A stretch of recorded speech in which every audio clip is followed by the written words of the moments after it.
the citizen's power.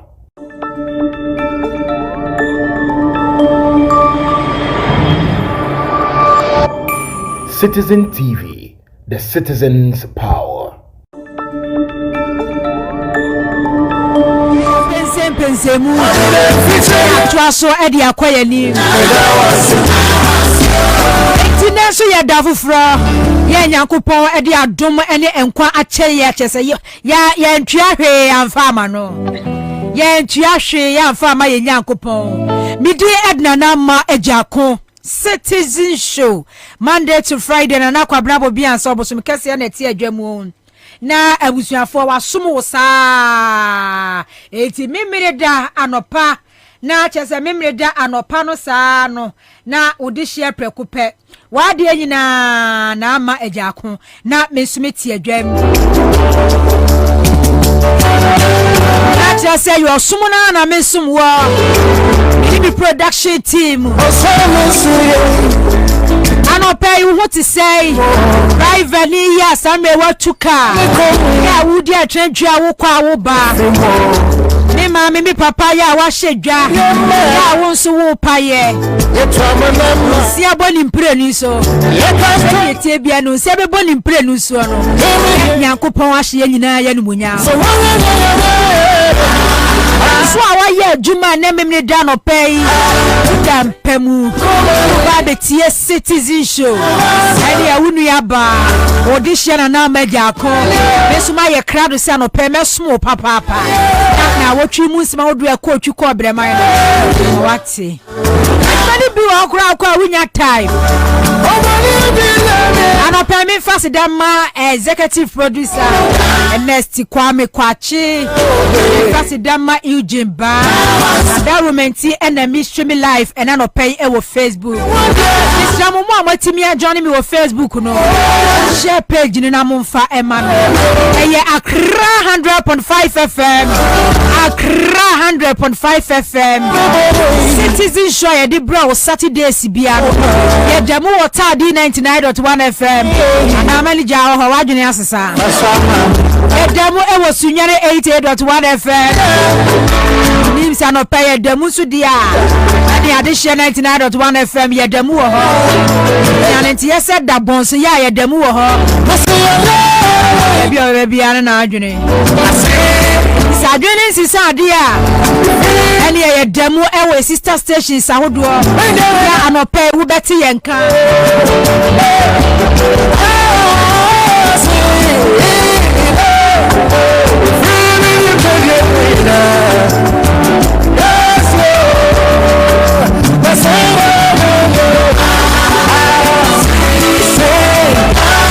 Sida Emma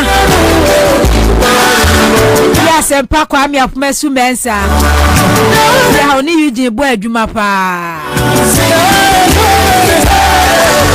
Roche ni ya long hours amode ye adwuma ntimi ndu musika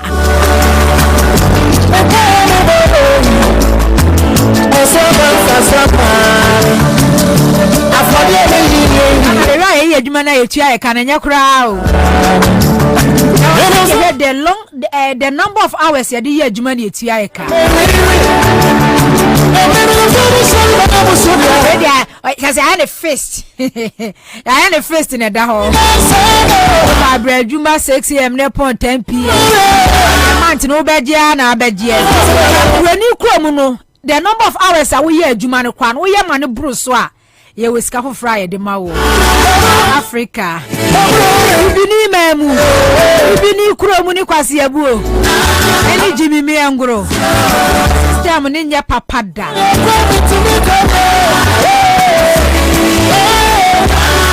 hey afisane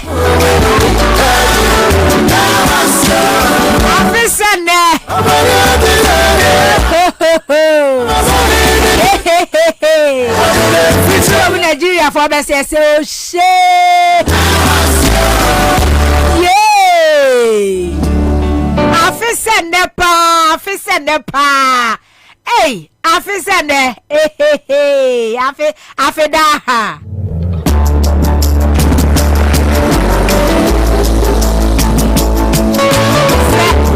for 9 December 2024. They rescue a minor.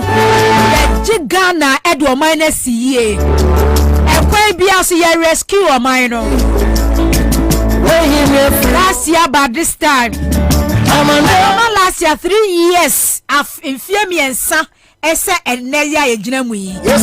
Na emoja enyunu o my Ghana. Since 1992. O my Ghana ye nyina ye ko benkura mu se. Democracy na be ye adwuma. Bi ma min kan bi ene ye de be ye adwuma. Pensia wure. Oja enyunu o my Ghana. Fishe na bi ye kwesi ene makwa akoto aba. President Nana Addo Dankwa Akufo-Addo.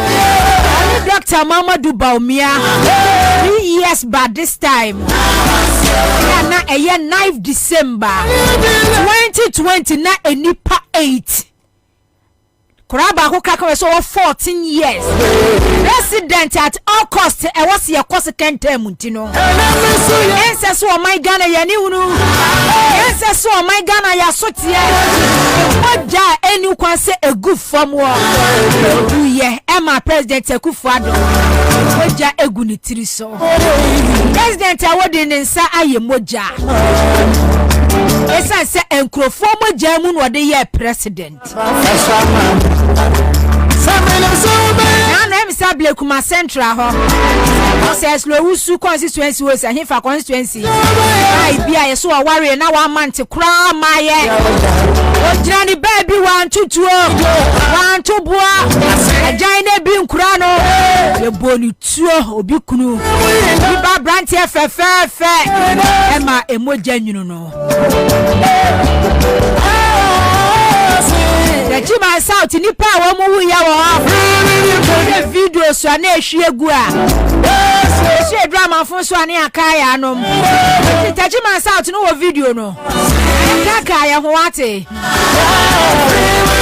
abusia na mi nka wo yawo ye kakaya ho na hye ye nkunai na Kenya ya na hye ye den ye hu se ekon no enya ahogono so enye agrodi rescue mission no enye agrodi Chima South nkrofo agina wa mo baby the MPP parliamentary candidate ye to abawie ye sorti vote wie ye kenkan wie ye Martin Ejemensa Kwasa wani MPP wo mu hunu se wo ma lusu ntie no wo mu hunu se wo mu gina bia enye nti no sa asojafo kogu Chima South constituency electoral commission ya to abawie 7 December ana juna de bechi 8 December no electoral commission na collect just a resource no wa kan bibia wie before we say wo ma lusu seat no benu ma ti asojafo agum benu ma tu asojafo agum benu ma tu asojafo agum video se free Chima South ba ye enkrofo agina wa mo baby timamufo agina baby obi antutuo obi antubo obi antu tese obi anya hwenu ani sasojafo abodamfo asojafo abodamfo ya edom kogu Chima South enu ani tuo hwe video na ye kaka ye ho because ekwa daga na so no nya konketua o 2024 na Akufo-Addo the mantra one a curse or ye all die be die first because a rescue mission ekwofo agina mo baby Chima South obi anya hwio soldier for bodamfo vigilante for MPP for gurumi wo mu from opposition eti tira for amimfo akofo MPP 42 wo mu from opposition edoma rere military mu edoma rere police mu edoma rere national security mu chitu enu ani towa ekunkrofo with Chima South kunkrofo yesu obi ba 14 years na anu bi me kwaka na ayaje mensa kwasa so obesi umi na akora ne kra ye ni sister ba wempia wo bedinti nipa mienu na wuye wo constituency electoral commission director ya what Chima South wankasa na de omo ye 2020 die na NDC for mo ankasa no 2024 se mo yes I mistake ni bi mu a Ghana for mfa nchem kra anya de a Ghana for de be chem wo kwan bia so kra Eugene say video ni sound wo ho mamembo ena we mi di fam kakra na ma kire Ghana for say ye koburo nyam ti ye kaka ye ho a parliament approve yi di ye hunu bi da bi nie Parliament approval lithium concession sense contract a omo de amasa Australian firm no de Ghana ye ntibi da bi nie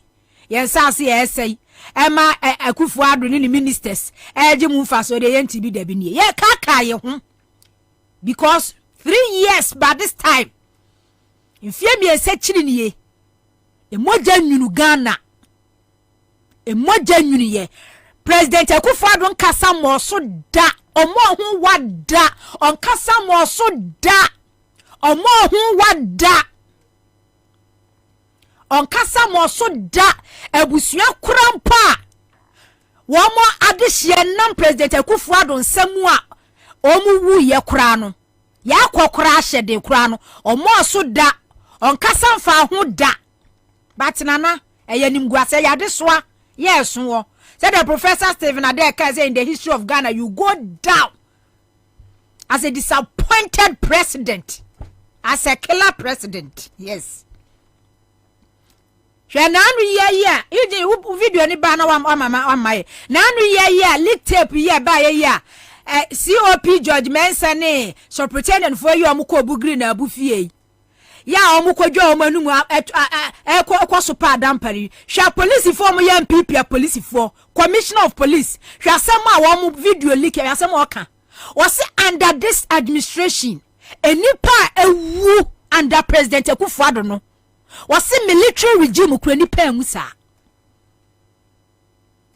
commissioner of police or police for penny for ya wono so person odi IGP MPP COP ose onu ankase na nu mutom kase enipa ewu under this administration no Rollins amemo so jamemo kwa nipa enwusa enipa itina wuni de say de yehu ye na nipa ewu ye kum wo mu secretly wo mu kum wo mu ebo mena do mu tutum bebre intu ye Ghana ni a rescue mission no ye nyina na ye kokun ye nyina ye kokun and then the last time I can say the wa enipa ni asia bre nipa si ebu asia fu no se omo tries ankwase asem na esi 2020 ni bia this time around no enye 8 ebeye thousands because ewo bien won mesen aho kire ne yawudie ekom ne adwumagu enipa nam wo Ghana ewo bien sene sa se wo koda woni 1 cedi oh sorry a wona wo yire no ma mu ni ne awubedie aketesia branch youth ya omukuta wo men akoko school nurses teachers graduate cha ena wa mo bo e wo kuro yi mu because awanye cha de en wo beye obi ya adwuma 7 years ni adwuma gu obi dwetira she because of bad policies bad programs taxes choka ya mo sum de agu yeso now no Ricky Hagan or our parliament also under President Akufo-Addo o introduce new taxes over 50 taxes baku 50 eti de nipa nemu wo Ghana ha say no obi ensuro tuo obi ensuro hwibiem because ekom ya die ahokire nipa nemu no ahye nipa ebufuo ba ade bako ede nyankopon ase ne say de bia ye ka yuji video no ye de bia ye ka sawe de esi Ghana ha say no neighboring countries abeti esi ni je ekuasi Burkina Faso ekuasi Mali ekuasi nano Central Africa de esi wo hono no de esi wo Ghana no emu half enuru ho de atu ye wo Ghana ha say no crisis predicament or how ni amane ya Ghana atu ye no countries etwa ye ho ahia aban tugu ekoso no emu half NCA but Ghana de ye ni ati wo democracy mu ama na boroso amani party ye ho asese che ne beche emire bi baba bedu a etirimodemfo amimfo empenifu adwen papa ni wo mutiri mo ma bedo mo ma ya kenten no bad leadership omo beko amane ma sesa ya de chechi ya ho wure because they are told to Niger no money other neighboring countries no and chen Ghana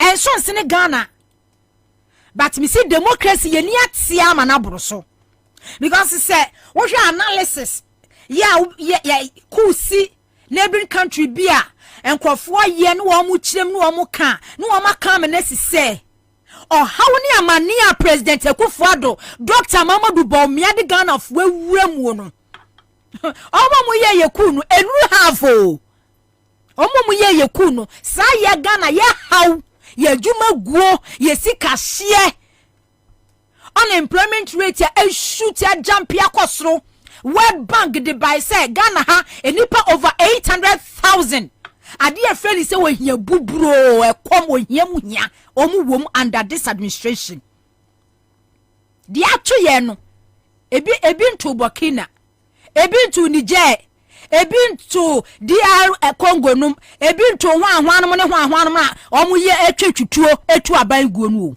ebi nto wo mo but democracy ye nyini ama ye ni ati wo mu ama de ni pe kan se enam sa papa we se so e ma do my Ghana ye nyini ye dru we democracy mu no ye se ne da na wo mo ne wo mo yirim ne wo mo prafo ne wo mo busuafo nwane nkonkotena buruchire enkonkodu omu sika Cayman Island e ho na Ghana sika wo ma twe akogu etwiko eti next year de mungamu eni pani abre ye be ko ni adi o my Ghana Bawumia so obedi president Dr. Bawumia obedi president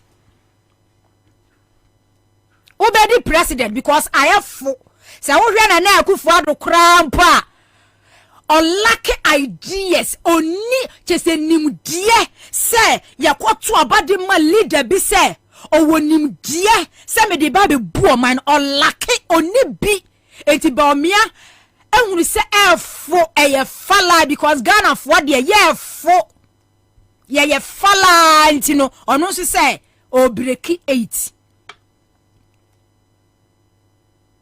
efie miensa ne se Jemensa no on the knife no declare sir ni fake results na be pim sa mre ya president Akufo-Addo says results no ye nim do di be di president on the knife December 2020 third day and obe declare sa ni fake results no fishia miensa ne hey ye sha se 2021 ne mo na Akufo-Addo amemo kwa de he na ye papa the first time na amemo ne ye fun na time e ye fun from day one because it doesn't make sense say e be Ghana for e be to abade amawo na wo ba ya first time first year second year no wa start na gugu nkrofo nyuma banks gugu nkrofo nyuma without thinking about unemployment rate ya mess I will be creating nkrofo ho kire kom ya wudi nkrofo wuramu thinking about unemployment rate ya video ni na da so no ya kaye ho okay me bi entumo ho me bi ekura tum dada na me se me ba video ni na da so no ya kaye ho ni ye ho na ma kire Ghana for say next year no won to abanwie no akwa to abanwie na gina ho gina wo na so saa na de gina wo na so saa no obi anso no obekwa akwhye dem atwe Jemensa say after 3 days we may declare results fun bia no mu wia samia ukunuma gina bonte aka kire Ghana for say go to court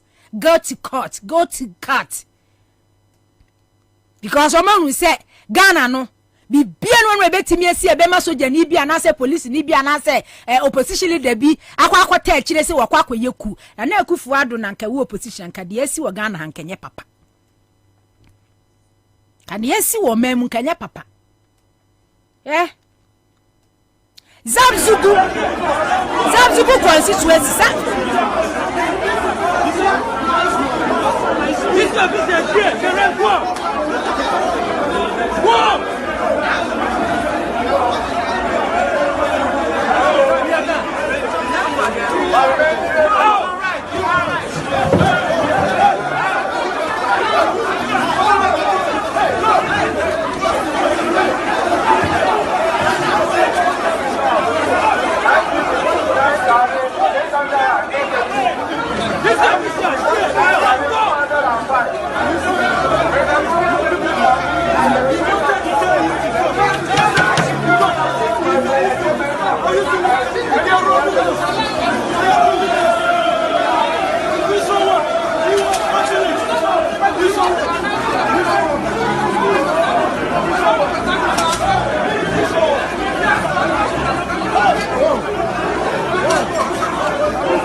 Everybody must leave the hall. Everybody must leave the hall, please. Oh, yeah, leave the hall. Oh, yeah,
On the 8th December, Adeche 9th December 2020 na James Adisa and fake results. So Okwatu abawie agina wona so saa na wo de say Dampare Inspector General of Police Dr. Akufu Dampare aka kire Ghana for say wonu aka sate election police force a wadomo ko 2024 elections no police force ye wadomo ko say ye den a ena obeto ne sadia fre sojani 2024 elections na ye ko no until say ye beti say ba bia ye den no more call it for military intervention. Also, Jani Bia or police station Bia or your cromfo or your MPP vigilante ni. Montungu amsnamumbo because or Bia Obehuni Biano ya Sumano a bit no quaya yawo I send no for noa. Now a police for church womono.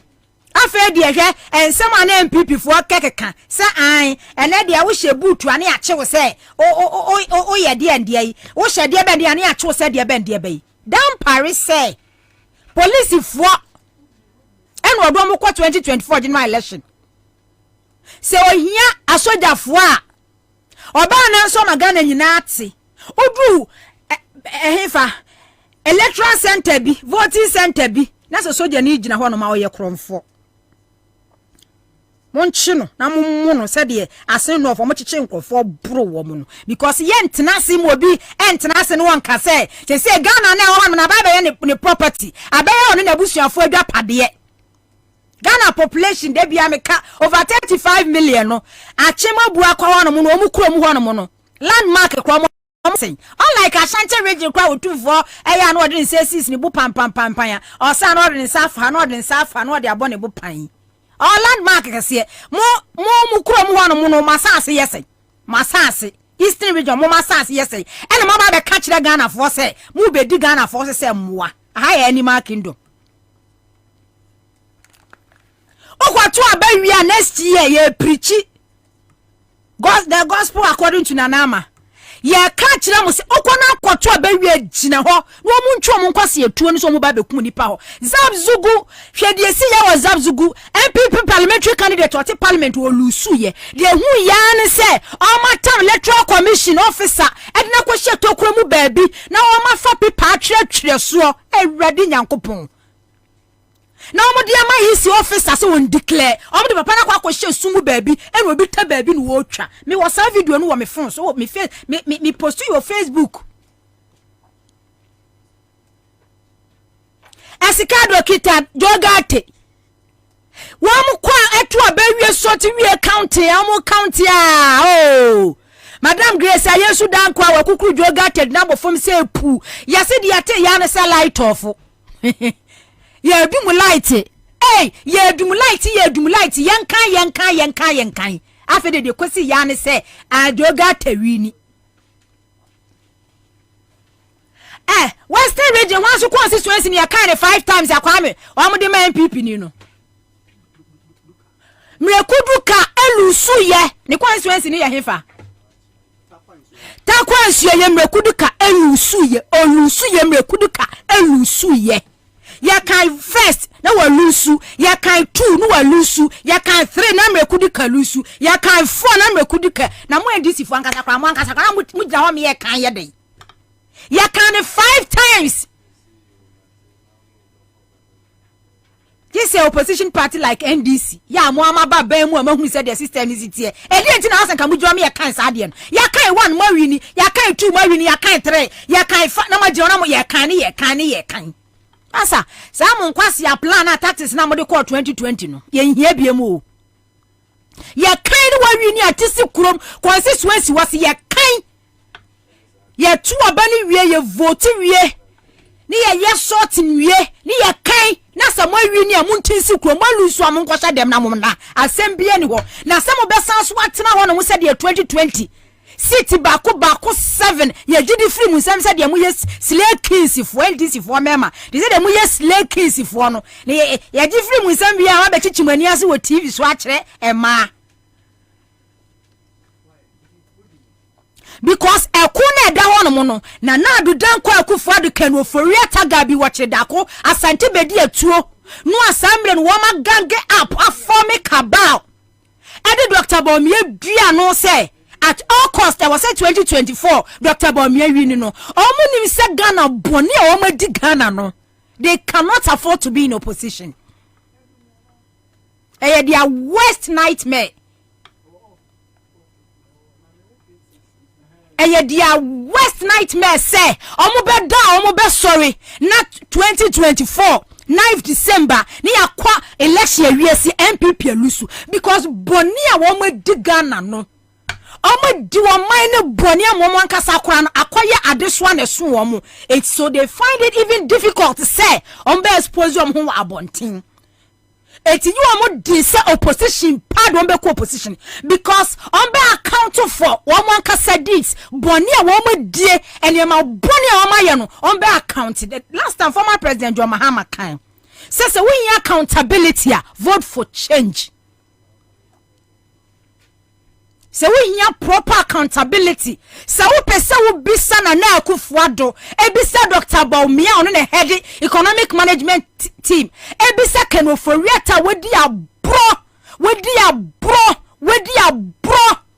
shatter the fita no okotu bible se bible no obi na twere ye nwoma balitirimu adwen oye wicked that man oye nipa boni ni ankasa abro wadie no onkyire Ghana for say adwini nyansa be ne netaye kira no wo buru musia te sesa be bodamfo ya ondwini wo man ho bodamfo a wate free on ade bia wo ye bia no ondwini implications the consequences no say obi a mad person ono wo twa kwa ma nanom me di driver bi achi a bodanfo bi obo no so aben pin afi kwa no wo yi ache ono fa ho bai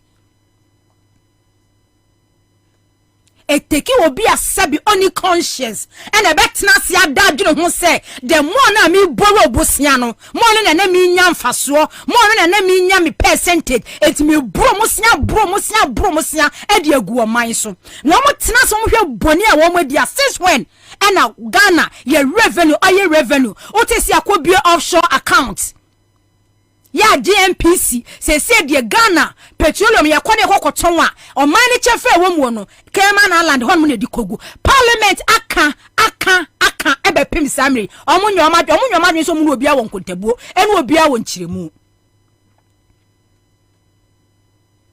et Ghana for next year we are going to vote for change to rescue this country ade aye ba be ye no no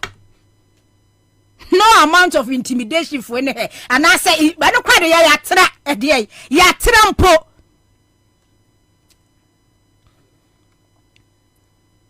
okwato abawie gina ho vigilante fo no mo tete wo mu opposition no vigilante fo no a no mo kwafa South Africa missionaries fo e fa hihi fo do mo betre ni wo mo no owo bebre do mo gwa police fo mu bebre wa soldier fo mu bebre wa national security mu etiedu elections wo mo ne ya na di mesam ne nkwase asem no gina ho no fa boa wo so to bi bono obi antimi no obi bia fo ko next year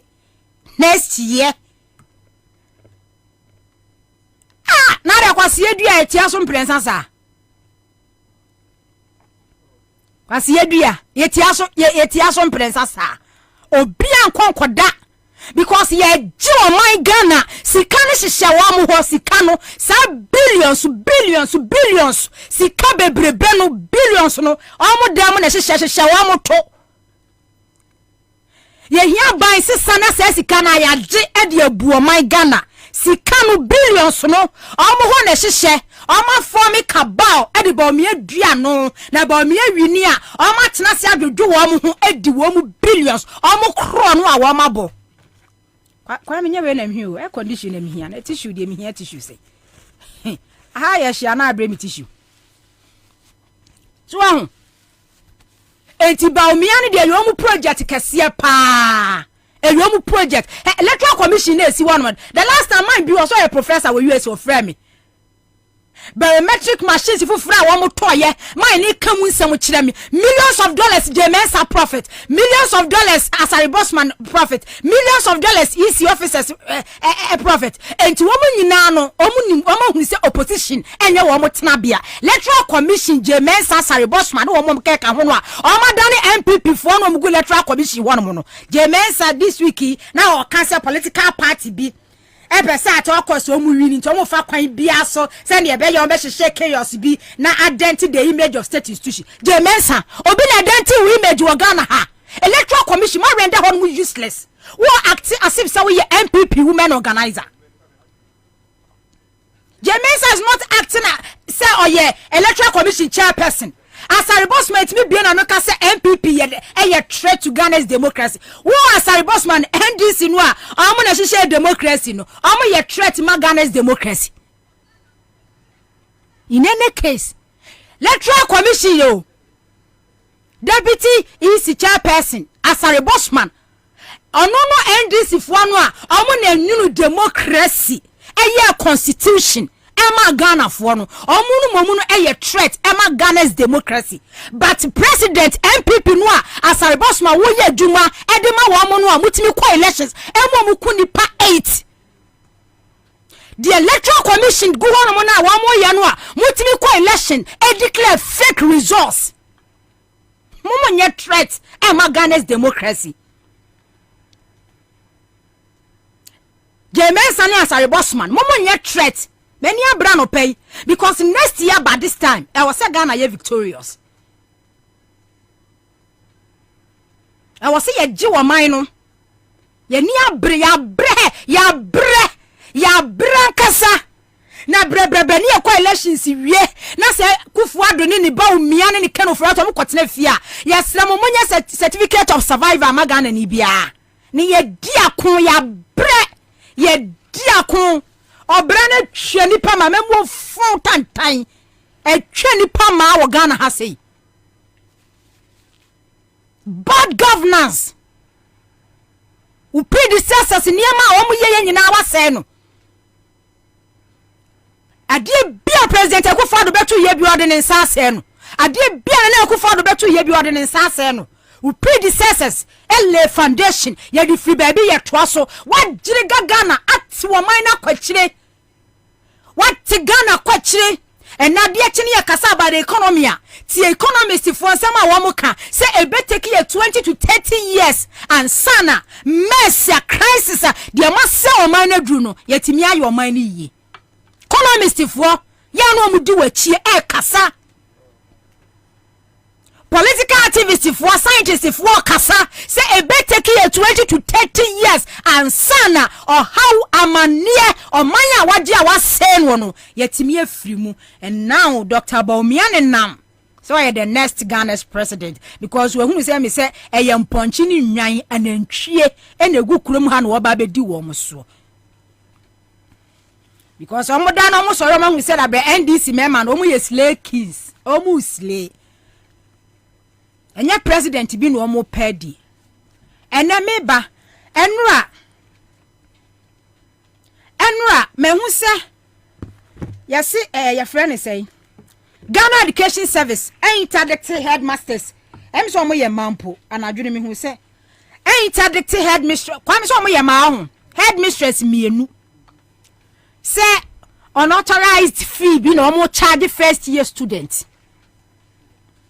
enti no ye interdict wo mo yuje wo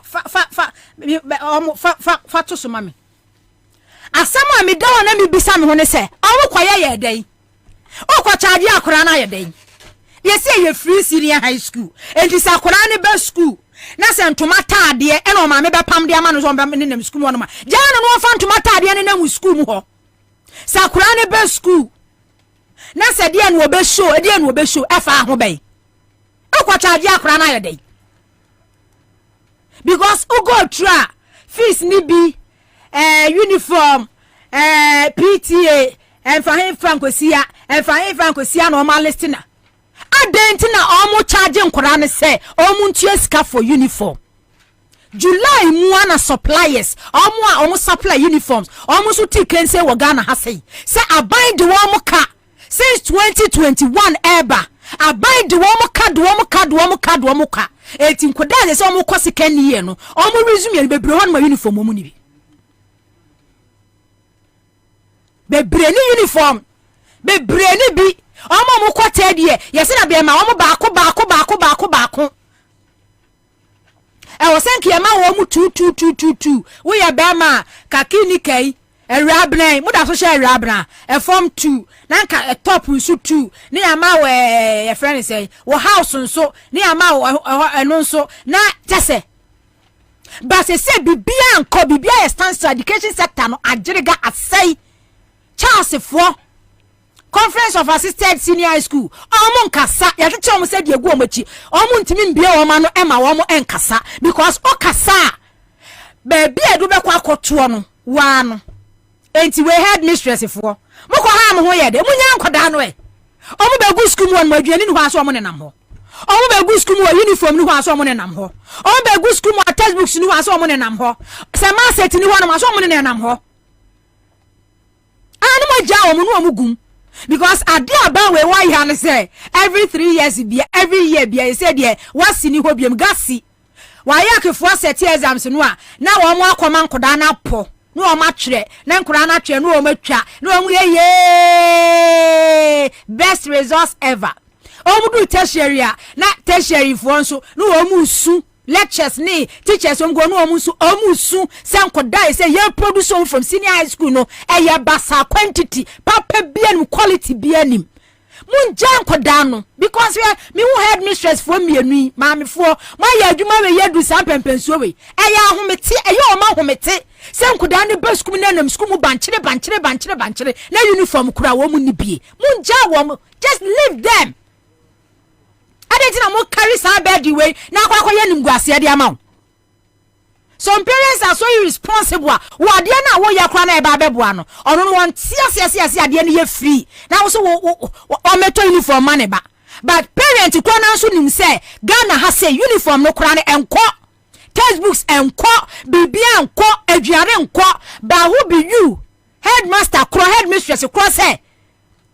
one kasa initiative bia wo ye e bia woni school no management mu decide on something say yenye bibi famwa they don't care enti no won so de obetran say enso akufuado ade soa because na akufuado no wonu won hunu no say na memo na ye fom won hunu say Ghana every sector bia wa say no Christian Depoku wa naka wo Christian Depoku na wa na grat those days say munyina agenda College of Concert Teachers Kinali Mahama time ana uti CCT say na ya agenda natefo Mahama time yete munka say de na mu ye nyina na ya agenda ade akia release Eugene Miss Rom mama ayi no headmistress na ya suspend o mama we no why release na ba if you not grati ho if you collection of consent teachers ho if you not ho na grati for kasa Christian Depoku or kasa na nati for kasa na CCT Kinali no amu kasa no amu kwa demonstration na amu kwa strike sending in opposition leader ku for do ne ba omia e na na chesa asset agenda dia mamwo eniema na ekoso e education sector no emu half ankoso under Mohammed's administration eniema enne a teacher for Ghana ha educationist for ehu ewe educational system no emu kwata ankoso ewe John Dramani Mohammed's administration but ote na gratifo nka ote na atifo nka Kinali na banya ba wadidi ame ote ne nka na mo de se de maye di munye din saa said ye maye di no amose mo nkasa no mo de munye din saa because ye hunu se muti kuro mu ha se no association group ni civil society organizations no any policy take tanks no what the ya agenda the gigi sika e di pesika secondary education ye tantan basa quality bi anim but makama no atum headmasters fo akoma no atum charles fo akoma no atum natifo na gratifo makama no atum because ya hihye mu mfuru ma or the policy bana say ye fo a stakeholders wo mu no on be ye dede no wadi kan engage wo mu ahihye wo mu mfuru ma enti wo ma ye expect wo mu so mu be kasa ama sakraye bi papa bi agba bi policy kuro mu no ma start kan kwase asem na mo de na gratifo any natifo any CCT am wo Ghana ha se no a mo tena ho no ma ye di no am se an akufo ado ne ba o miya ye nka wo ma se enti makama no atum no mo nkama no ntum saa na after 2024 se change ba mo hwe ne mo amie ma no because mo bie ma no a ho ye ne mo de e wo Ghana ha se the last time natifo the statement by say captation grant over 3 years ni yentua bi da captation grant edutwum ukosi classroom block tententia na hu videos wo se e man to nwom mfraw ukosi dormitory tententia na hu videos wo se ento nwom mfraw 3 years ni captation grant na gratifo na atifo de ba se ontua bi da captation grant basic school wagu no wase no basic captation ko yentua PTA yentua hwe captation grant ne teachers ne je headmasters je every run school na first enko but you don't care because oma waso mu dwema no kasa no oma ka oma no atu obi ankasa obi aka no atu ena ma fam hu adie ena memo ne ye fun ena sector bia mo je Ghana na mo se no but eye nkrofo de se nkrofo be kasa because obi nim so kasa anadwo ahwe yi a ontimi ndane fie ontimi ndane keteso de yakoso wo Ghana ha se no enti se de ma kama no atumu no mo kama no ntumu saa na gratifo na atefo CCT4 because ye temon kapa from 2012 to 2016 2015 2016 ye temonka various teachers union ye temonka wo Ghana ha but eniema mo experience under na akufuado under Dr. Baumiano emu half man komu under John Mahama because of say mo ye nyat mo ye greedy mo ye selfish mode the association no and a mudi sika enti Ghana no penny bia ni mu biem yo je wanya saa ayi na amame okay enti we say Miss Patience Naki Mensa headmistress Ganas when ho fe oba tan ono so your mother Mrs. Patience Naki Mensa, headmistress of Ganas. Are you about time? School now what done no say headmistress. You didn't know no. Any more boy na reho. Enti dia ni yenyen fa ho. Afa akwa dani interdiction. Ya interdiction akwa yenim guase na ba beto no so. Ghana Education Service the statement aba unauthorized fee no charge wo mo. Ghana Education Service enkura no mo uniform. Mu provide uniform am bibia anko aka mame baako no so de o hwe headmistress we mame bra wa bre akwa kodru headmistress Ganas but because of mo policy fu amode aba headmasters ne headmistress for a brent no ya interdict ne so nko no nko tenefi madam go and sit home your time will come. More review senior high school policy no nenye ye more review when so ye hwanya where me hu ni di no Orally senior high school headmistress ni say odi mon pen ma me na ma something like Mami penimu a ono nso wasende amame Nadia Anan Madam Nadia Anan mami penimu enie okay headmistress of Orally Senior High School so ya interdict wo modi because omoji ska nyese ska so omoji akodi o eniema ewo free senior school ma wuntimi provide no akoye o how e dia ma wo mo enti school management atnase ba me so de mo so kwa we yam adwuma mo live in just leave it like that send e tie na odi amu nanam school bon na so odi e akora ni free school e ba no se check me no de ba ye ja no so o she check ni that dorm a edi ko cleaner no asa de bet na class ana hameboa se wo hia ska arani school na first na se ska ne ma your family jano nenda ho because uko charge a e be ka cho say Ghana Education Service ya approve ye wo bumira so enti jano so obi free fee ba na so nya ka kemienu check mienu obehye na no pa o ba bet na class a wo jane sa but odidi e kwa me na ba be sinyina dan say ye wo teacher unions groups ahodo wo Ghana ha no ma o maka o ma no atum na gratifo wo ho tama ye te na gratifo nka paaye jo mahama time o na grata de poku so wo naka we do actually asama bayamba enti wotena se na wodua na hu sa nkrofo na sa mahama time no mu ye dede kansem huru kan kwasam no se na kire se ya agenda na ya set dia ma wo mu sene ya agenda ba wodi sane etira o mamu ye enti mu de kira say yete civil society organization yete pressure group yete take tank yete unions na kira say leadership no mu ye greedy mu selfish interest nana ayasam because mu say uniforms no abani mfama odi uni ha July mu ana suppliers no ye deda say 3 years ni ba 2021 eba o musika akakam na ma musa onse omukra mo odi o musika akoto nuane edima nkra ndi no mbeda ba fast talk na akosi sen so mu tua bi ma wo mu o mu tua bi ma wo mu no mo de koye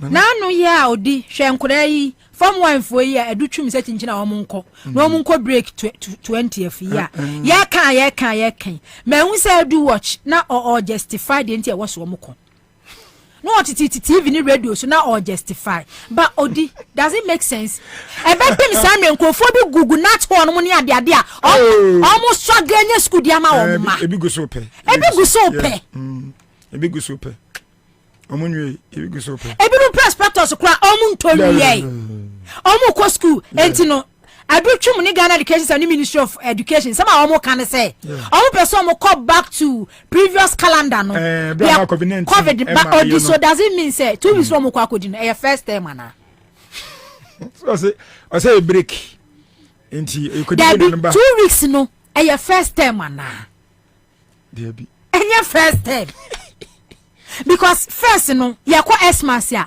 you call break you call vacation you call break so does it mean say 2 weeks no so 2 weeks no mo kona still and ko for so go abontin pay school no okay bi am say we no mo kwa ko pay school no mo o ma ba fia be di burunya odi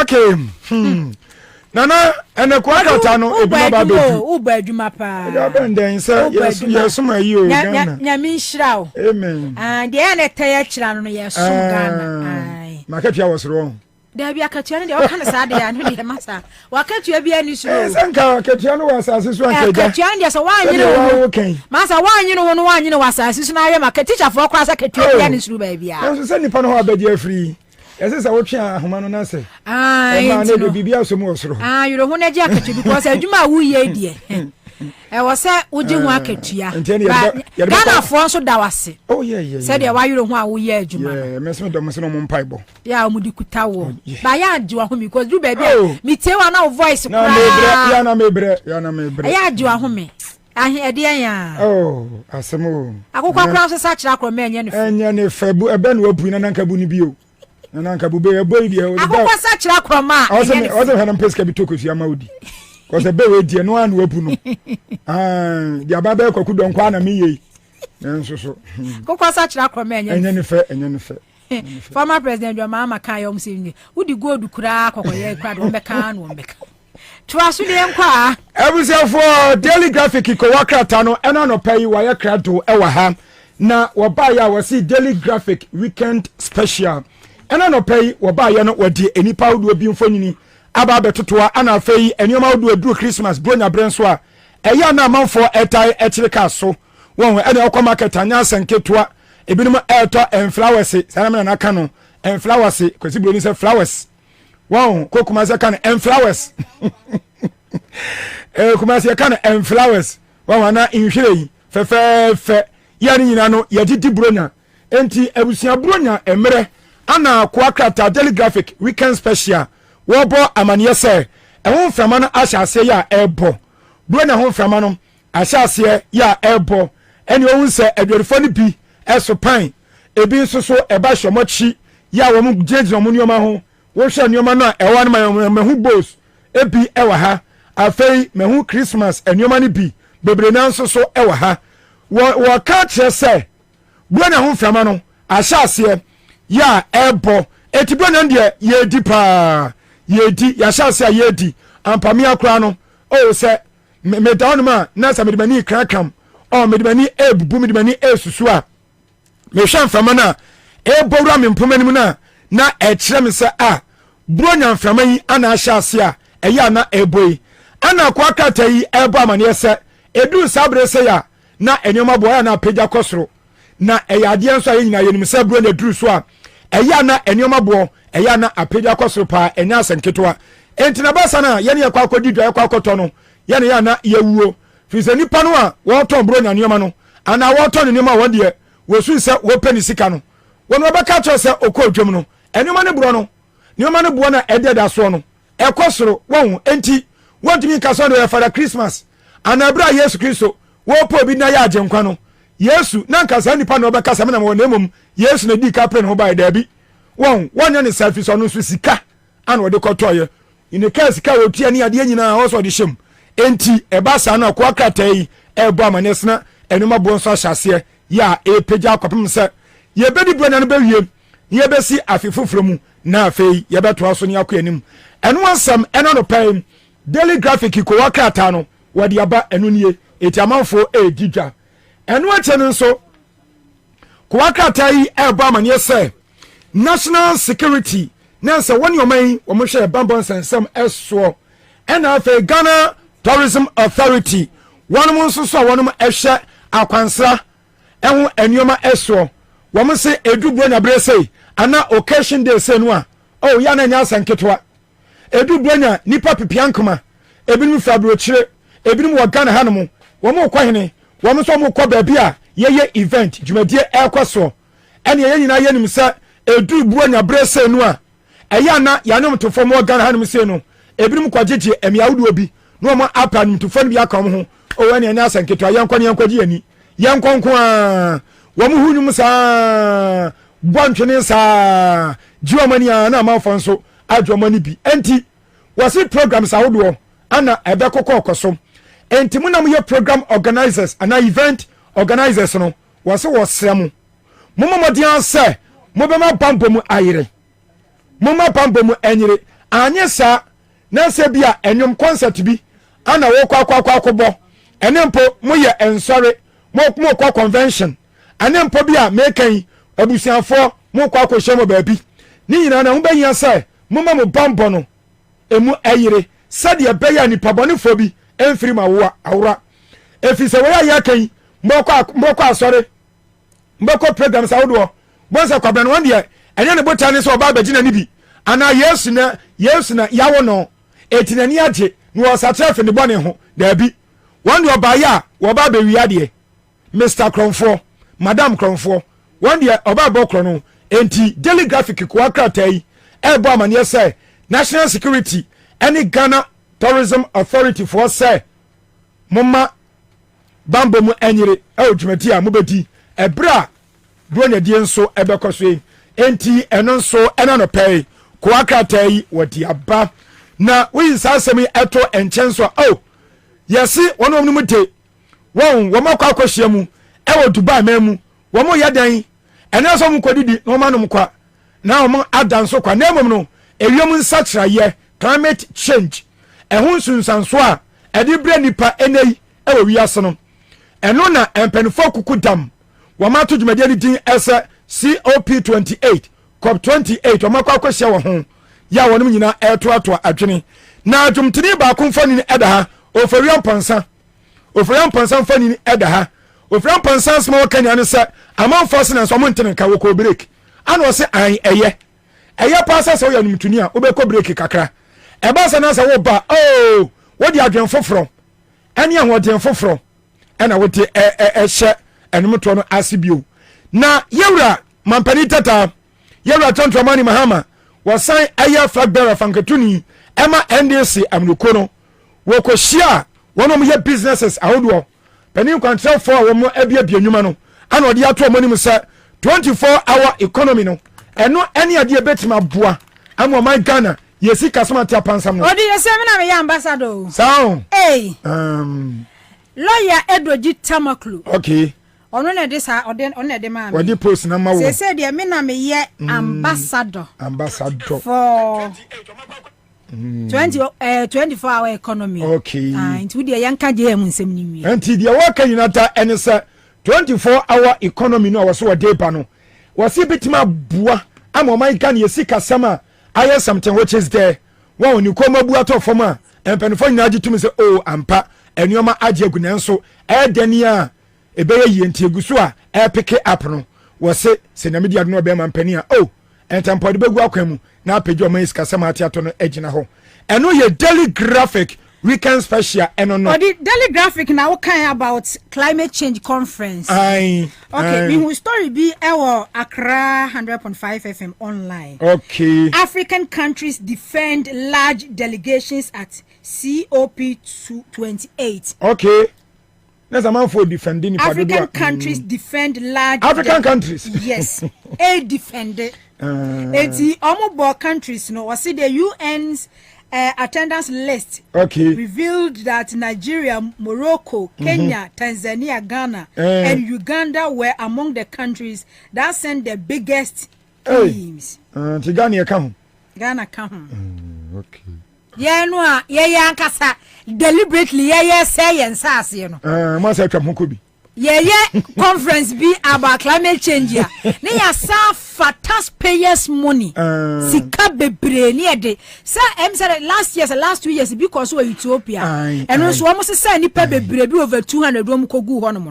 We sense you see Dubai. Okay. Say Dubai so de omu die. Oh, Dubai so de ho no mo na ni die bia wo. Yes. Hotels akesie. Because conference no mo kono omu no conference omu fa me hwe.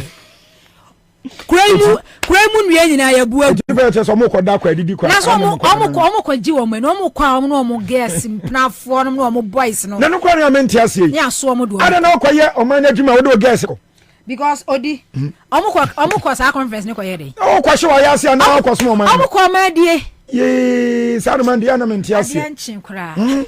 Kwa so oman na so kwa hwe wa ya asie. Because odi Ghana no aye say ye ka other African countries here did delegation be require impact here day yet Ghana ha ye yankasa yes say ye mine no ye environment here say yes and yes ada ye ho kobi na wo san so akobi wo say sika kakra aka no wo san se sankrofo agu plem kwa gudu ba so mo kwa climate change ye ne yes say ye mine no ya sa atwa ye ho ada ne abo adije nsu ye kwa tifu ko hu so ne aba na ya say nsuo ani yes ada ye ho kobi ya say forest the aka kakra ye si lithium after their conference cause by climate change yes ye ko yes ade nipa dodo ko odi na nti ye leaders ye de adwene na e de mo de ade de before kura ye nipa ana ye nipa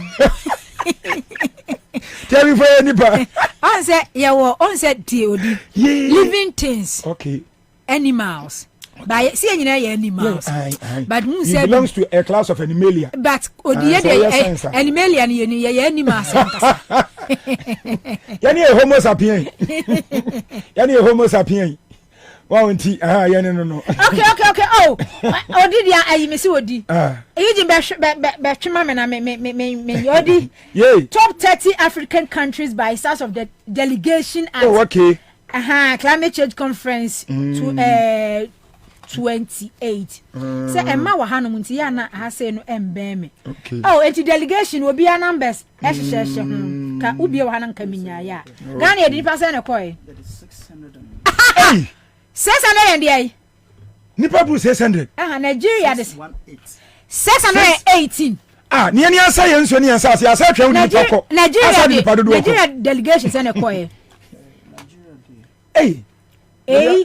Nigeria de say na koy oh we ni free hon Nigeria for doors pa Nigeria for de no doors na de nkwa ne yekosia nipa 1411 are tie odi say Nigeria at 1411 kwa somehow into asiu because Nigeria population na mi bo omnom ko bombe dua nu ana so mbe odi omnom ko okay Nigeria 1411 Nigeria population Ghana die 411,411 Ghana population times 5 na Nigeria Ghana population times 5 and then omu GDP omu edwapade edwetire no over $500 billion Ghana there less than $100 billion Ghana GDP claim say no 90 billion I think it's around 75 billion BBB sir Nigeria GDP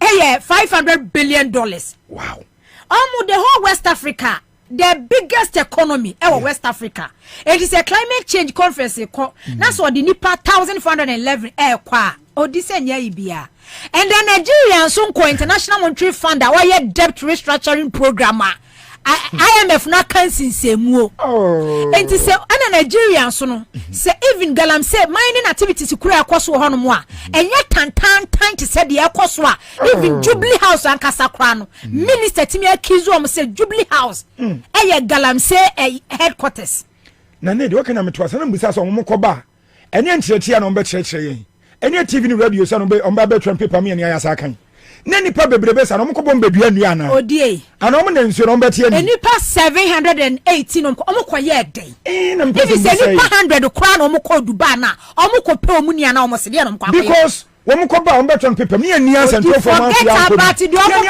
forget about no mo ko ba wo mo betwe delegation na mo ko ye no se minister na lead wo mo se agric hwan you se forest se mo na ko ye emfa so be na wo so mo say your forest Oh, me tell me be ase. What's some be? Nana do ba. Ne mani mu dia hen. Nana do ba dia hen e ko bie. Jankuma you see restaurant $6 million no. Nana do ba kan delegation ho. O papa ya president. Aya galamse president. O papa ya galamse president. Aje pawo. 600 odinye sika kitwa na kwa kwhye no osa no. Mimi no me no kwa Dubai ya. Hotel be kwa kwada no aputo omo de expensive hotels omo kwa no kwa kwada yo. Oh. Kodidia nom asa akwa wigas. Last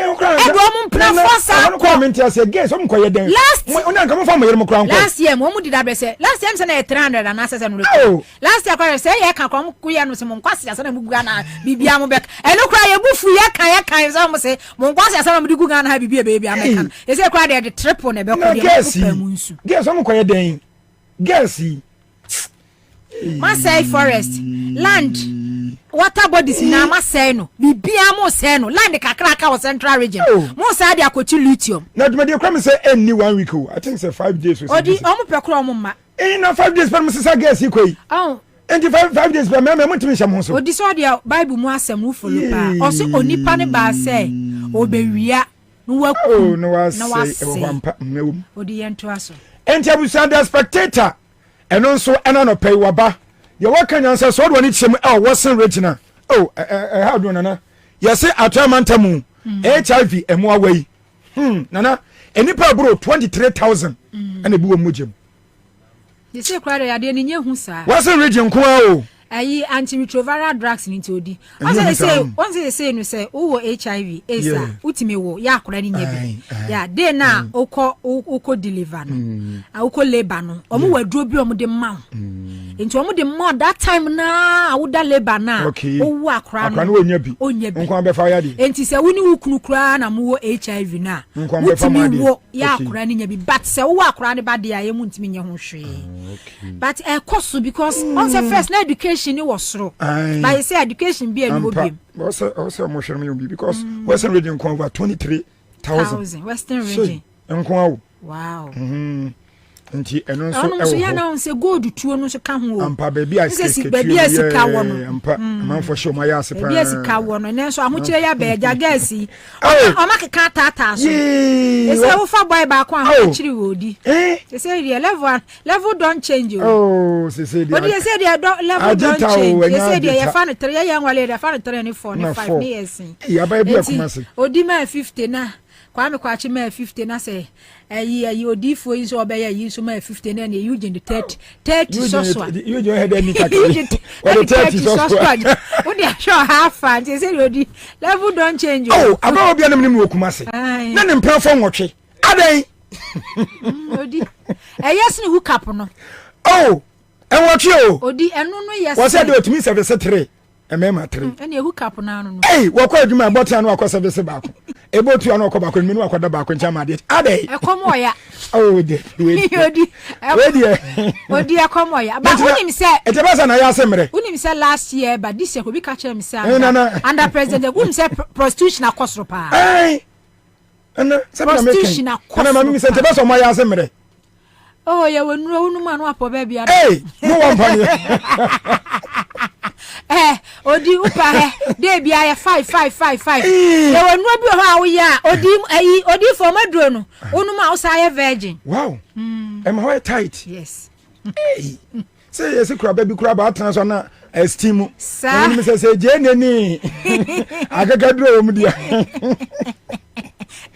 odi ni ampo o mo tire hard vet sa ai wo se bra you sabi on fan chame o mo fa ni kura ba sa almost so tena so a na steam inside no na mo say na je neni akakaduro mu ana encourage you show na encourage show na braba ya ba yo bi ka wo ya Guinness Book of Record no 9 years odi ehunti e si akora bi no papa na ehwe TV na omu hwe TV ni sa movie sa no omu ya no omu ko papa no ti hwa ni bei oh ga ne de na no ko ayi oba na no sa papa ni dum no ba akora nto ase da wa anya fast anka ni enka ke di bes benesi da wa fast o Masa de ne nkora social media ne fo kura. Wo nyo mo hye no nya bi ni o. Yo, anti spectator so dia wo de ba ye eno no. Ba kom di twa to the mirror. The mirror. Na me nyo ba. Ya se pathologist bi. Ya wo no wo ayasabia de wo kan se no so bi wu a. Sank ya papa ni yon baba ba je autopsy report no. Wo mo ma. Eso ate. Omo de ye de. Ono aka se enam so ama awukasam crime akosoro e wo ho. Inti omo se obi bi wu a nye ne se yebe kwa ya asabia ne papa ya di akire na kwaje report no anya sa ebi obi no kum obi emi yentimi hu aha nti ena no pede mirror eno nso so de wodi abam di twato na me di odini na me be hye wanu monya wa ye nyame wo o bo adwuma mate o bo adwuma ya na mani age ne awo ye pa na yeso mama nsan ai eye pa Ghana fo nso da wase amen 2024 so ye ginam nyame wo ebe ye adwuma be ye adwuma pa wo de wo ko break a e wo so je 1 month o na the rest 1 week ni kwa be head sami jesi da bi sami jesi ono hwan ngwampu se apone kakra de amanu tumi kakra de men won so de ya oni tumi bi eja we da si odi okay da si awusia eja ye de be di pa on kran ye ba osom odi asempa kwa me apuma su mensa na ye te ne nka no na ye ba be di nkomo ye ba da bia me ka se adwuma we de ye ton frama frama kwa me bre me interview ho enframa na ne ye ton enframana neton El Awab Farouk, international diplomatic consultant on the climate change conference no mukwen. Oh okay. Oh, me no interview that. Hello, good morning, sir. Nyame adom boko nanso e. Nyame tumi. Okay. Ano pay ye din komo afa climate change conference a. E course e wo Dubai. Na ohwe report ya ba ya na African countries ya ye na ja de bia yesu se covid abeka ye kire Russia Ukraine abeka ye kire no yesi ye delegation no e do so sene countries ya chese wa mukura no o how economic crisis ya ye wo mu no wo mu enkomu bi Ghana the 618 delegation ene koye opani edimu se conference bi sa e koso a yesu nipa 618 free Ghana ebo won ho ka taxpayers money edom ko gu Dubai se climate change conference omun konko pe bibi kosua bibi mra. Okay, good morning. I'm in Shaun here for. First of all, Medini Farouk Al Wahab. Okay. Ya no ashedin so. Pacho mate. Why you know say Islamic in Medina meaning Al Wahab say God the giver of gift. Okay. Okay. And the one can hear and get only a million fine. Matimidasi. Okay, medasi. Now, COP28, you know, UN, it's a conference of parties. Conference of parties, you know, to me, time I'm introduced in 1996.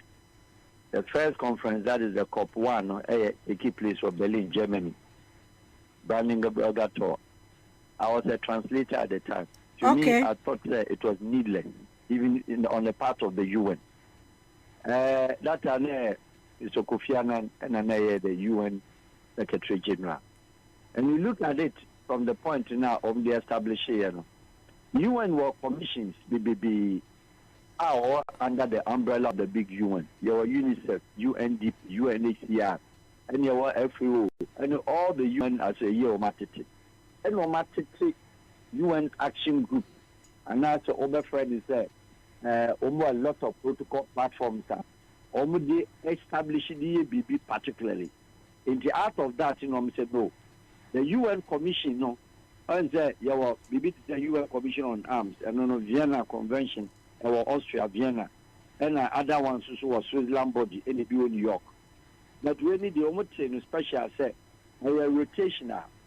Inti afibiano COP 28 COP no ombe decide inti country kra ombe koso any number say I 28 ewo Dubai no country opeso hostu ebi Ghana 29 inti ebeba COP 2019 from 21 afi near 28 sessions and say almost share the global warming ademini nyina no say ewiase weather no a change but omufi so whether na change any climate na asesa environment na air aspect baby air forest kwana air dry baby air sea either say upon be rise and as a be lower baby air say air fertile land no abe desert land no e kwan ben na this was so bad. And if you say the cost of most industrial nations, China, or yet more gas, it will use because the industry is dorsal into a pollutry air, America pollutry air, Germany pollutry air, your friends India or pollutry air, Japan pollutry air, Turkey pollutry air, Brazil pollutry air. A lot of countries are here industrial nations are almost gas emissions, almost a benefit fuel, Saudi Arabia, any Libya, Arabian countries from to oil in and you see a number of money and then almost you find a way how to suppress it, how to reduce it.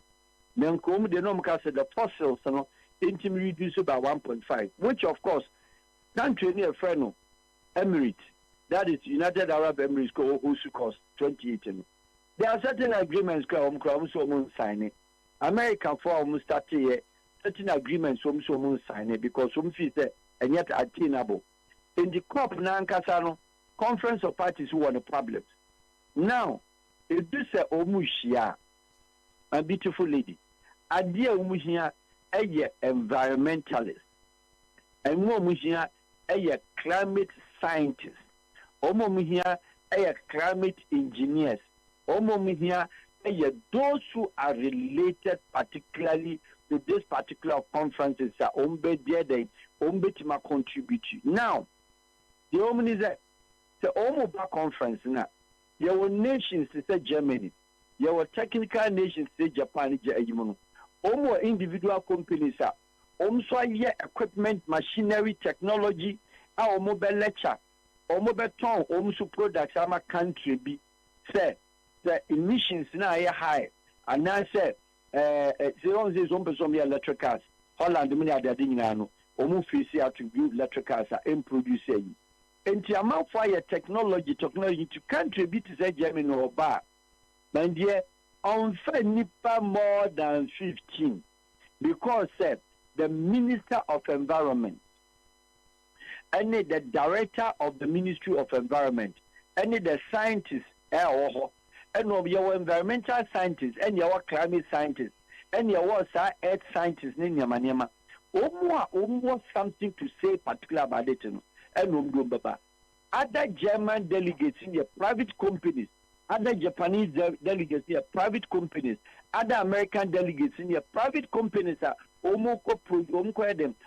showcase some products on private friend.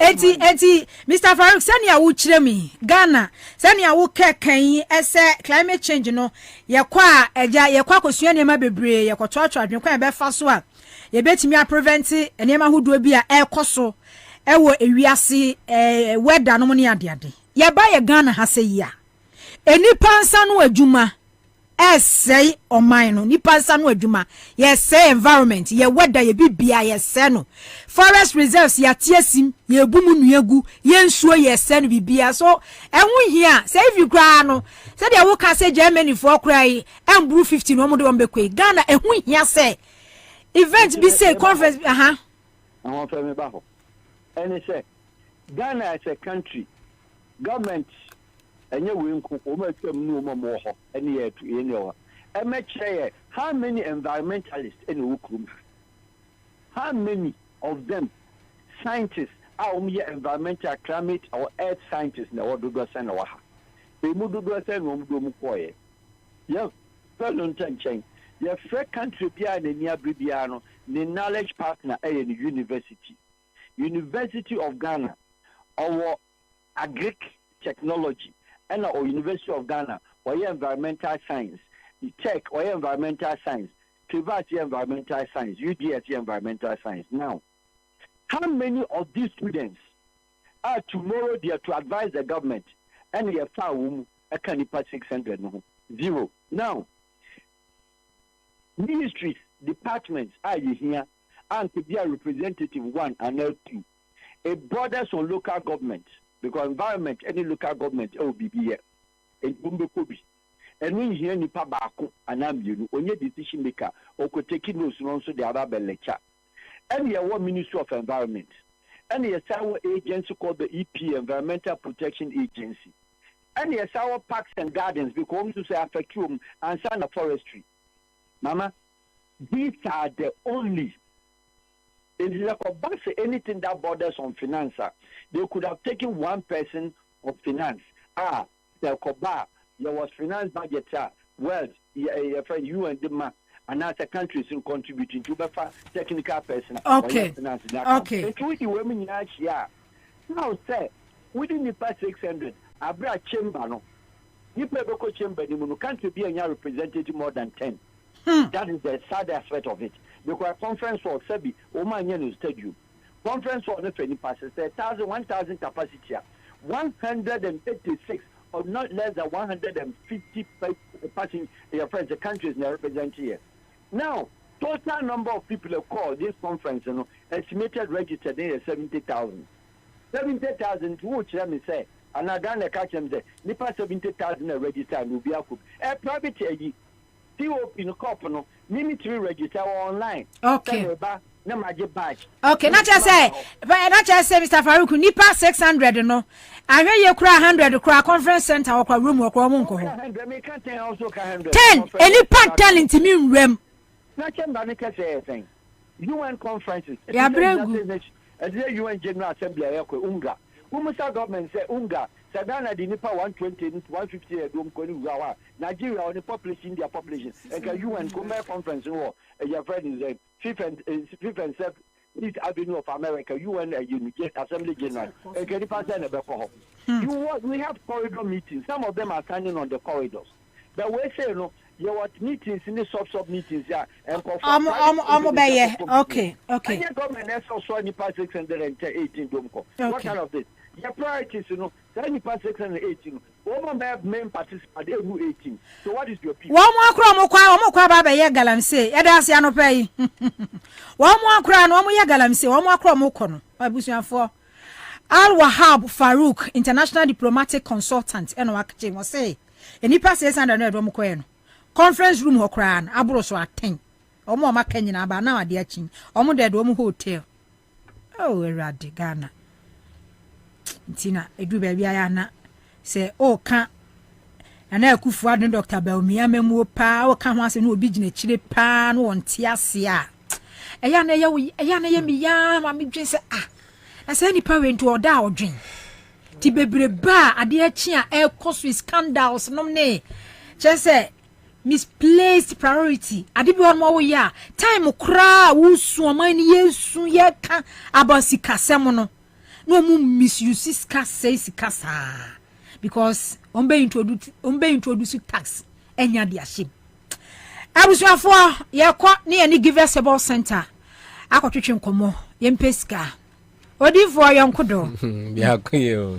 Na apom to say. What another room, me hoya na bacha mo so. Na me adom. E givers co capsules, ni givers power capsules.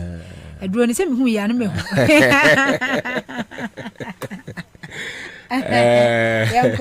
Yo, Marvin Dassey, Ebusia, ETF or an anopay.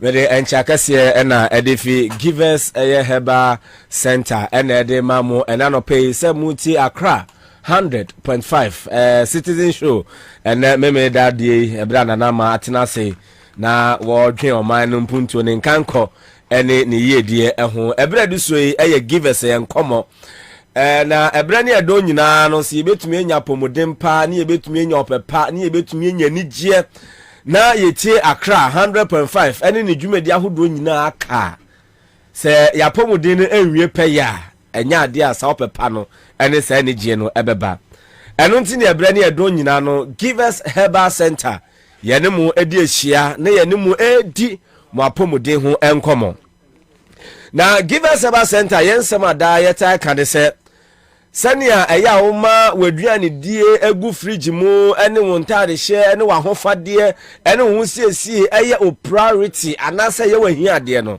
ahobrase mu eya na wama wapomuden so aye o top most priority wehu se waduane edie wahosiesie ne wahofade eye o priority a maame papa me offer se me nua ba ma wapomudin o health enya o top most priority ma wapomudin enkonkan ense nnuane entade no ezan se wo kodwa no so ekodi nnuane dwa no bebu fridge mu wo kodwa no so ekoton ntade ne mpaboa no na wapomudin emma wo sa ho fama na na se wanya apomudin a maame wabo kagu ewuseri am je so eya odiyifu ya chas ena anopai mo hwe me e wo Facebook adaroma e wo Accra 100.5 eni ni YouTube no edro wey ena ya givers co capsules ena wey ya givers p capsules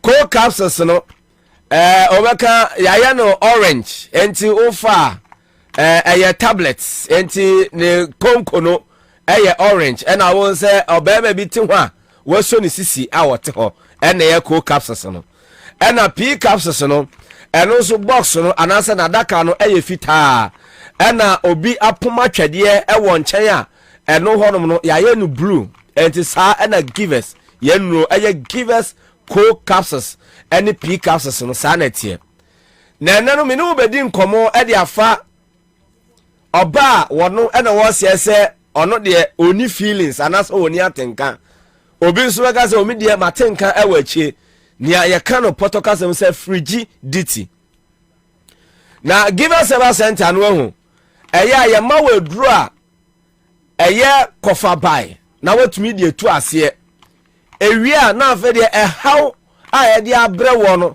anase eye ademudi ababe ase wo no na ehun so duru no eno so ye de amaw na de ye ensiesie enti give us co capsules no eno ana ye kofa bai edema oba wono na beka so me de matenka ewa chire anase minibi enti co capsules no ena wodi betu ase uwie a na wonu give us p capsules no na afedi esiesie damages na cause ni nyina na nipadua no etumi agina brane na me pa cho oba bia na se nipa bia wo asase so a wudidi na wo koba na wonum nsuo de koko ene amaman ewo nipadua no mu agi nipadua no de aboso enti me pa cho ese unya give us co capsules ene ni p capsules na wotumi enom obi so ono abose empampan boni bi tafi nenum ba ebre ne edo nyina okasa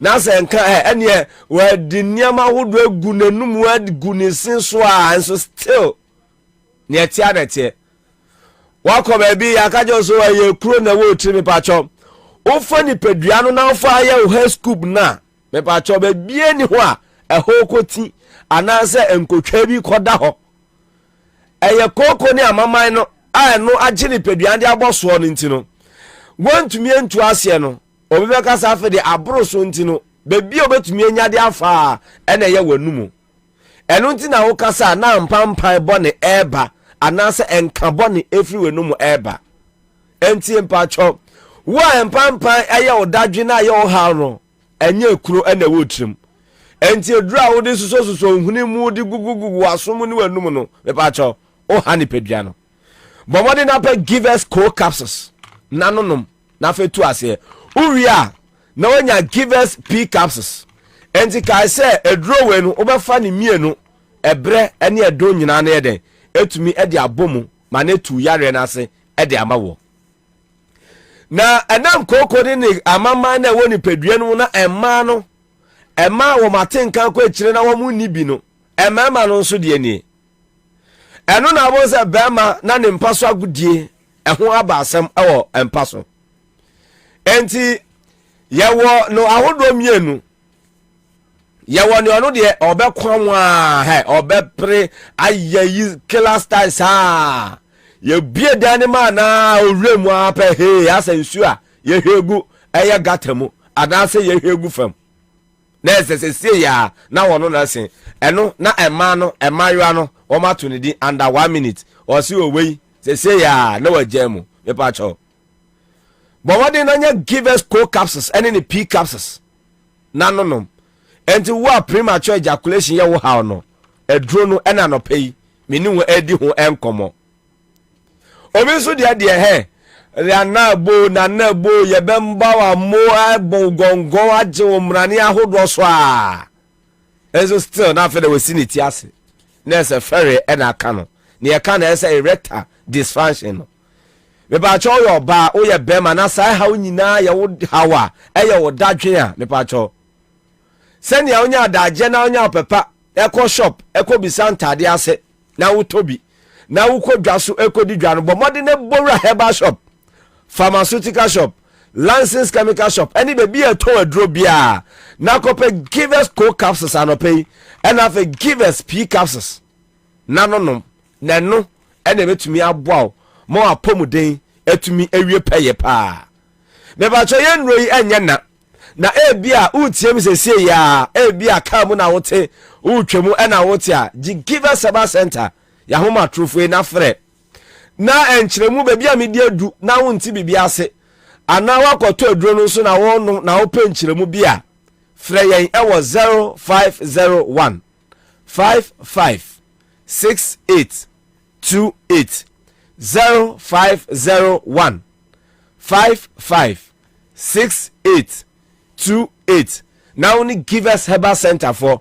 any command pay won so awo de ukoko no amama no wo wasumu ene de bia na pentop ena mo asumu ene akokɔ ntakra ena wo twetwe ene praye na onya no na na wudi no wasumu no be pa cho edro wo ho pedro nanom eno na ya give us co capsules ena fe give us p capsules kai se edro no obefa ne mienu e de abomu ene na nsa na me ni abayo bi di nkomo ano so wono de na otwemienu ana ya sebi ya nenso otako anase eya oja ne nan me ba cho manyin se no ya duma chede anase wo de no be hwahwa ho the more na wo yesa na o me de 2 weeks o me de 1 month kra na makoba ko me de 3 weeks kra na makomienu no o ha eye ni pedua no enti wo a mfichire kwa wo nsam si ya wo ha no me ba cho we draw eye give us co capsules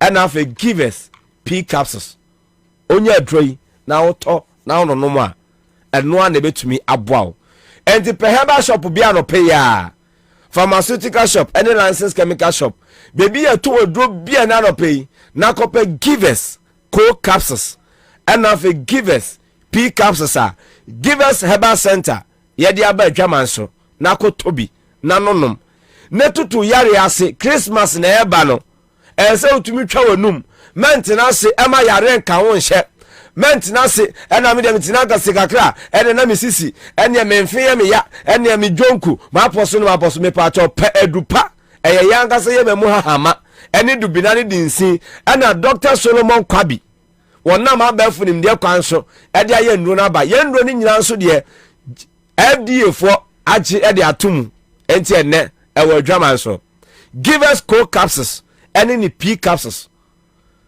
once a ware chaye yente se ba bi esu oba no woni atinkanti no obema ba wo nchen a na wo pampam no bema no nso wonso wutuo enka na entunti no wonsa still e ba cho give us co capsules any p capsules ene ye akaginamu ede mamo monko tobi ena no pay na mononom enchiremu bia aka bia me pa cho no pay ya for give us a center for ye e was 0501 55 68 28 na woni ye any enkomo 0501 55 68 28 na woni ye any comment me sorry su de na se danama aye krado a dwumedi ahodo aka nyina give us enkomo na me nda su de ye di besi na ne hu mafade na me de ba no no se me nkwa asore na mo se ne tie bia na se me bomode oh okay na me ko nti afena me ko fefie ye da ase na makosi ese me ho akọ ye da ase anopen inso me da ase pa abusiafo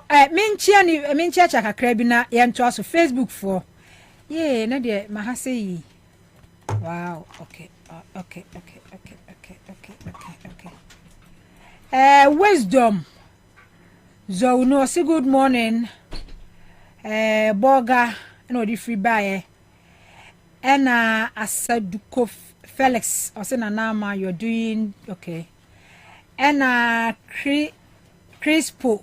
Hey, Crispo fufu. And also, I strongly believe that Ghanaians will maintain NPP in power and keep NDC in opposition in 2024. Okay. We can say time will tell. Emre and a betchere. Emre and a betchere. Masa mutu di one for ena Atika Osman so Johnny and Anope Shamaba Edina Benya.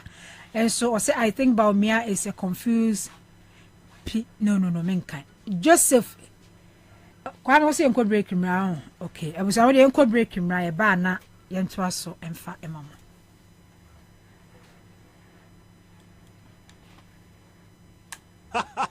As the commander-in-chief in my house, I always ensure that I give my family the best. And this includes their television viewing. That's why we watch GoTV. If you are a drama queen, just like me, GoTV gives you all the local drama on Aquaba Magic. And I watch my favorite cartoons on GoTV. Go! For me, it's all football. GoTV Super Plus in T. I get all the Premier League games as well as La Liga, Serie A, and Europa. Chale, it be too much enjoyment.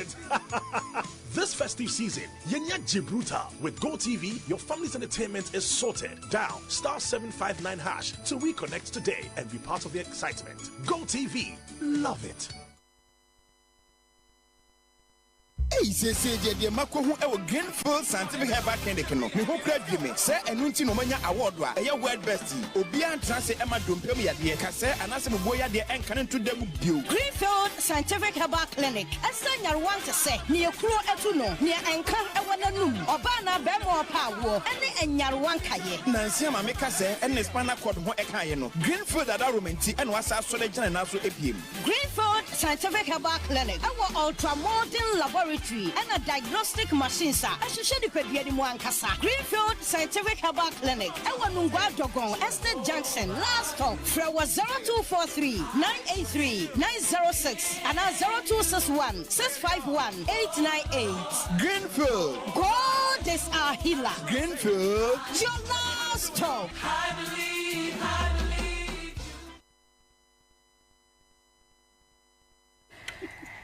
Accra 100.5 FM so any citizen show and I no pay any yes some was said the producer Akano.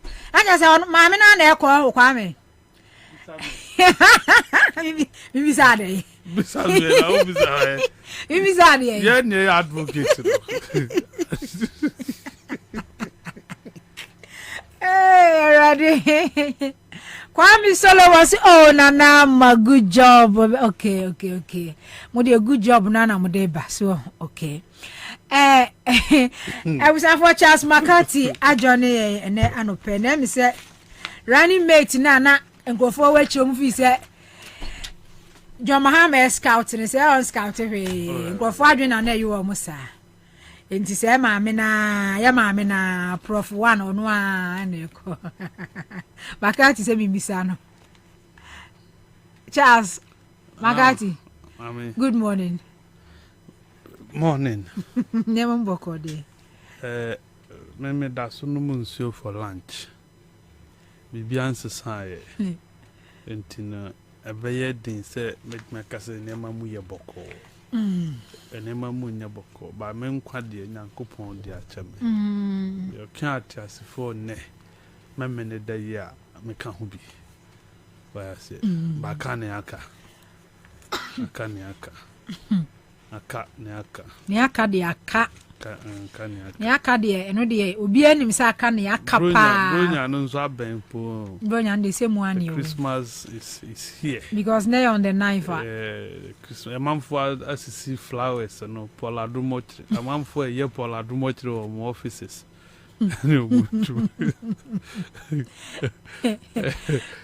man for assisi Paula do much. Home office. Oh, okay. Okay, so Xmas flower no, yeah, Paul Nidi ya Paul do much. I see. It's expensive one or the other crew. Yeah. This time there, I'm hoping say. See, obesi kura be last year then. I'm saying ya no contract omo contract bia rent no deco yeah rent impokura no rent no so bi abrabo enye nipa ba akokora abrabo say nipa bebre kora abrabo yeah yes anyway na osimi misao oh it's not I na me si bisa me say profa na eko ti ma kan o wadada okay omo dintije na say yes sano na me you see ye ne kasa o mutie yeah me ye kasa gara mutie anawa ye nye dedi wa haze boko ba mo beti kasi obi a me support to ni bia apart from ba ko na mu wi amuti aye no obi enwiem no apart from ni akanyi na ma ho odi na ofo dem ni akanyi na dem oh nti we there for all this one na profile na support na nka hwan na betimi I insulate mahama one na betimi man that buffer what I say that was the point because waba Mose Mama you good ma retain Mama overwhelmingly na 2020 mko na mabo modern na Musa Akufo Addo awia na Jane nka ho okay so why should winning team see as the same winning team so Mose we need ye ni awia mo then why do you now want to say Jane must go for when to come or kwan na hwan aba what I say na manfo dina na susa the name munyedru hata Zimbabwe dollars oh dina na no ne mu ye hata Zimbabwe dollars yemfan kodum I'm telling you nen kodum nen kodum ti mama ya de se osadi Jane na opukwajiman eko first name for can say after John say we need 2024 2028 no because na ewo no late 70s they say 70 until maybe about be say in late 70s na well 2024 na presidential candidate no candidate channel e be ya den dia ma NDC nka well na enkrofo ensu views no say onya running mate ya so omutimi scout mu anu onya running mate ya say they can say na lightweight for nkwa na ayu muti but onya obi anka o ye heavyweight a onene be kwa 2024 no so we ni a no odi ni twa 4 years we are then na enipa no so atake over na wato so edeko argument no lame as a woody kentako sense you okay enyinam okay I say you see ubetimi balance no the president or the flag bearer can be older na running mate no I young okay what I say ana examples be brave wo yenko Liberia nanu haya Liberia omomoni artist ni ye kura o mo transition no oh yes just Liberia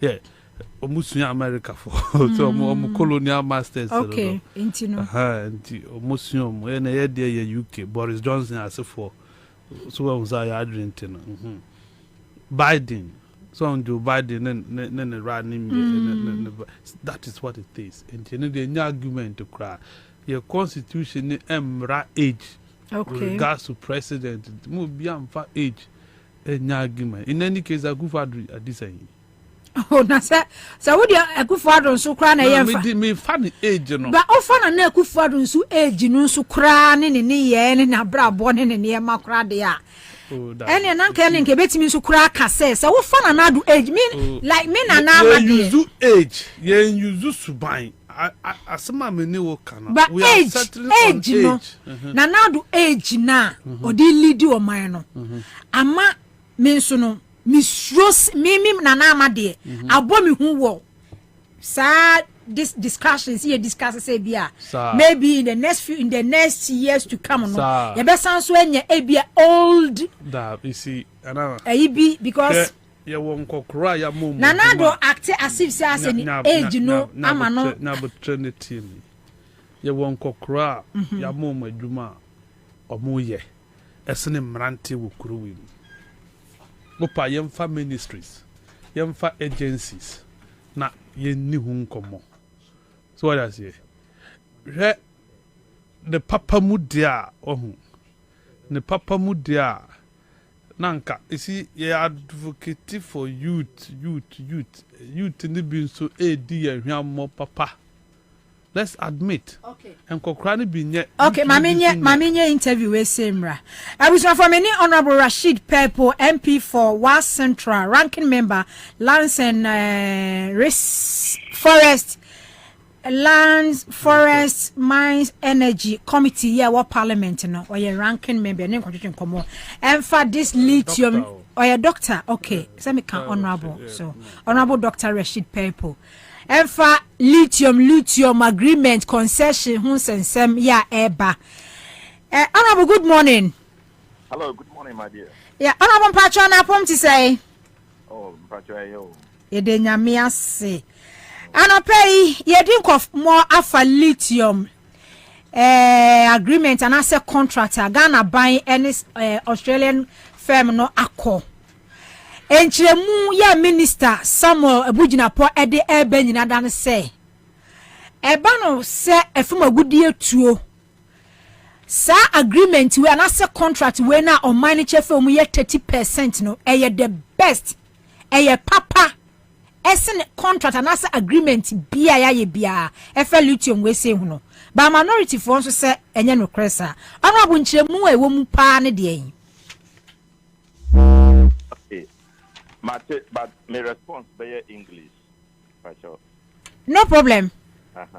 Yeah, but what we are saying is that you can no longer trust the MPP for what it is. They may be saying something and it will be different altogether. So what we will do and what we are doing now is examine the exact nature of the agreement.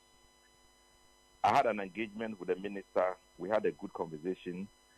I put it to him that this was another such failed contract or agreement that we are making, just like we did in the gold, and it has become a problem to us. He tried to explain that it was a different matter. Now, what we want to do is to examine it ourselves and come to our own conclusion, and we will do so soon, so that we would satisfy Ghanaians that we are either in the right direction or in the wrong direction with the NPP negotiating this agreement and signing it. Okay, but say honorable senior okay you say agreement no and some about issues bebre about Ricky Central Region Winnipeg Futu demonstration be a cause for residents no demonstrating against concession be a land be a abai no ede ama sa company for na omo ba betuo no ema before demonstration kwa be baso no na ahemfo no e release about statement aba omo oppose such agreement and I say land na abai no ede ema company kro ya omo baso abetu lithium no deputy majority leader say enye no kre eno no committee no mujumedie mu no bibisa abamanim Debbie, this year yenti anything like that, but we hear about some lack of wide communication with the people who are owning the land. If you want to invest in such an area, it's important to do extensive interaction with the people, get touch with them, do the right thing, establish a legal frame that will enable your investment to have space and to have peace. We notice that they are too much in a hurry to start the lithium mining without necessarily doing the right things. Those are all the challenges we are facing. And if the people have begun demonstrating, it shows that they haven't gone far enough. But officially, nobody has approached us on this matter. And we are hoping that the right things will be done so that, it's going to add value to our national revenue. And so we have to make sure the right things are done. But we have to be very careful, too, about what the MPP does, because these are people who, at every point in time, will want to give us something for money. No matter how small the money is, they just want the money, not the future of the people. So we are very careful about how we are going to relate with them. Remember that all these things that they are doing will have to come to Parliament for us to examine and then to endorse, to vote on it, to agree or disagree. So we will do the best for Ghanaians. And I want to assure anybody who is concerned about this and all Ghanaians that we in the minority will not sit down for anything to be done to cheat Ghanaians into the long time, in the long term.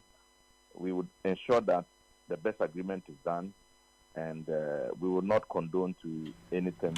So, Honorable, talking about the best agreement, lithium, okay, landa, gold, other minerals are ye to no, yedima concession. We won't say foreign firms near the amount, maybe 10 years, 15 years, 20 years. Now, almost 2 percentage or mining the free mono. So this lithium, no, Ghana no yentimi employ to say company be foreign firm be mumu meme tuna yentu yo muka se ne be ya major part no ye dia yes sir. And even in this one there is an avenue for Ghanaians to buy into it. They are leaving some for only Ghanaians to be able to buy concessions. I mean to be able to buy shares into it. And so that's why I said we are examining it in totality. We are told that this is one of the best agreements, and that there is 30% for Ghanaians to be able to buy into. There's avenue for Ghana to finally own the whole concession, the whole investment. We cannot completely be sure until we examine the whole thing. It hasn't been brought before us, so we haven't seen the total landmarks of the agreement. But hopefully, like I'm saying, we want to go into it and make sure Ghanaians are not cheated in a similar manner as we are cheated in our gold production. The document nankasa crowd the committee no monsan kan ma mu hu ye and one say ye can say 30% the best ever dealer about we ya de amagana no ba mu hu document no said the omo kan no okay okay yeah that's no pay. Thank you you're welcome. I was for Dr. Rashid Purple. Honorable Dr. Rashid Purple, MP for West Central. Oko Parliament in Swa, Committee Ahodo ranking member, Lands and Forestry, and Mines and Energy, on a year ranking member, and energy kunti. Said ya wakano. Chilemuno amodema. Said lithium no. This time around the day. Abani Buacho say the best agreement awaye ediama or mine. Because mining concession ni agreement ya nyina no mining ya 30% da but lithium dey it was say MPP for the omu betimi aka enso wa hwe yan krata ne beba no na nukure nim ti omu hia say wo mu be examine contract na agreement no dito bibia omu bia no ma hu se zeni sitie makati enti ya starting free lithium sense me ya because we here no so ye na ye major issue ya ekwa eba Raho. I'm sad. Sad for this country, Ghana. But I am sadder this morning. Okay. Listening to Honorable Rashid Purple. We Emrashebejani were rising our parliament as a majority leader on the side of the NDC. Anya kwenya be the minister. Minister. See, you are on a serious committee like lands, mines, and other things. Forestry. Now say, BBC Abetudra is telling us, say, till I know power will need a casano on pair document in it. But say a procedure. Or no, you see, you are waiting for document to get to you. Right? Is that what it is? Say a process because on to mean solely an opanko jina samabujina pogate anonga kase for document the mami. And as samabujina ponsu nim say document no. I was what the mark committee our parliament mo ehwem. A process. And the young trans a group committee ane akasa. Anyesa. Say ye kasa afa abina semwa abini position stand. We cannot be talking ahead of the committee. The sana wokadia let's pause. Say document ni ko drew committee in a level na ya kasa ho. Mo ka ho. Mo jeje ni paso. Mo so ni paso. Oh dear, Makati. Eno ni ye ne. He's on a committee. Now said there on that committee is to do due diligence.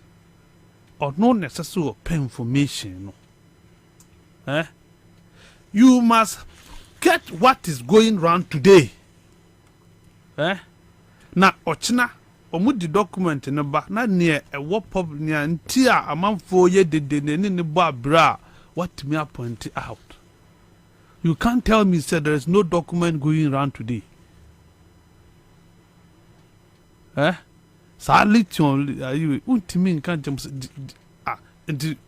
can't know the company. And one say what? Was a what? They say me so amati. They say yama me our tongue koko kano non so aten. We are not of the same level. You are a member of parliament. The ranking on a serious committee like this. You see, this is what I'm saying. I said almost so ni paso. But an normal circumstance crown senka I was say MPA ma minister and kasa ho kwano na parliament committee ni kwano was senka akọ woman nim. I saw mother for briefing for some examine agreement no ni ade ansana. What transfer or must sign contract no? The people are crying. Ahemfuni soon. Mewa. Was it mate? If you are proactive, you would want to find out. For nothing at all, won't mean driving a one man over a constituency. Mewa. Ewutu. More chairman wo more regional executives wo utuma umetimi adodum. Ohu abusiafo ahemfo no. Nintia omuye dede no. But Makati, you must see contract contract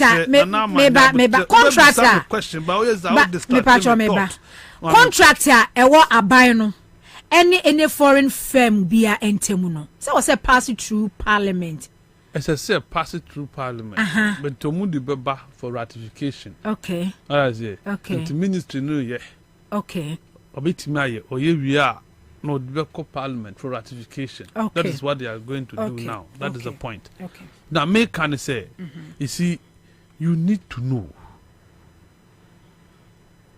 We are minority, we are opposition. You have become the voice for the voiceless. Una wudi oni biasem emano. Enti no wote hwe ewo hanom a na wakoje. Oko amube information. Omunyina so ye den. Now when you are speaking based on the set of information you mudi amount.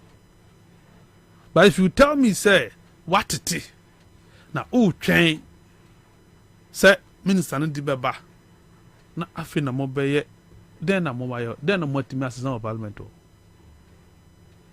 agreement ben o ma sign or successful the motimi a reverse onye dede because our committee no eduane wo ho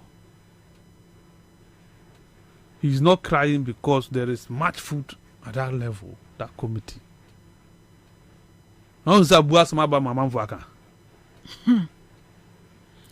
Na me kura ni pa no kan sam no kura no a Samuel Bujina po ye press conference wa na John Bujina po so ye press conference wa na you see near tiani say your lithium no mo ka 30%. When it comes to contract 1% a matter and you don't approximate. But what I've realized is that we knew on Bunyamu approximation. That's what we have done. Because Minister in a press conference, he was specific. There were 10%. There were 10%. Yeah. Shares. Enough. 19% participation. Ukabumwa is saying 29. And yet 30. Do you get it? As some ye bisa question I daye ya no ye bisa ni say Ghana ye nya lithium ya tenasi ya so mine adwin say lithium yi kwamben so na be fa benefit ye behia ye ntimi nya ho hwe enti ye hia obi ama na be boa ya ma ya use lithium na has that been that discussion? Now, stakeholders being has that been that stakeholder engagement on how useful we can put lithium on to ana? No. There have not been that consultative meeting as to how we will put that newly discovered natural resource way to use ever benefit the ordinary Ghanaian and the people of that particular area. No. Bibisa niho. Neomun say you see Barry, Biview say Barry Abba and Yedia Momo 15 years. And that I did the publications that Ghana we have donated our lithium to Australians. And your donation here, you know. Now we try home by catch and say it is the best because and you were 10% and 19% of local participation in the anything your best. That means that you are myopic. There's a one winning question. I say Omu Basi refinery. Mewa refinery yen to mean see. Yen as or mine. We cannot build a refinery. Now, or see refinery for how many years? Is it build, operate, and transfer? This is a be a car power. So how can it be so? And the air far. And I say we see refinery while operating forever. We want to understand. And to look at a best, Ghana yenya. It means that you don't think about this country. And until I am a minister, your pet best in tea. And another year minister. Your pet best in tea. Parliament could justify why you must be allowed to work as a minister. And Tina, ye trial cap, baby, oda. Sabi. Uko ajana swa, ye, any flash amount. Untriashe. Utukwan wo ni wo yire ne wo ma V8 ni na ye ne ye hwew si obebe ma ye the best service ntabu ka tell we ni na ye best so the all kan no odi we tutu ne wo hen ya nya lithium Ghana ada no. Do we have lithium apart from we? First time when. And to say a first time now, it is the best we have had. What are you comparing to? Who do we compare then? Gold. Gold and lithium, are they the same? No, me personally, gold need lithium, and the same. And say other natural resources. And then confirm me say on drinking Ghana home, and I said on drinking cocaine. So we drink Kanya. This is the first time we have discovered lithium. Into the lithium arrangement, no, Eddie compare gold. That means you are not a serious person. Elsewhere, you have been gone by now. Uncle your history. We get Uncle your former. Elsewhere, but be money abri so move ya man yourself. Boom my uncle. But in this country, governance it is our time to chop. Yeah. What I say? In this country, who can governance out? The meaning of governance to us, that it is our time to chop. Until people are doing what that they would do to chop. And then you get people foolishly celebrating them. Former Chief Justice Sophia Boafua Akufu. Or see, there are several articles, several contracts. Obit me a supply. Just say we are you going and yen ye best. A year now flow 2 years na bit obiam fa what open tender. Bring ideas. Mumbra, come and show us what you can do with this and I would have gotten best. Yes, so sourcing. Ma we knew now for phone could trade them. Then you come out and tell me say it is the best. And best. How? Must you be the one telling us it is the best? Now one be ya do be catches a damn year and ya the phone. Who will do that? Yantana Guva to catch say 122 ministers or no, and then best for Ghana, and that is in the hurry. You can't was one tea. Did he not reverse on his ways? But I bet it is so. Did he not reduce the number? Why I didn't know? Jitu. So my consultations, it is true. Things say, you're quite more canon, you're fair, but then you see, Abu has become so defensive. Abu, Dinapo, he has become so defensive. Illogical defense in Kwano or play in that ministry.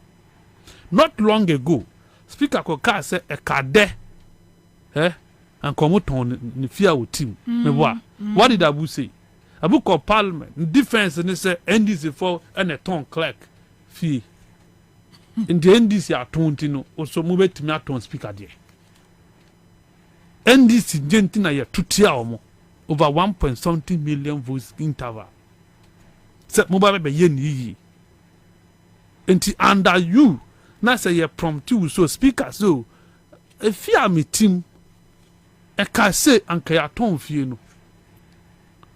Any reasonable minister would have said where ye a dangerous phenomenon in this society there kwan ben so ne be fa they are consolidate abine sase abine bungalows such that could deep private individuals in some enuntino may be stock taking of all abine sase abine bungalows are yaton from 92 the upper give us age time frame maybe ye now then we know sir you are thinking as a progressive minister. But don't come and tell me say NDC for Naton clerk fee. What kind of bullshit is that? And that is what Abu has become. So unfortunate, a young man, someone who can youth. Me what? So now can age. Abu a youthful Abu. Nah. Young man now we deputy chief of staff you are this 30 year the free Jubilee House no na say your promotion am na akọ onu aka say ye no who boss so ade be na we expect. When it comes to the age factor now we must be very circumspect because age is deceptive. It be a young very progressive, it be a old very retrogressive, and we have young men who are backpedalers. That is what I want you to understand. And I ultimately say, Abu Bedi minister, and we are sent Abu and countries would be. What would you know? Have you seen the trees? today planting for trees. The holiday near Duan, but me guys were doing 1,000, 10,000 for. Have you seen the trees? It just cancel the tussle. In Yanway. Where are the trees? Every year, we buy a park and garden. Juma, waji, and I would have 2 minutes, and I want to wait. When I would do and what you said, Juma, if parks and gardens or I buy agencies, so would do and you've taken that job from then other 2 ministers. With the climate change, Sika or Honum. There's a whole lot of money there. And at COP28, COP28, we are not thinking about how to deal with Galamsey. Galamsey has been with that since immemorial. Akufo-Addo Ababa ye Galamsey ama soja fuewu. Amanfo afaswa ye. Na ye timinya akwenya esako COP28. We are going to talk about climate change. Ya che forest afa. Forest,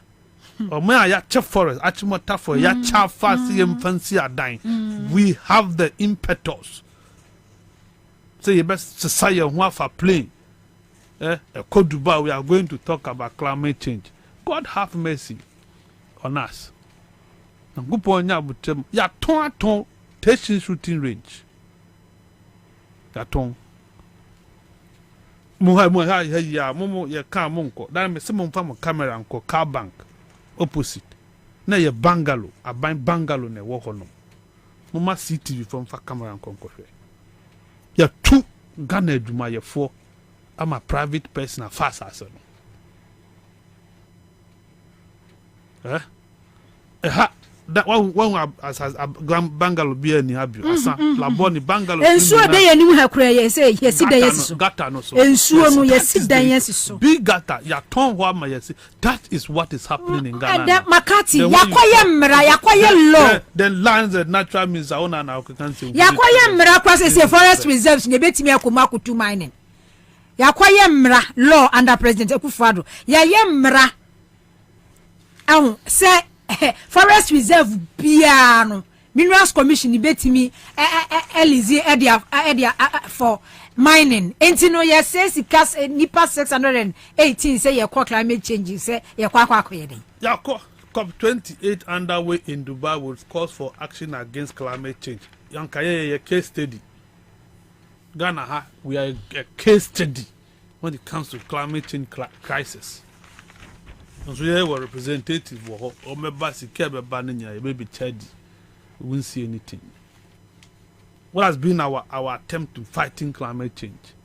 Na minister Kwenya ba hwene obuase aye obuase ni Johannesburg and a share good to us obuase and Johannesburg started good and then Johannesburg ya in the short Joburg obuase ya dey okwa ho ya we bidie so dade so aba matna kakra da ba biatimitra hwi ni ho so Ghana gold do na ho ne enye ye beti si too good ina ne too good obuase mama chi de ade atunumpo be ma be ko obuase because na memma ne ko kwa wo ma bio ene obuase ada ne ekurase for how many years yentimi anye na ade sa be ka ho ne abeka ho nyina so sa there's nothing going on and you are not ashamed. Minister edi wa beto ba ye na abeka ze Galamsey yi wu guna ni wudi soldiers call ye wudi asofo akobom pa ye ni ba to today ension ofin river ofin is still red say who nim say ye Tom Brown ensure ben no mo cast ye fatty Galamsey to today ensure daniati does it mean say we have not fought Galamsey ya boka ba ma ye timu a parliament na ye wono me ka say ye crimes na mo se mo ntimase no parliament approved money huge sums of money to fight Galamsey. Today parliament is not being able to call on president to come and tell us what you have used that money for and the results. Anything I will no be cause why ni when you have weak institutions that condone corruption, institutions that support scratch my back, I scratch your back under the guise of consensus building. You build consensus to deprive the people what they deserve. Is that what you do? Is that consensus building? So be kwata parliament na maso so mo ho so na nipa ne bre hwe na no ye. Just look at enano na mo speaker no de enano de he mo speaker no de budget de kwa de say na ye normal na nano de he enano aduchum de oye about yenko school first year from 28 November we release placement we say 4th December and Koranko school. Now Parliament couldn't direct him to change the date. So what game no? Parliament has the power. The speaker no what power so bad director is the minister come of it. Change the date no. Ghana Education Service in Sumi who statement almost say Parliament ain't mean direct. Almost agronomy they are jokers. I don't know minister no call honum. So what do you call? So answer questions. Hear me. Ghana Education Service is an agency under the Ministry of Education. Omusa. They don't have that mandate to challenge the minister's decision. Omunibi. Mr. Speaker directly say, Monsi send date now, and Komosi send date no. Did you not hear Chairman Sabon's argument on the floor of the House? Said that wasn't directive. The Speaker didn't direct. The only direction the Speaker and the director is the minister should appear before the House. And the minister now move Parliament. And Waba. Do you get it? Technicalities. Then who invited then yeah. Until you have the power to have directed the minister there and there. Sir. Date, you know, because you represent the people. And I'm a source, and I'm a janitor. Till now, many will say, and Cranberry Cyber Field 21st. No, what? A being called school. A big school. Oh, now placement. A big school. Charlie, you see, Salman, we won't. It will get to a time, people will say we are fed up. We are fed up. But are we not fed up? Are we not? No, you see, when you are fed up, who give it up? No, you don't give up. Fed up comes with an action. Okay. So if you are still talking, now so are fed up. No, people will see fed up when it is backed by action. So what I say, that is when it can be described as you are fed up. You've been pushed to the wall. Do you get it? Yes, today you feel fed up, but there is no commensurate action to mean say you are fed up. So that I must say, yes, but sadly we are timorous souls in this country. But me, to say Parliament, dear, would be me. Now me dream and be make us say Parliament speaker from the opposition party, and then this one emphasis will be amaso. Mami use this platform to apologize to our listeners for defending Bagbin's selection as a speaker. Mumpanchame. It is one of the mistakes I did in my radio communications. I supported the nomination of Bagbin over Makokwe. Okay. Now, to say numbers are one.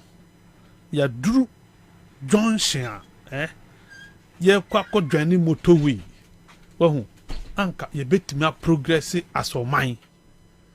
But unfortunately, now, see, Speaker has disappointed me. Yes, disappointed me. Unim. My example. Oh, no, so try. Say for phone and the credit. Mr. Pacho. Send the credit. I was from Saka Honorable Poku, MP first in Nafu South, ranking member, Food, Agriculture and Cocoa Affairs Committee. Yeah, what Parliament? Your name condition come. Honorable Eriko Poku. Good morning. Good morning, Miniaba. Honorable Napom to say. Nyamiada Romana Kwamoye. Nyamiasi say Ahmodin ho. Honorable pay your friend ye me de kan free putupru mu entempa so a Parliament moko ya cocoa loan $800 million moko approve ye because your cocoa season mu we can kwasi say because as a cocoa akuafo esu moko ya cocoa loan cocoa syndicated loan $800 million. Yeah. And some kwasi say because you was season name by me when say cocoa farmers no complaining bitterly about cocoa purchasing payment no near the yo dey kameda was Miniaba na machia mpanimfo a wono mo kasa ni na emze na Miniaba akubi o cancer there dey bi pa na wo de me ba mu e de me pa na cho say wa mama en cho no me frɛ na Miniaba ene say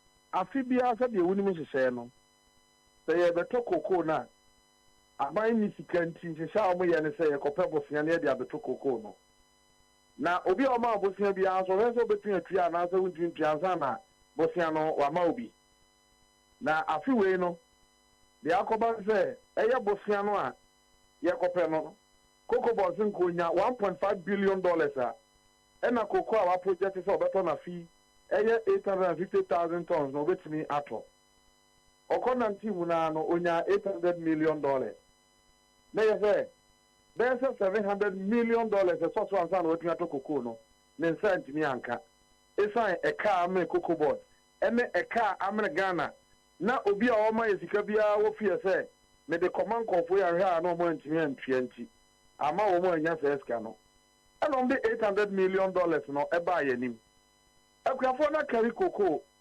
operisika na nko de bia kotro atade amanaba obi de bia kotro school fees obi kwa yare na nko de bia ko hospital aya problem a omo ye ho hwe a enye yi omo nya ska no enti don kuma na ye ne say e wo mu say omo mismanage cocoa sector no but e be ye unfortunate say ye social democrat na ye ka kire om say monya bo say akra de cocoa na yen sa ma mo kwan ma mo fa nko ye si kwan ye improve ye hu dede ene ade no ti de yesu ye ne say ye be kan ho asam obi ahu kwan o mo de sector na fa so na ya bo mo kokko say sa $800 million no ye ni say ensu cocoa no to no mo fa nko say e be to cocoa no betua tuakuafo ni bika amaka kra o mato no akuafo no ko mu aha wo mo na ne cocoa ye free cocoa ya hata age say Lands buying company ni free na kuyani no man be bosumi na na betua ka no sa de na twa ma kuafo nso e de yi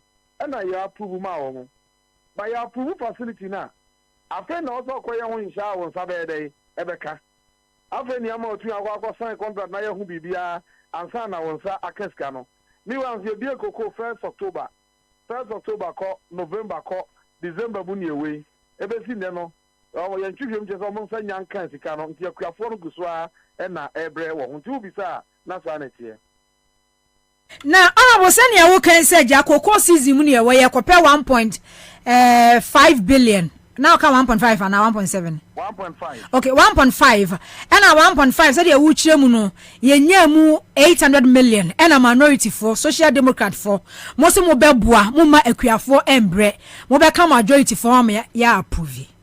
Last year 1.3 billion ye kwakwaje ye to kokoo say na kai o matimi account wa kire mo say loan na ye kwakwaje kokoo say na to say na kai sika de say na de ye ya cocoa board ho no na ka ene da ho.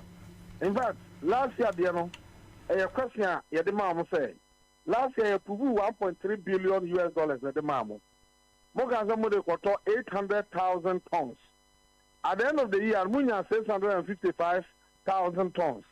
Enti kan se munya savings kakra ade na mo report say last year no masa boka 3.3 billion enyanti ase enti ye ni nyina ho no mo bobo ye de still no ye chengo se sa ekonta obutre ya yentiase ba unim Ghana yenhihye mu no yɛde a yɛbɛtumi a yɛsɛ yɛbɛraise saa issues na yɛntiase nyinaa by ba auditing na ɛyɛ auditor general bɛkɔ akɔ audit na audit last year account na or the report no bɛbrɛ yɛ parliament na the report no ba na parliament de ama public accounts committee na afei committee no recommendations no yɛayɛ ɛho adwuma enti sɛ wohwɛ yɛ a ɛda na yɛ approve facility no we in the minority yɛ indicate saa sika ɔmo gye yɛ na ɛho nkontabuo ayɛ basaa no ɛne kaa ɛfiri sɛ ɔmba akonnwa so from 2017 afi bi ɔmabɔ kasaa bɛsi nnɛ ɛne bosia twitwi deɛ ɔmagyeɛ cocoa rose ne adeade nyinaa ma sector no agu kodwoe no yɛ raise all those issues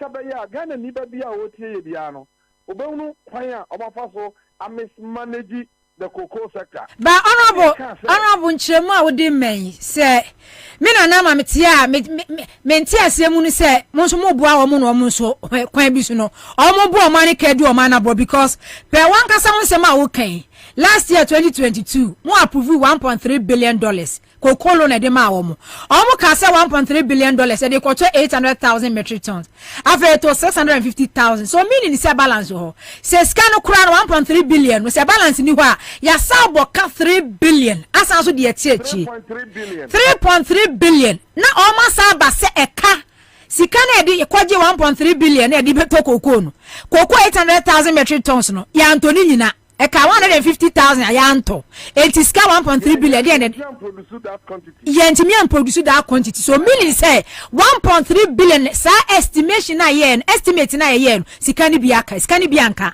eka 3.3 billion asa beto wo man so cocoa board e de sa kana beto wo man so muntimi justify chances any sense ya then say minority mo so mo boa majority for say any e wo sa 800 million ba na ya boa mo ma approve di any ro mo so na bo mo so mo boa wo ma mo ma di wo man ne bone de me tire no wan to ho yi 800 million no say you improve 800 million now what it means is that the whole of the year no cocoa kwani bi abekari cocoa bia no omunya sidi ntuaka emfa ma kwani no kwani na wakata cocoa no at least I was a kakra what de ye tritia naka it is say de bosia ba say ye beji akọ to cocoa no ye hu say we wa mun konta na nche ye yie ba ye nso so no emra no man ye kwan say ye gofa wonkrata ni nyina megu yanim na ye odete enti e was here de man de also bari wonkrata ni odete na odete wie no de report ba say de afi bi e ba na asotwe bi e wo ho bia na ye de amount enti on tumi ka say ne senti no me man to cocoa afi eti me minority afi we ikura new kadu cocoa okwa eni kwa afi eto da bi so ye position is say in the supreme interest of the cocoa farmer na wako hata cocoa nenne ogojina ho se me hat me to me cocoa mame na sidi ni ho eti ni cocoa ni se free no busum yenu obi o no e free de from October na ye ntua na ka be si ne a wo mo complain every day no yanka se da bi don kuma say yama ya nye bosiantie ntumi to cocoa no ye sa na yahwe nipa bonini no ho anyene the ordinary cocoa farmer no nti our position was say regardless of the mismanagement kakra na wo mo de aba no ye hye wo mo say we de mo de koto cocoa mo fango gina cocoa no na mo ntua cocoa akuafo ka na akuafo no enwu say cocoa na mo toye no ye tua wo mo ka okay honorable entiase wo mintwa wa no on say o can say na mo raise issues from 2017 eka ya o ma battle every year bia eka da ho because of say every year bia eka da ho no mo a ye raise issues AG e the report beba eka na da ho say da ho an say da ho no ye be kwa kwaji loan parliament ye nhwe makuafo komo ne wo mo ye be approve so every year bia no eka da ho yakwaji 1.3 billion the babe to cocoa 800,000 metric tons I don't know to 650,000 and require sabo ka 3.3 billion ye hwe ma cocoa akuafo ho nkire wo muntino ni ye bogum but say honorable say ye hold them accountable previously a car e da hode na mo de ye mo nkire ye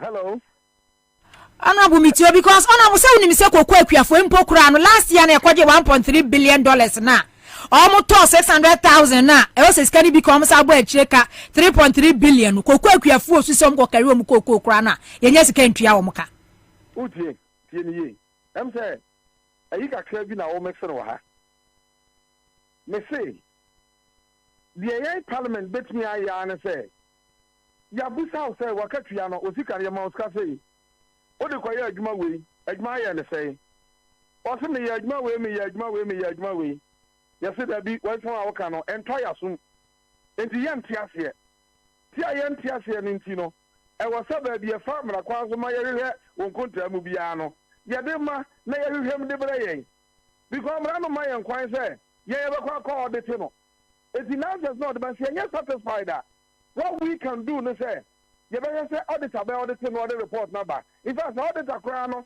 e the report number parliament ye bibia ye recommendation we are I was also say buy no so dey say one the best the power prosecute no if I just not here there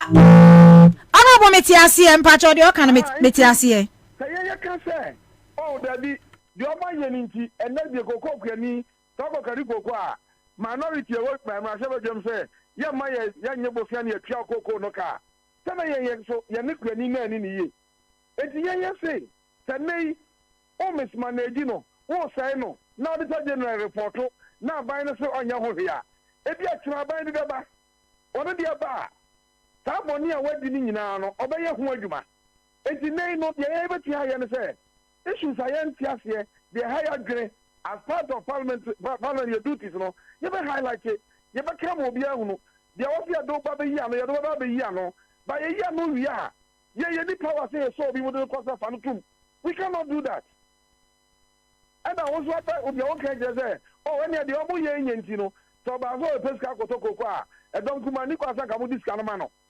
the o kan no Honorable Debbie, enye de me kan no. On say, de me kan sa de no. O ma ya ma na to aso saa. Enye baako, enye mienu, enye me so say start ya wo kan no. Was it from 2017 e be ka o ma boagu ho aboagu e say. Minu mienu nyina gitum se cocoa board yi akoye ka. Ene si ho no mo. Say cocoa yi o mu kokaria pharmacy o mu ntua o mu ka. Omusika omotitie for spray say cocoa farmers so na bo wan kasa we farmer omo complaining about omo cocoa farms destroy say entina na make can bibi say waje first one sika na kwa akwhye no aboka no waje first one sika na akwhye no aboka cocoa ensu muji amokokotom na ye ka na say parliament ka say cocoa akuafo entina na make nya say bia mo ni boni mu okay enti ye dia ntina me tell so say ye dia ne say so utie debate ye nda no on the floor ye catch o mo say ebe na NDC wo power no ye nyamfaso 2013 ye nyamfaso 2014 ye nyamfaso 2015 emfaso ye nya ye ni nyina no so wo nyamfaso na kokobod mra no kiro de ode mfaso no be ye de ye stage man kama ama fans o kokobod a welfare fan ne ade nyina no sika komu a na support akuafo no welfare babo ba ye afi bi oboka Taka no ye di ka release amodi amu ye enye sa ne ye no mo say cocoa board ye ka abai no say de meya na meye okay de obeya no obeye wo ye no say ye no auditor general kwa auditor general say asika we e ma boka afi o mo ka say e mo ntiase sika we mi huru mo nko famra no auditor general ka e ba parliament a committee na ye ho adwuma no ye wi a recommendations are made.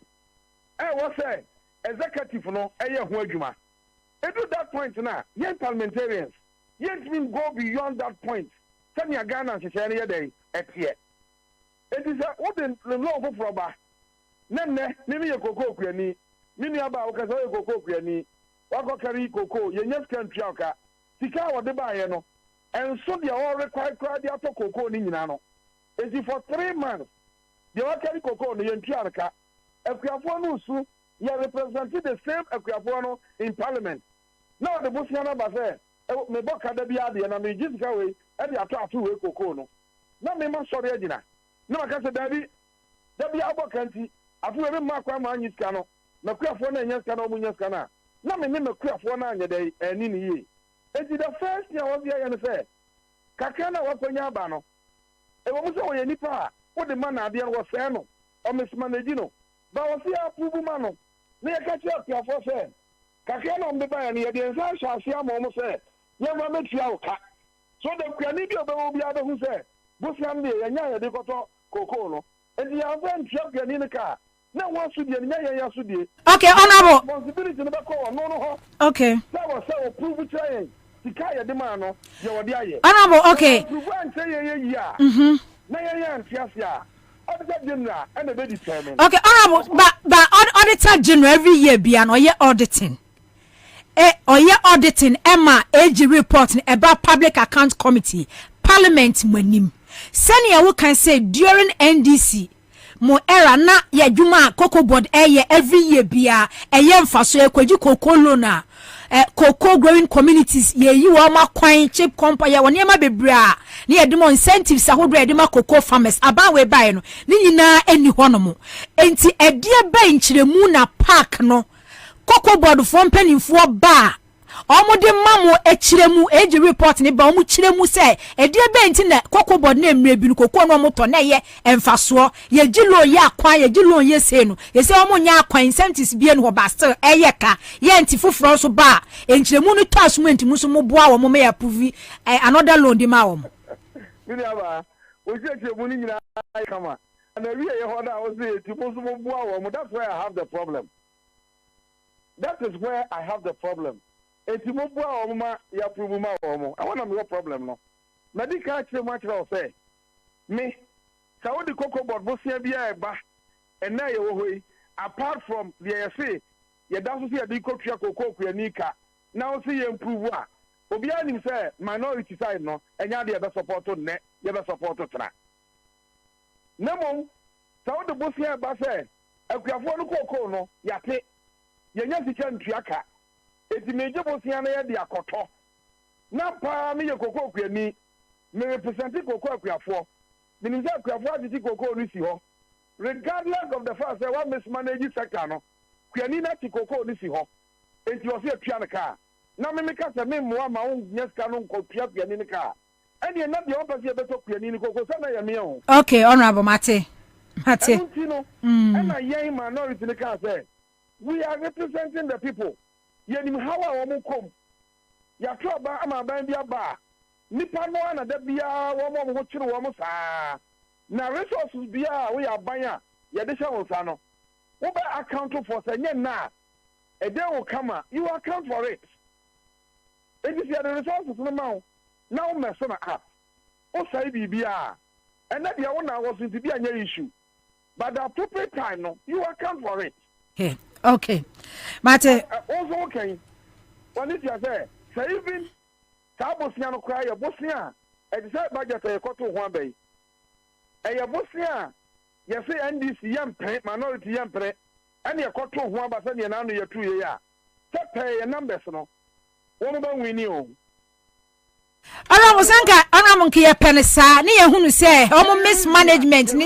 Ya nya ne say ne ye budget yi ne say the ordinary cocoa farmer on the innocently why na juma kama na wo se pianaka na mamu boni nti ne ho che ne ho se yemma yemfa sa so die no nto yen so ta na ho che ne yen ya okay honorable yadase yadase for honorable na da be na me hwehwe wo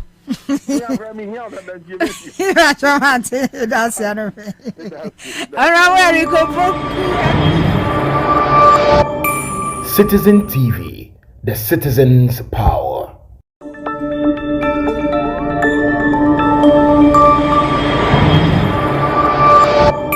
Citizen TV, the citizen's power. Honorable Adomako Kisi Eimete.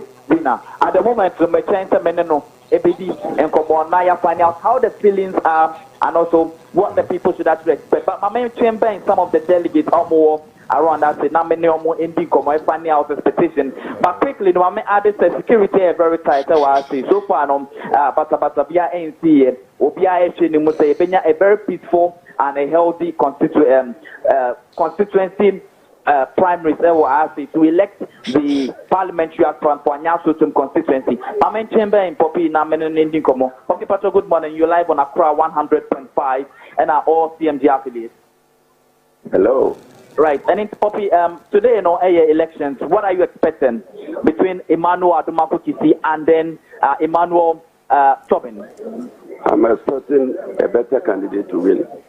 A candidate who is trustworthy, a candidate who can help the constituency. Because the constituency is a flood-prone area with bad roads. And for the past 4 years, we haven't seen any development in the constituency. When it rains even 30 minutes, we have to stand on our bed or find a place to hide. Otherwise, the flood will take you away. And we have been in this situation for the last 4 years. And I don't think we can continue to be, stay in this situation. And I hope that if the Tobin wins, we will all be glad because he has given us promises. But the other candidate hasn't given us any promises. Okay, so honorable, honorable Tobin Amal promise, no honorable other one name out promise, together with Vladimir to constituency in the moon. But I've seen that some work are also ongoing. Do you think that any enough now? No, it's not enough because where we are now, the waters or the flood flows from the top to the downstream. Which part or which electoral area are you? Future Link area in the Pentecost, Ebenezer Pentecost area.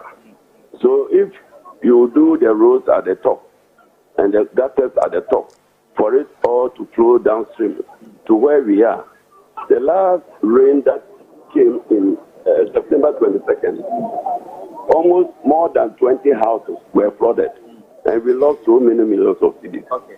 So if you do the roads upstream to come to the downstream where there's no drainage to take it out, then what are you telling us? Okay. All right. Thank you very much. And as I said, that is one delegate I'm in but so far, no, honorable, are you free? And it may have a quick conversation. Honorable Adumakuki, say you live on Accra 100.5 and then all Class Media Group affiliates. And there your main election team. What is your message? You have had first 4 years and then you're competing once again for the second term. What is your message for the people? Well, thanks to media, more my idea.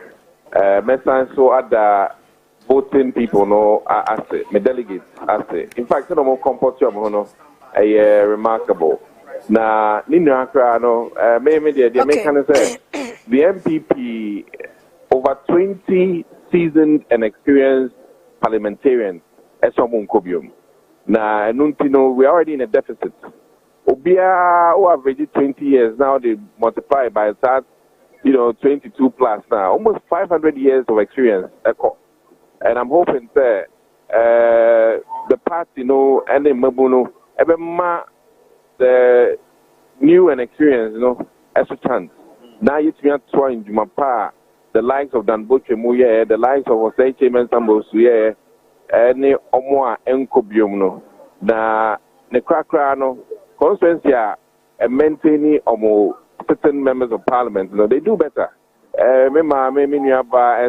Just said it so nicely, sir. Even on our course so many times, she has come to realize that retention is better for the constituency because maybe on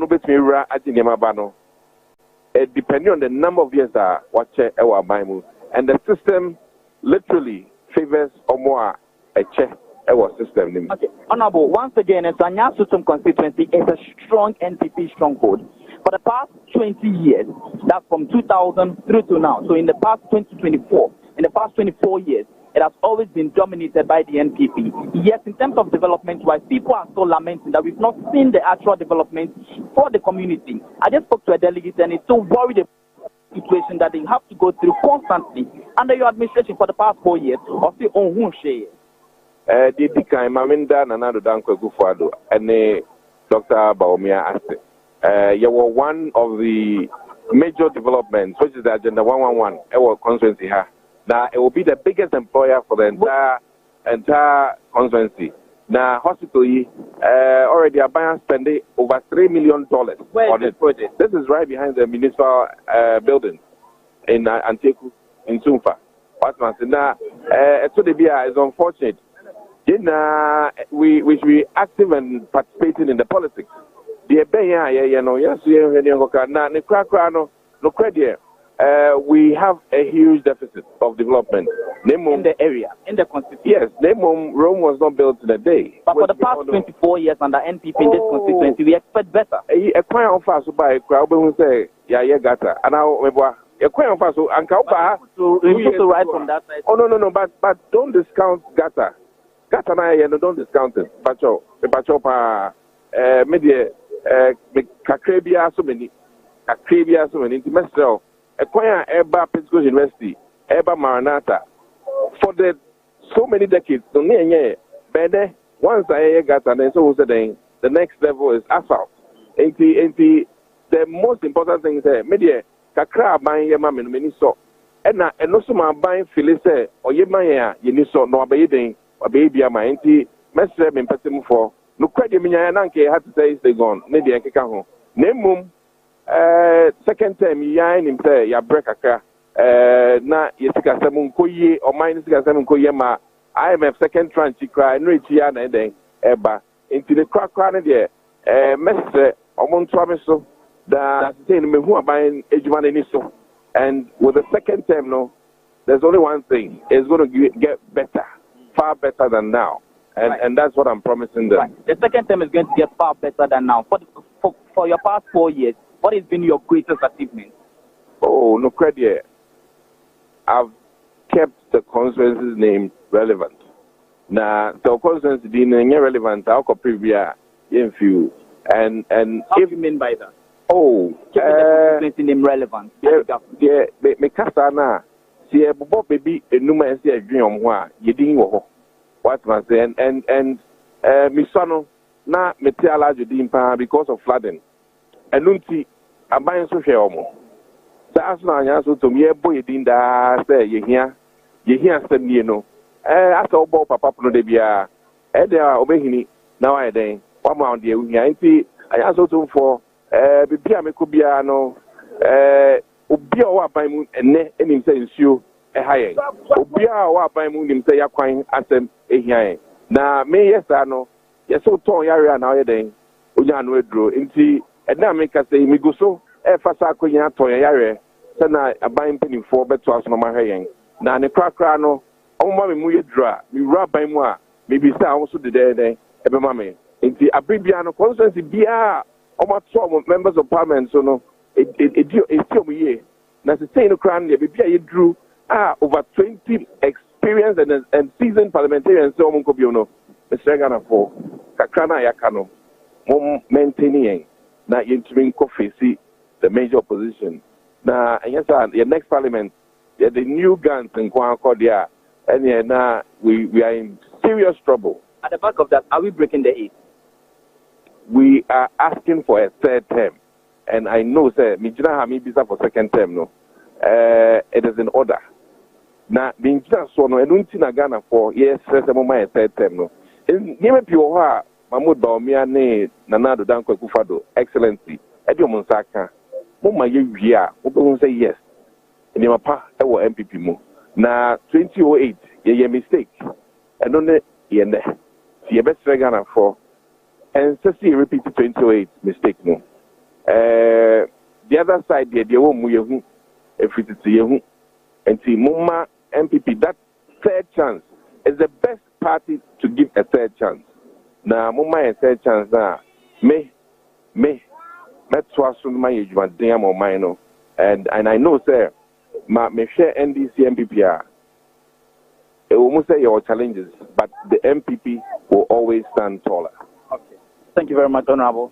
We are so grateful. Any other final words? Jamine Hine, Inti Messer, you know, na delegates no, Chopana Medepa, almost say, some form of crowd of Fanchame, now my second chance. Now a bit better than first. All right. Honorable Dixon Adomako Kisi, and Yasin and Kano. On Accra 100.5, class 91.3, and number one in 18 Komodo. And it's known that as no and I consider Anya Sutum constituency. So far, delegates na comporte mo here so far yentement bibia any bata be so far no and again and so no obia eshinim say on betna have a peaceful and a successful election, but from the incumbent MP no or party said he wants a second term and a retention because over 20 NPP experienced member of parliament are almost kobium now. It will really be a disaster if indeed the new ones who have just come to parliament and are gaining momentum and all the experience are not also given a second chance. And it's not said, I know the new update from okay.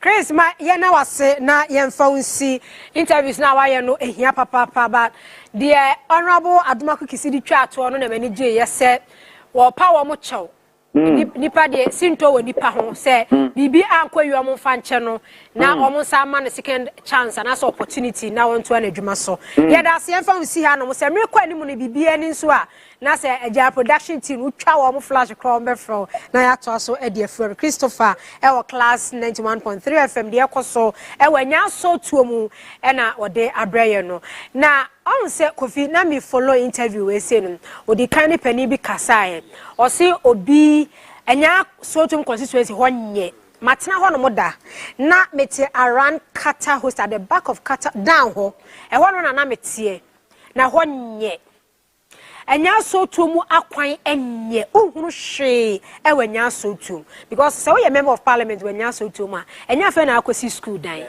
enya fe na wo kotwe nsu akọ obi fie obi asi ni fie wi a otwe nsu okom enti obi meka ntwe se tubo ho maye anase hia toilet facility e wo ba bia but akwan enye wanya so tum constituency shali ayokobotwe foreign affairs minister na net so Otna so chair papa and then I quite remember say unim say ono kwa no wanko contest no wanko biem 2020 na ma o wini you okọ biem anko besan so awini me kai say MPP wo opposition wo Fred Shelia Yokobotwa na Same flood esi sa school we me refi school no e wo hono ma wo sa akosi school kese pa no senior high school e basic primary junior high na se flood si na se sa area hono mo no nsuo na twia for man for na friend na only ye interview se ma me de na meye ye wo opposition oh mini aba mu me for so me lobby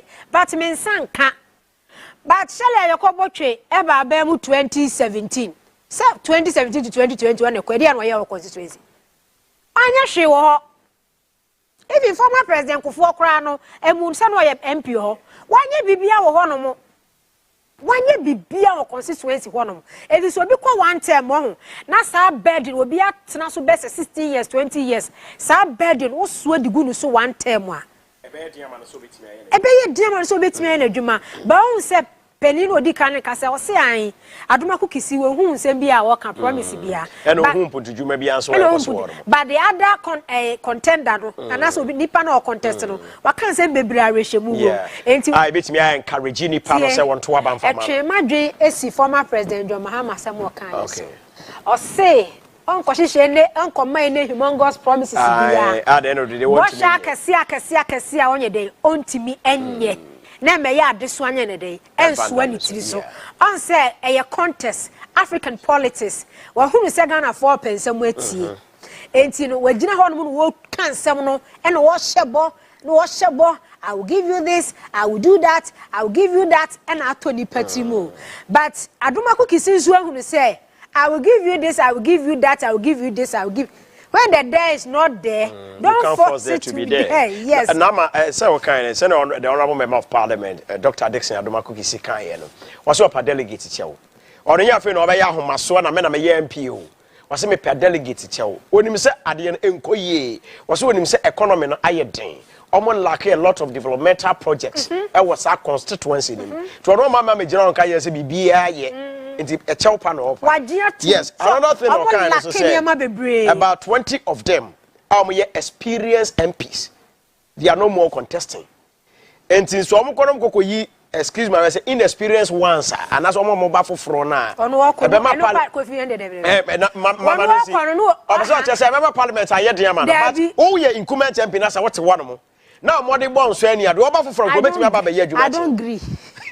I don't agree with that because on what no experience. No experience. That is why I make us, oh, yeah, experience MP. Now, to walk. Now, see a more chance, so, oh, yeah, you, my papa. Remember you have free one more. I don't am found. And the man on Kase at the end of the day, delegates if you want to say that be and be experience ones bear 20. And I be bear campaign. Experience ones bear 20. Omoko into two Abama for an ass or bar for dad no bear. Oboa for an hour or ban. Delegates for him say obey to ABB and Tibet Abamano. 2 delegates now control by a campaign mount. But Russia was sitting more South Constituency one more. Now we am Pipinia. Now what to Waba. One Pino and Nini Sika watch a churchy. Because a bimochi chebi. Eni akire na to aba ma obi obetimi am maka say contest no anya bi pinkwa na kwato aba no December 7th but only so say because of this Alan Baumia faction you know MPs omu hu wo mo say wo mo ewo Alan fa no mo mafia o na nadom am mafia wo mo 4 years 8 years but obi wo no ma owo Alan afa ya mafia no but still ne crop for penasem delegate epenasem nti emfa ho ene ne yawo mo beye delegate penasem because of relationship I want with them yes nti we yabeju sikedi wa we doba no yabeju sikedi ba beto atia wo okay ma me nko Janet Jema ehonom yensa aka no na ono so empraye so okay enti yesa aka Janet Jema ewo empraye so ehon so nia ekoso no onfa ento ye ne abusiafo Ghana fo eni menano pay hello good morning Anama eti say Eradi adom na nso e nyame adom baby a wo no Jane ehon no te say me da sri nya ba ye ba fo and fo ina kwa ba e ja ba bi hello yeah okay yanko you might see for young for in Aquaba, Eddie Ababi PM, Ever calling in Potamo. Ye na in say, nay, bring your ducket here, Edma delegates, a one NPP mo. Ube PMO, Ever call any Potamo. You in price of constituency. For constituency, you new constituency, any one. Now, constituency, I would have a wobble, and then I saw a costo. A disability constituency. Your honorable Brian Champion or not or call on the post will be any names and day. After Uncle so a specific constituency. Now, may I say the Film Coco constituency? Delegates, I know they are more to about 800 about no air costo, a one coco or Boba village. Nipamian San and a age now. You are the different point. See, I may not say or no any Rashid Jenny, Edema this year in coco and an important. You're talking, you know, David Watson Asante. Many 2 times, and now we're in the second time, or Babajina, said delegate, one cocoa constituency, every mobile, no, no, Ashenensa, or no, so an penny quantre for that Ghana Publishing Company Limited, Anno. You're talking, Andy Kwame, and Kane, no, a constituency chairman at the Mount Cocoa constituency. Now, so a break PK form no ojai di brand eto ho e no be PK form so no so every be e won kokko constituency e won kokko constituency no so pepepe e na abato no e sha ase e won kokko oboba village bibia e koso e wasundwe mu yen na enim senka ne abato ne wie ni no in so be tumi atena fi abra ope no aba na so ne se no mienu ni no delegates ne ba na e ban sentem said be ya bato ne tumi akoso sentem ne awie ni akenkan di ori ye no wo hu se ware di wadi nkonim nso wo hu ni gina abre no ato aso e wo ne djuma pa odi eso na price constituency ni fa mienu na ejina Davis ansa opoku na hu se din eye OPK Samaya menamo kasai ono na Rashid Jenny e de ma de she one price constituency na be man monyam for Dr. Emmanuel Yautrefo ono na nche bia mapanyin na na de dan kwaku fadro ebo ndin se omeda Ghana Mortuaries and Funeral Facilities Agency ano inti inkoko hadie ene important we friend is Samanle anaza mortuary yensu ejina e one price constituency ha then price constituency delegates ayehwe animu Senate de Omabe to Mabanom, 663. Bambo Hunsem, a cost tote, UC Bon so ye won the Juma. Now ko PM e we new Abrim constituency so a. So nipa and 9 and April. Era John from Pom, on the CCA, or Emma Shibijani, and now in South Africa ambassador, South Orukun, age Nebi, Engineer Frifa, the third time a branching Elko, Frank Ahimam Riku, and also in the second time watching it see our new Abrim constituency. Delegates nom 512, and also about for LA Abrim. Bizaya some days so, once. Our constituency and through entrance on the man post if I check it accreditation and pass for your police station executive. I am out quite a mobile remote swabber or swabber you now will pay a brand so say will be a queen for the back in your battle beside. Yes. Oh.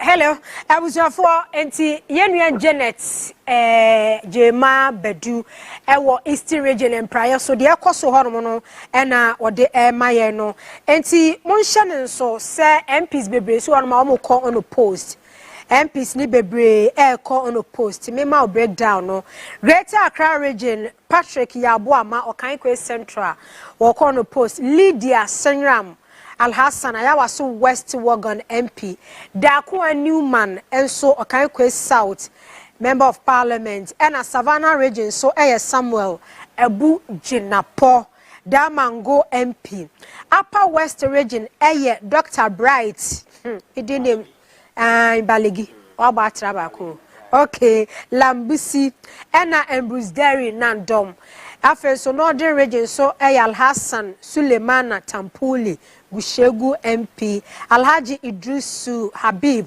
Tolon MP Muhammad Amin Adam Karaga MP and after so Thomas Mbomba Tatale Sanguli MP and our Central region so omuko unopposed Yantu Omoswaba Reverend John Intim Fojo Asen South constituency the constituency hot tiny papa and she in the constituency and Dr. Festus Ewa Kofi Upper Denture East MP Alexander come friends and Kofi Juan and Alexander Afenio Markin so called a futu on a post Ashanti region so education minister Dr. Yao or say Educhumbo Somche MP Dr. John Ampotia Kuma. Okay, first time I'm meeting. John Kuma. John Kuma, yeah. Oh, okay. John Kuma, yeah. Oh, okay. Doctor Nanaya free if you just say MP. The Chrome MP. The Chrome MP there. Said the I obey the because we are this candidate to cry. What you say this for coming your marriage or more contest. Our constituency. I tell you. I was your for me catch here kwabena bedu. Ewa Ablekuma North. You ready air coso and anopay. Hello catch. Nana Megafon. Yo, anopay match here. My Joe Sumiliaba, firecracker. Edian air coso. Yo, anopay me that say. Mamma at your point in Alpha. Efomra Ablekuma North constituency. Ahanamewo. Na Iramua Bapra, Mamma Baby Baby, I want to abano. Na mama mini kan fan to just say ye ka Ablekuma North me ayeno ye kwahyeman Hong Kong Kokompe da komai Nyameche na part of Dansoman and the Kabum ya Ablekuma North no na aba one more to ne no kwasem ne so be mo voting center ha bibia akoso totin mama nhyase say omo hyase anopa nonso abapa ho medu no miensa as at 723 na abato na hyase na omo to odoko Salaria basic 2 sa school ho na omo to abano na sesi ayeka say electoral commission officers for electoral officers na wa ha omo yomajuma kama approach for so wa ha kama e ba yi medimani afem me kai wona chese me yando do ni en so mo bro be se dunu mu ni na biu no e ko achese mambo mu nsɛm deɛ pampe paa na nɔpa bi a wɔhyɛ aseɛ no apolisifoɔ ɛbɔ mmɔden ɛma wɔyɛ directive sɛ obi to aba no wie ho hia sɛ obɛgyina ina perimeter baabi a wɔakyi tent a wɔto aba no nti sɛ woto aba wie pɛ na wafiri hɔ sɛ ɛbɛyɛ a ɛnɛ yɛ hɔ bɛtumi ada hɔ no wɔ biaa ɛbɛtumi abɛto naba nnipa a ɛnɛ wɔn gyina mu na yɛato aba no de ama wɔn deɛ ɛbɛka ho sɛ aspirant no ɛyɛ incumbent Rachel Abatel honorable sisi wɔn na yɛ Mmarahyɛbadwani ankasa a ogyina mu ma Blakuma North constituency ɛna deɛ ɛnɛ yi wɔn contending wɔ Nana Kuya Owusu afiri ɔno nso so kane no yɛ Mmarahyɛbadwani wɔ ha ɔkɔ 1 term ɛna Rachel Abatel bɛtu no eti ɛnɛ wɔn mmienu nyinaa na wɔn gyina na ballot paper ne so no Sheila Abatel ɛna da number 1 ɛna Nana Kuya Owusu afiri da number 2 akyɛ sɛ ɛnya sɛ nketewa koraa na mamefa abakwasɛm kakra bi nto dwamfa Blakuma North constituency no anama yɛka Blakuma North constituency a efi yɛhyɛ aseɛ wɔ abatoɔ 1992 no ɛkame yɛ sɛ MPP adominate yɛbɛka sɛ ɔmo enjoy monopoly wɔ ha ne yɛtua te saa ne sɛ after 1992 a NDC ni Adam Baako na ɔte yɛbo a edi nkunim 1992 bɛyɛ Mmarahyɛbadwani no efiri saa abere ne ba no onimonyamfoɔ Kwame Abatel 1996 ɔno edi nkunim agye seat ni free NDC ni ne nsɛm ɔkɔ 3 consecutive terms eti ɔkɔ ya kɔsi 2008 ɛna kyerɛ sɛ ɔde ne deɛ no ɛba wie yɛn akyi Justice Joe Apia ɔno nso ɛbɛfa abɛnwa no 2012 ɛde kɔsi 2016 eti 2016 na Nana Kuya Owusu afiri yɛbɛgye seat no ne nyinaa yɛ MPP foɔ din mu na Nana Kuya Owusu afiri yɛkyerɛ anyɛ yi ɔkɔ 1 term ɛna Sheila Abatel ɛbɛgye yɛ a ɛnɛ yi Sheila Abatel da so a ɔyɛ Mmarahyɛbadwani wɔ ha na wɔn mmienu ɛna wɔn san de awedare so a wɔn kɔ delegates a ɛto aba no wɔn yɛ 1452 delegates menya kwan ɛne district election officer owura Francis Okoko adi nkɔmɔ busa ne sɛ so far ɛte sɛ ɛna ɔkyɛ so biribi akɔsotɔ ɔtɛn na sese kura nipa bɛboro over 400 delegates out of the 1452 no ɛna ɛtumi abɛto aba wɔn kwan sɛ ɛbɛbɔ nnɔɔ mmienu sɛnea wɔn de wɔn nhyehyɛ no tu dwa na wɔn awie abatoɔ no eti wɔrɛ sɛnea saa bere a abɔ bɛɛ sɛ nnɔnwɔtwe dabe nondu ɛkɔmɔdu baako abɔ yi a na sɛ over 400 atɔ deɛ kanea sɛ ɛbɛbɔ nnɔɔ mmienu no na wɔn ato aba na wie san sɛ wokɔgyina entrance hɔ baabi a delegates no ɛfɛ de awura mu a nipa dɔm a egyina hɔ a wɔn ani abere sɛ wɔn bɛto aba no ɔkwan bia so nyankopɔn yɛ adum ɛbɛbɔ nnɔɔ mmienu na wɔn de abatoɔ na aba na wie eti so far so good yɛnti pinche biara ɛna medical area to bambɔ nso so mmiɛma protocol ha bebree a wankasa awura mu ha na kyerɛ sɛ wanya ahotɔ ɛnya de a osuo bia ɛwɔ mu eti aha deɛ biribi akɔ so tɔɔte ne yɛne akua Sheila Abatel sɛ di nkɔmɔ incumbent MP no ɛde yɛbusa no sɛ na ɛkɔba sɛ ne da yi sɛbe yɛano si sum na so ankɔ yi ama na ɔbɛyɛ ne deɛ ni ɔkyɛ so ɛyɛ abatoɔ MPP ama yɛkɔ ne hia eti wɔn de ɔbɔ mpa so obɛdi nkunim sɛ ama de saa mpo kura no a ɔgyidie sɛ MPP ama yɛkɔ na adi nkunim eti so far so good bibi akɔ so kama ɛwɔ Blakuma North constituency.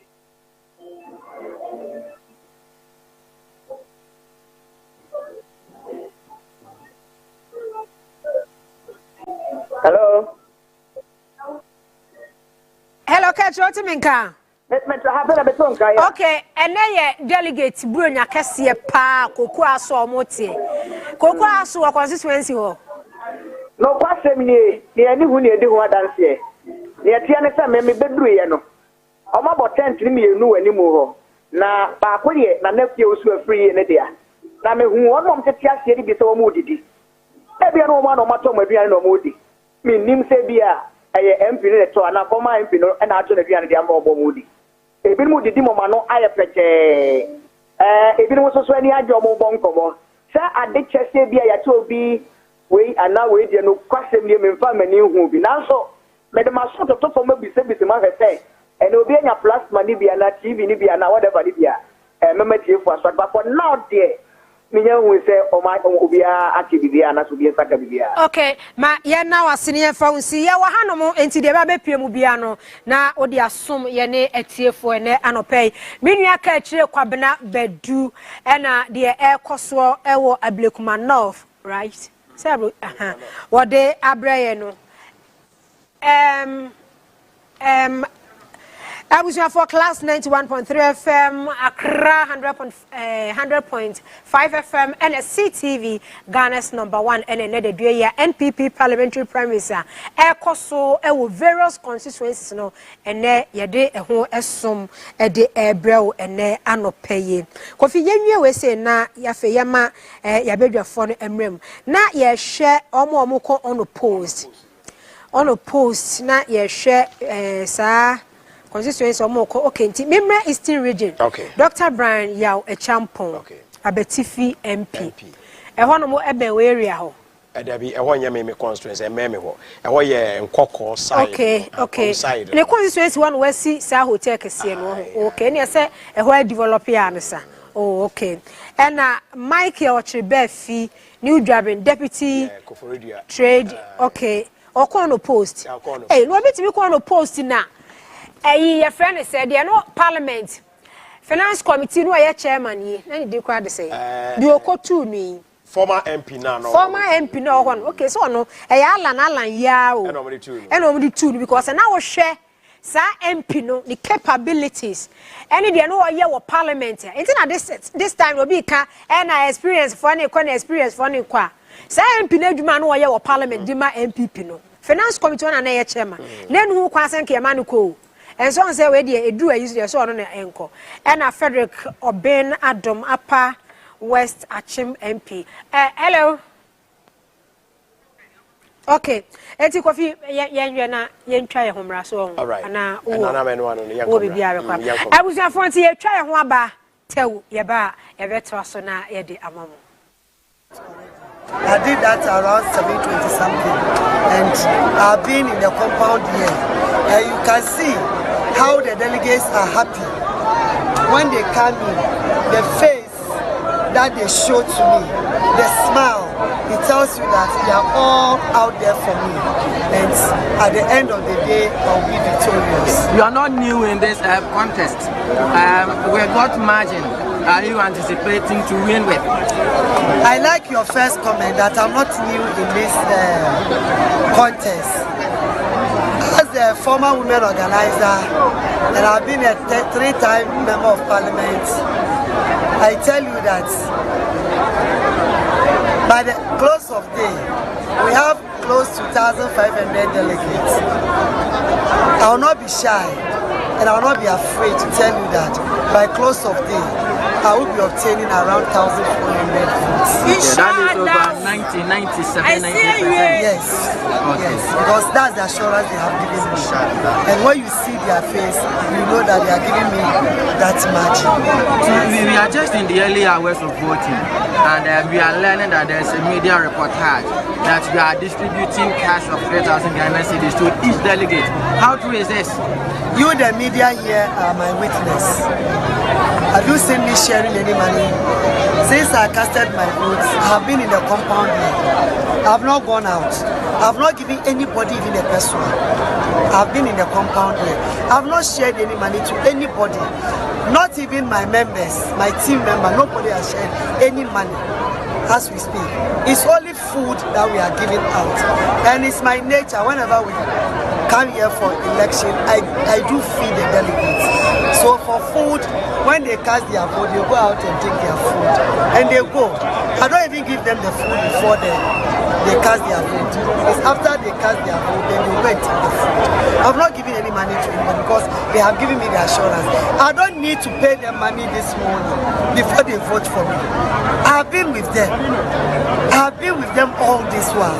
And they know me, they know my capability. They know 2024 election, without our consent, we cannot make it now to say that. And so they are all out there for me. They are even doing the campaign for me. They are campaigning for me. So I don't need to give any money. I mean, anybody 3,000. Thank you very much, Mami. You are grateful.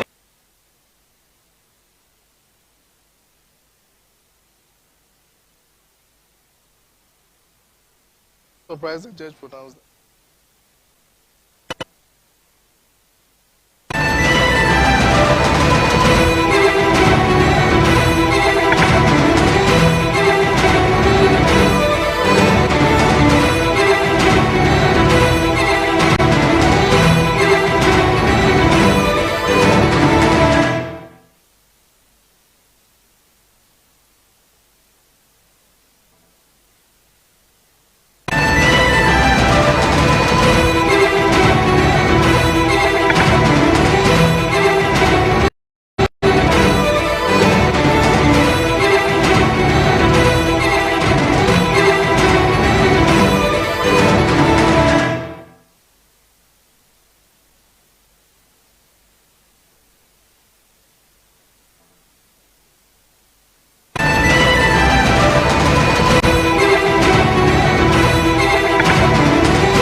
They tried to silence him. When that failed, they tried to label him corrupt. When he failed again, they decided to humiliate him. But when all these attempts failed, out of frustration, the system decided to kick him out. Interestingly, he has something, a secret weapon, a weapon like no other that kept him going, power to resist the oppressor's rule. In the past, he fought from behind. This time, he takes the battle to the front line. Only the saints will survive, the weak will burn. No mercy for the wicked, because he is back to fix the broken system. Quick one, release the beast. Folks, enibriaba. Enibri no untimi nyina no tumi a yede ba no politicians businessmen asofo any of you, both thieves, criminals, you can't hide and stay tuned. The firepower of Kwekwanan is about to consume. The front line with Kwekwanan.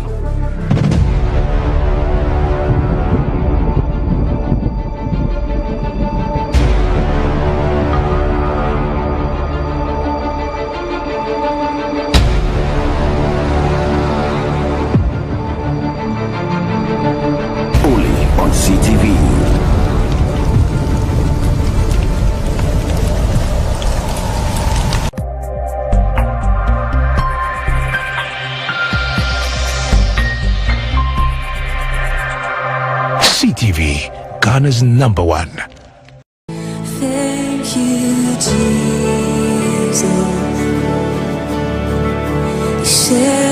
Thank you, Jesus.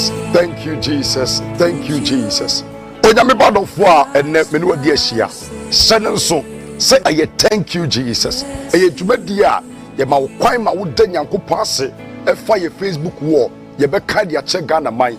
Ye de be ma wo nso hu da ye so enkyira ase ye cho sunsumu nsam de ekotwi ekobremman na wo so hu se ewiase no na wo kwada wo nam a wo kwan a wo be fa so atoto anamo fa wo kasafoni no eto CTV Ghana's number one.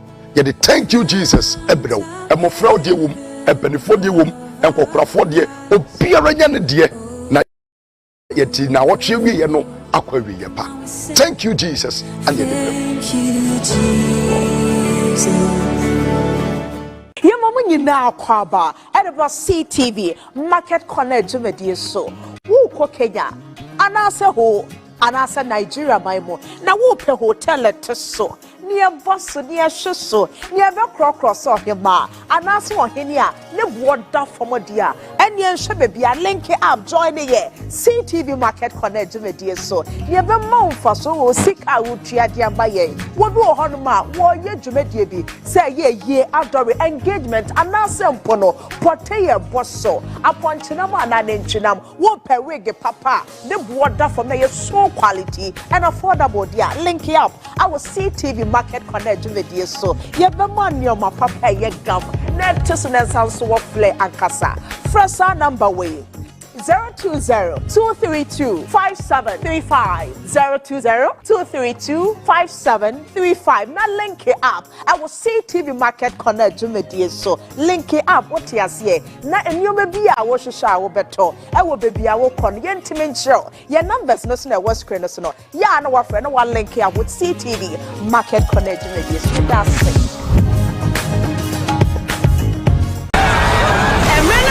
So we just stadium feeling wow them.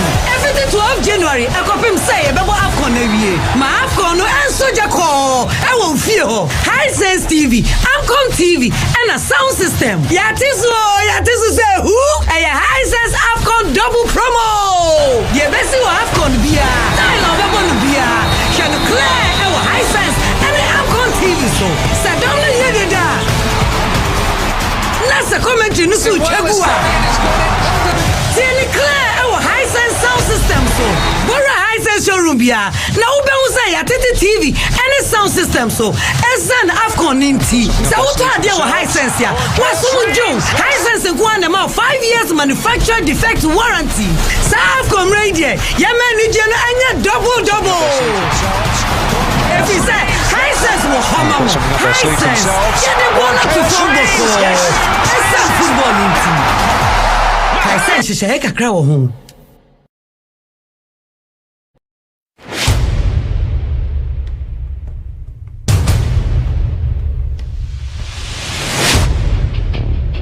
The average human body mass should have at least 60% water for optimal performance in any physical or mental exercise.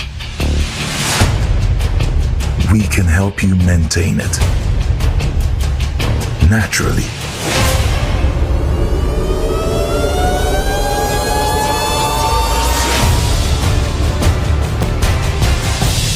X Natural Mineral Water. Simply natural.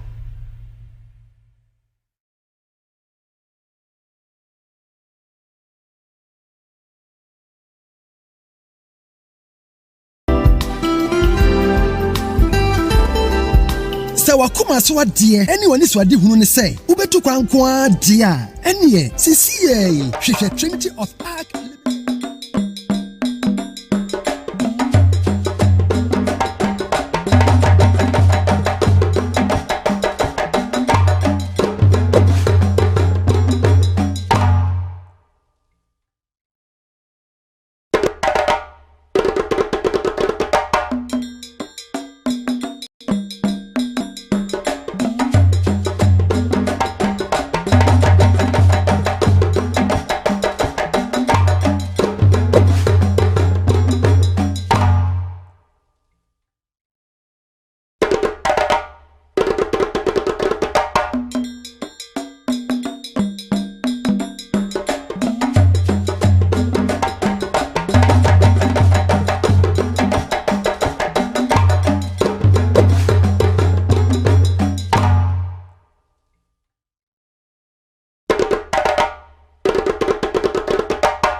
Abusha for Sanso and Makwaba BM Ghana's #1 CTV SO Accra 100.5 FM class 91.3 FM SO NPP Parliamentary Primaries air cost various constituencies across the country and the Ebro said you wouldn't dada no often constituencies no contest in the Omadi kind Edo no Aquaku and Neno Miami Ahudo and Asem Pesoasa Hudo MPP MPs and a etuson honomo and a contest no air cost.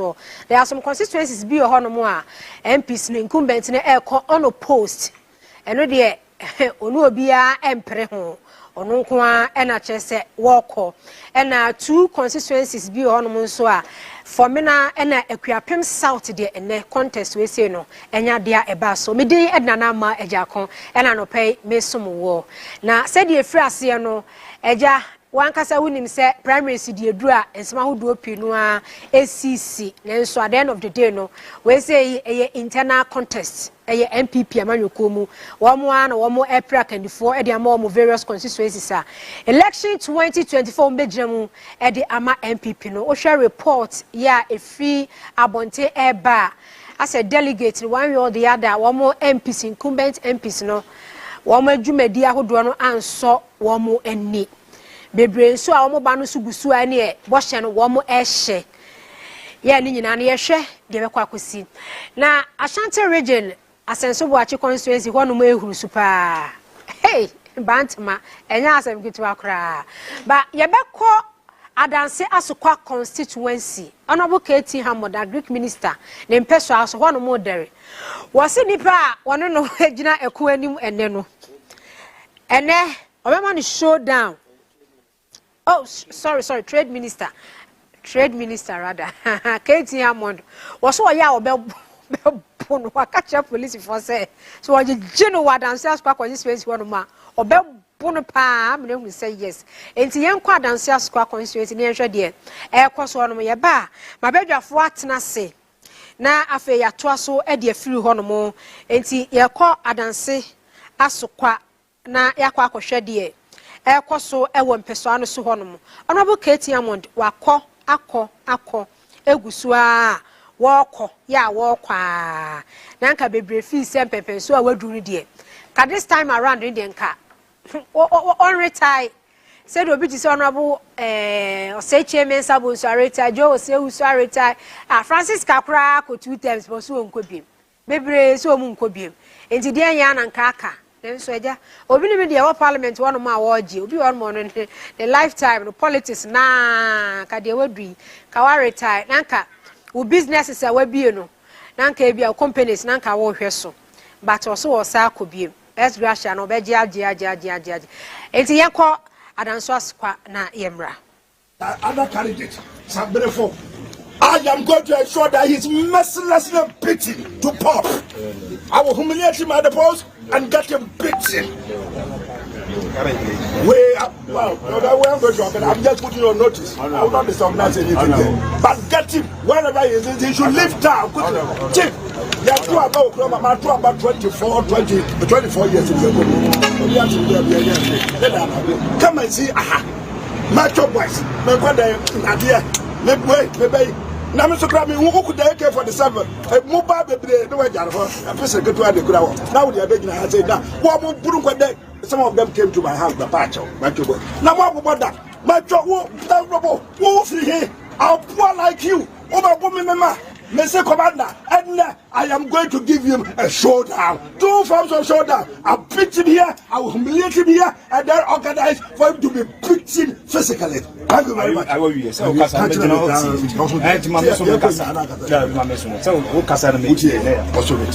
candidate, Sabrefo. I am going to ensure that he's mercilessly beaten to pop. I will humiliate him at the post and get him beaten. I'm just putting you on notice. I will not disorganize anything there. But get him wherever he is. He should leave town. Chief, they are two about 24 years ago.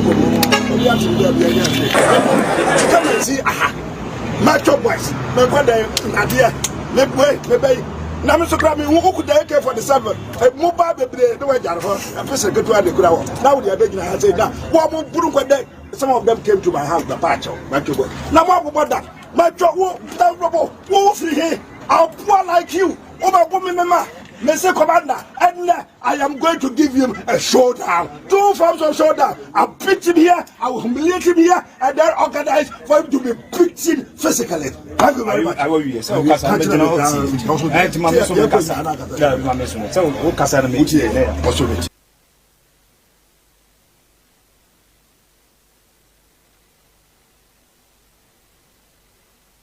Honorable Katie Hammond, Trade Minister.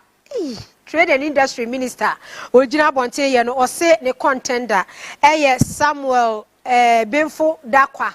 One more at the Metro Man about a good constituency, one more April plan in Crawford, and Crawford Catcher and say, Ukuta AK-47 Kutabo. No, we don't know Obiabu, after the wedding. I will bring Ukuta AK-47, Ekutabo. Hey, Ghana was somebody pool. Okay. And the air cost one and the showdown there. A best CS. Me was citizen at Todazi, General Secretary, GCPP, Ewa Hasei, Anna Solomon Owusu, Communication Team Member, Movement for Change, Ewa Hasei. Now, yade primaries no cost one no wiki moons no and same BCCC and also yebetimi abobo boson kakra organized labor who draw unions who do Ghana has say no ebu ache se aban no empene tutu empene no a 15% VAT ya wade ato electricity so no when we draw when ya bibia ma wase ya jambo no krono aho kire ne aho hia bre we se mu no yensan fa VAT 15% enkoto enkanea ebuoso omani abre pa various labor unions no ekira ban say ai se aban no pade kokko ahu a oh ene emoja obehu moja pa isan say eni braba afenso week year mu nso no sa coup plotters way back 5 years ni achepa na accused persons no omodoso omoye 9 3 they are acquitted and discharged, but the other 6 need ye bua womu kumfo death penalty by hanging. Se yemfa ahoma enkoshe womu kun na yenku womu se omu plotting ye treason se ombetu aban egu ya no womu gusua etu ho anamon se ombetu aban egu na chese na akufo ado first time mu e na sade we sei esiye enti judge form tena asem no so no e de womu final ruling aba se nipa ensia yebua wo mu kumfa yenko yenkonko kum wo mu abusanfo enanope mamu ache yeah obiade movement for change together we win and Ghana shall rise again together we will win menu mienu kabomu ye bedin kunim na ya Ghana na sorry afana ntoma pa efra eno kwa de metiase o se Ghana afana ntoma pa efra yes yes nti a rescue mission a redemption time o se e jo man fi o se yem sanko fo mienu genocide no mo koso kromu a o mama nkofo de awre ewu by heart na ye be see we man okay o se emredu se e jo man fi o se yem nti uji tum so o man ba bi agina ne nye anya me na me koma mpenye kufu ado na eka kire nyina se last year no se ono de wo se problem ho na wapem ti okoda na your alanchamanti we take over no ayo man ye ti ono adi nka kase wase o man na wi ti okoda de ha me wo mu ne se ye da so tua de ka oje because e ko wapem de a no asesa nkuku nkaka every Jubilee House na ye moving but that's what you want to know e be so a agina ta baba sa na o man de wase no okay, citizen. Afishapa 2024 first time I hear ni ya. And then what to say? Solo ne picture be na sino. Me say MPP decides na ntina na wo na. No so no da ho kakra nti. I don't know. FCR for you know sabotage so mu ade. Na I'm no MPP decision. Solo I was so no da wachi. Because ni awo kan nei. Say na na akufu ado say. And na Ghana no na problems on na say dey be. You are part of it. Which one is the part of it? Many problems said I'm a member of MPP. What you say? Remember now me a member of the new patriotic party. When they won in Nana People's Party, the same NPP, but different meaning.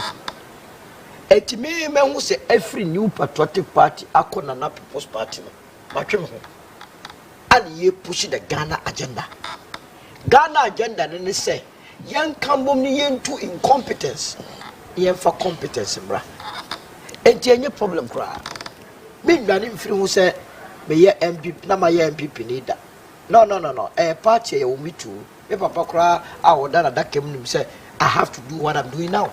Okay. So yes. Okay. Okay. Yeah, problem kra. Okay. Me ko abenya aba me ba na afi ya to so e de afi ho no mo. Ye reporter wo ho no mo na menya ne tie se do me ko abenya de bronya ne wo mu di wo sa constituency wo no mo no. Enya asem ketua ye che mu akokoda so ne ye che drinks ne ye che nsika ye se 3000 5000 no mu nyina esu e ho constituency ho no mo. Hello, Sammy. Samson. Okay, wakati line no enti yento aso efenfri honum. Citizen. Nana. Na say what say staunch MPP member pa odi akutiti man wona na akufu adomu first term, second term, and then within this short time no okay, can't say me say yeah, man. I'm not surprised because you know, over the years, me Obia we follow him there. I've been talking more about let's have a Ghana agenda. I'm happy there. Movement for change is also on that tangent. And Solo is somebody I've met him on a couple of shows. He always lay the thing to bear as it is. Before Obey for Fanto, no, I can't tell now do the Unjed Okasa on their work campaign Unjed Okasa. You know, so there were things that it was clear there. Solo no yet happy about with what was going on. And so I am one day in the Orca diabolics now yeah. Oh yeah, diabolic be you because Solo me no show I was citizen show so me kai that time na eye enwumre. Yes. Che say oya Solo person wo chewo wie so enti Biana mi hunu say dey contest ala ne call ya. But when can be bintro. There are policies via aban way and yes be a minimum no. Okay. Me feel say ya I will support it. You see politics dey you no. Dey be di one dance here. Dey anya no. Na wa boachi. A policy like free SHS I always support it. So I say. But in the same way you don't expect me say offer a bicycle koye cathedral. Me support it. I won't. And no o sha se na me boachi. Obi a wa follow me bia no.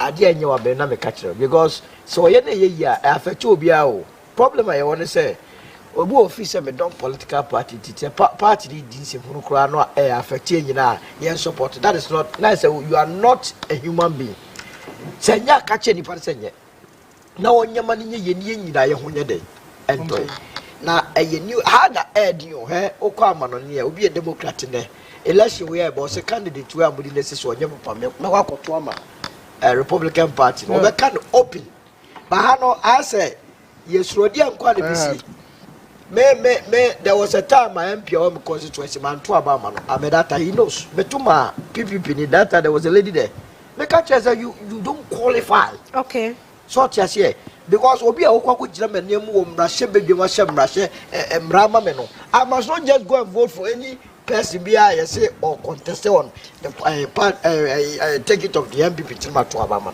Okay, so tias here okay to say election na ye come constituency Oka Kwisa meant to my MPP because she does not deserve to be. Okay, maybe. What was it? Posu hona me komrana me ntwa straight. Okay.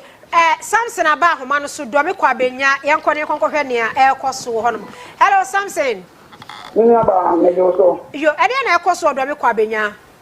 Yo, me aba na ya be tie mu wo do me kwa benya aye opposite of police station and senior high no.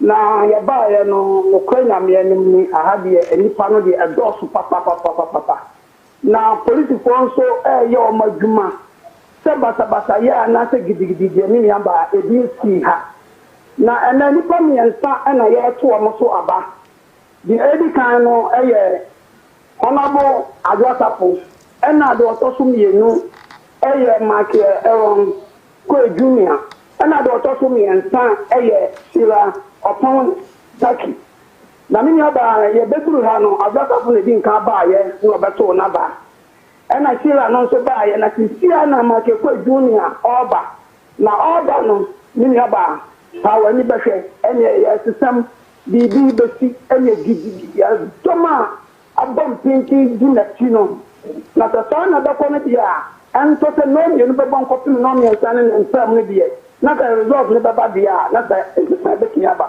na mi aba dia tiene se delegate de do baby ya ni suro omo because the bit na di do yo ababa and so no e be do be tino na fe ya be kan aba no na mi aba woda form nti ha dia ya ba ha bonu bianti do me kwa benya ha aba no omu guso mo to to a na police for no o ma bo set ni am some video crowd the sunday omu on be set to awu se bibia akoti ana se bibia nso ho antana o ma mo wagro no akodo baro tipa no akoto aba ezini mi aba sa wo frame anopeya domi kwa benya ha de aya boko pa but abane de omu guso omo to aboni bia ensi ya bibia ekono kwa so ano okay thank you my emfa we say bibia ensi de emfa we see wa ha say enti yadase abusia for France Samson e domi kwa benya efri ase anopa say dia eya na emudwo eya na emudwo na efri be 1 2 3 hono mo no ekono hono na hu se tension no na efri ase ba last 4 years na hono mo ndwo sa na ho ndwo kra omutu wie na afa ne ye sortive vote cast no ne ade na enya asem ke 20 no sambe ya de mudwa nti mundwa na de delegates nko enju omusika mo nkoto o mabanwie ne omunya twie na de adwo asafo ne Michael Kwa Junior no de o mbeyi o mo no o ma ye o mo ho ho no okay enti so na wo ka bibi se MPP candidate obegina ewo okan kwei South memento abama no so winia incumbent so o contest o contest o ko no post wa ko no post ono no ko no post o ka kwesa kakraka we ya one of condition ma wodo mi o mu yese obia ko no post o what are you talking about o mon homody mento abama no so ti ase na say say wanye MPP me amenya but what I'm saying and to say no only me vote ana only me vote to show by extension only me boost your vote so ti ase okay I'm still searching say obi baba me study the other candidates the closely I'm file candidate we will change na man be ye me hwe no na hwe this candidate no so Kion me who say Kion yes business wise okutasa business mind no me hwe no ye closely say me hunyo ma mienu bia bia na wa convince me ama me kura no ma hwe say bia meboa no ama na ye campaign okay because we must get the right people Alanchemante be wa be president o nya quality parliament then why you Edmond sort was here or be president or be ministers in be parliament enti aye masudie masadie so say make sure say one more eco parliament or we qualified yes obia ye na kwa kugina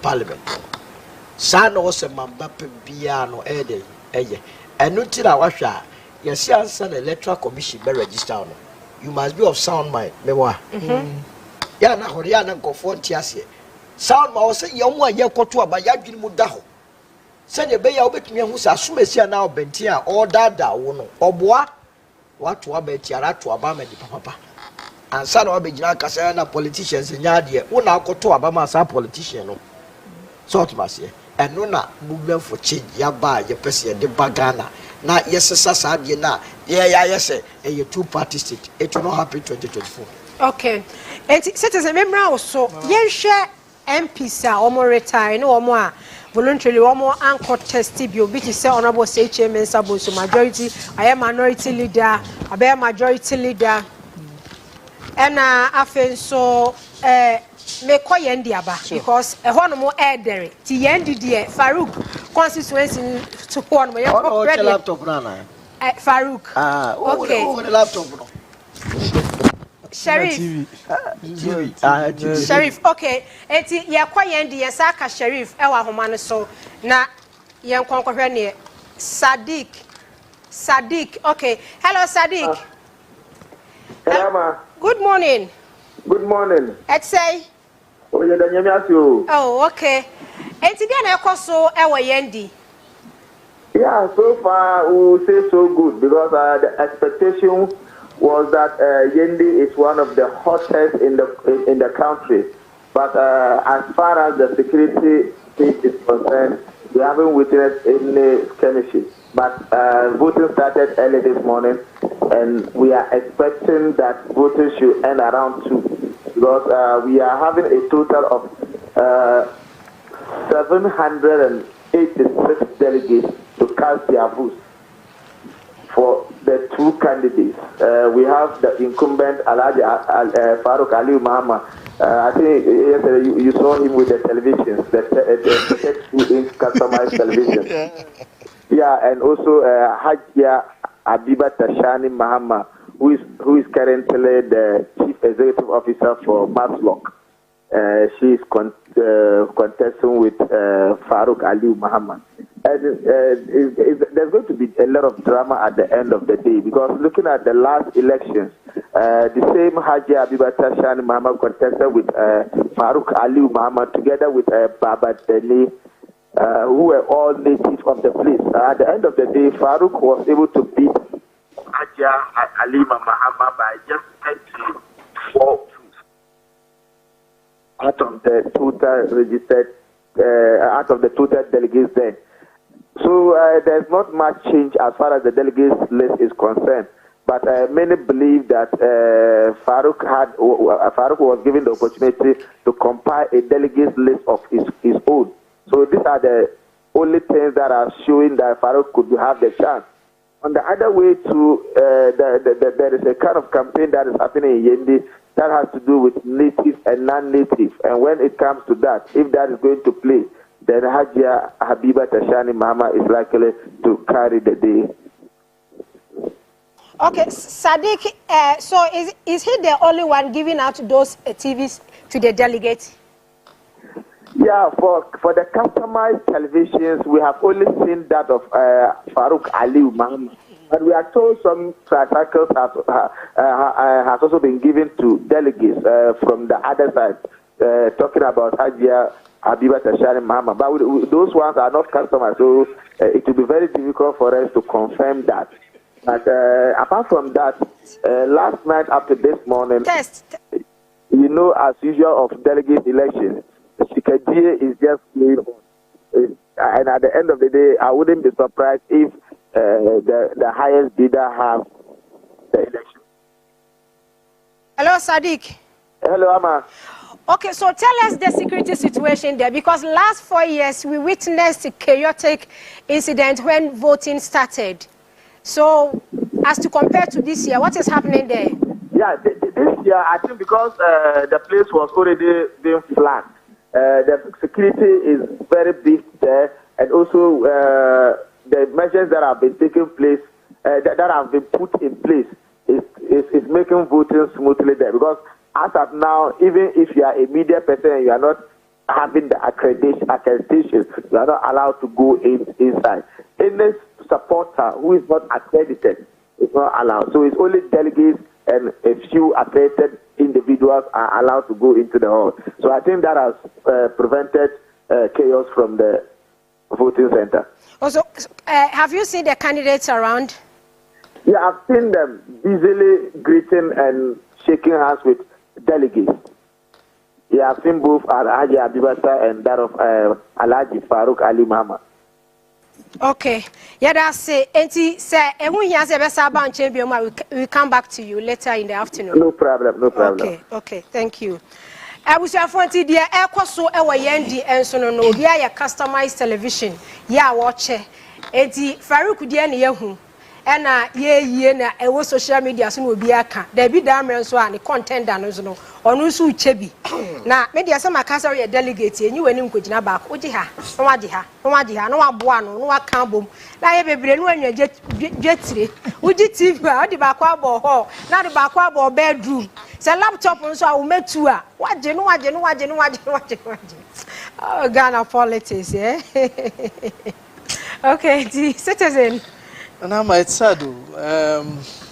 No, yes, it's Kenny Ghana, it's kind of one for one. So most of them have ordered it for some of these things. And for I am to me a show Musano. Oma holy scano. Yeah. And I tell you, I'm the pep power at the idea so.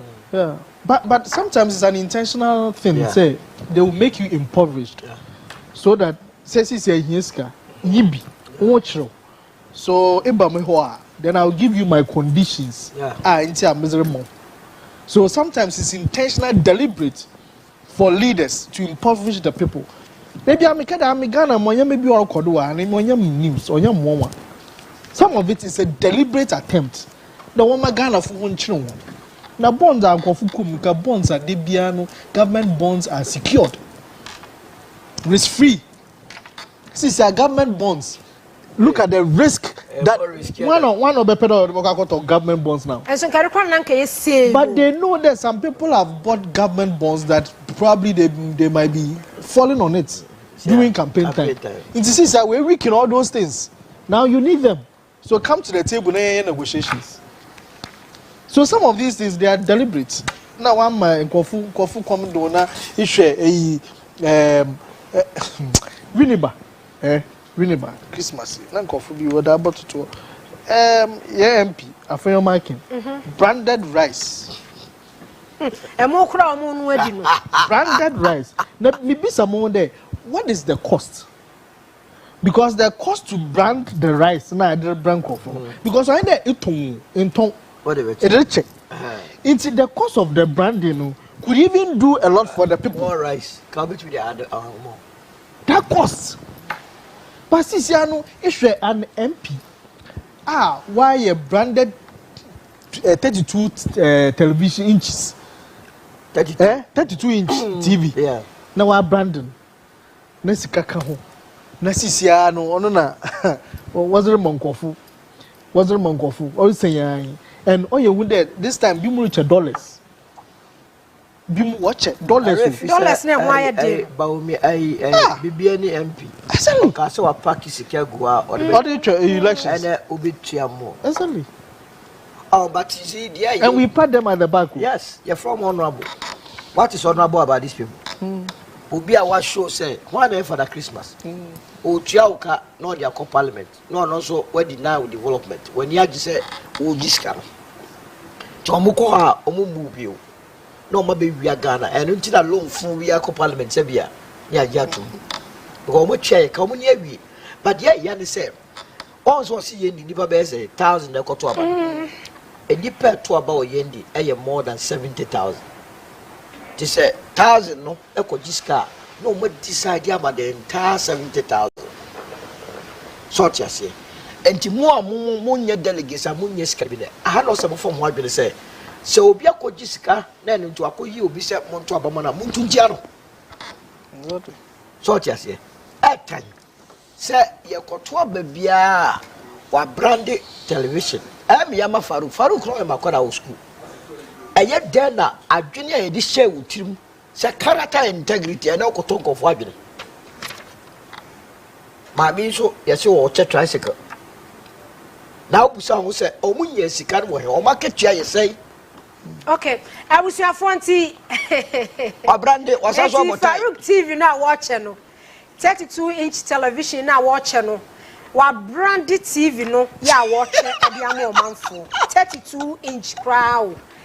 Enti ena edaso no a watching no Farouk Aliu Mahama former the late vice president Neba Farouk. Ni TV a watching no ena wa branded no ena watching.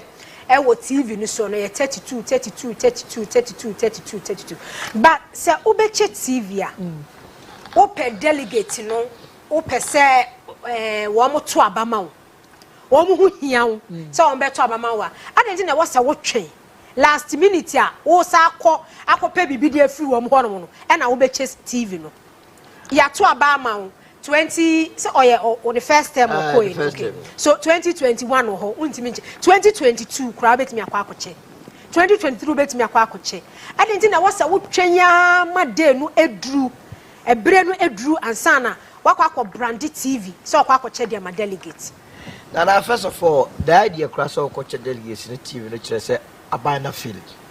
Because a banner born homo de and Casa delegates be yaguma. I'm on word to me at motive. What is 32 inches?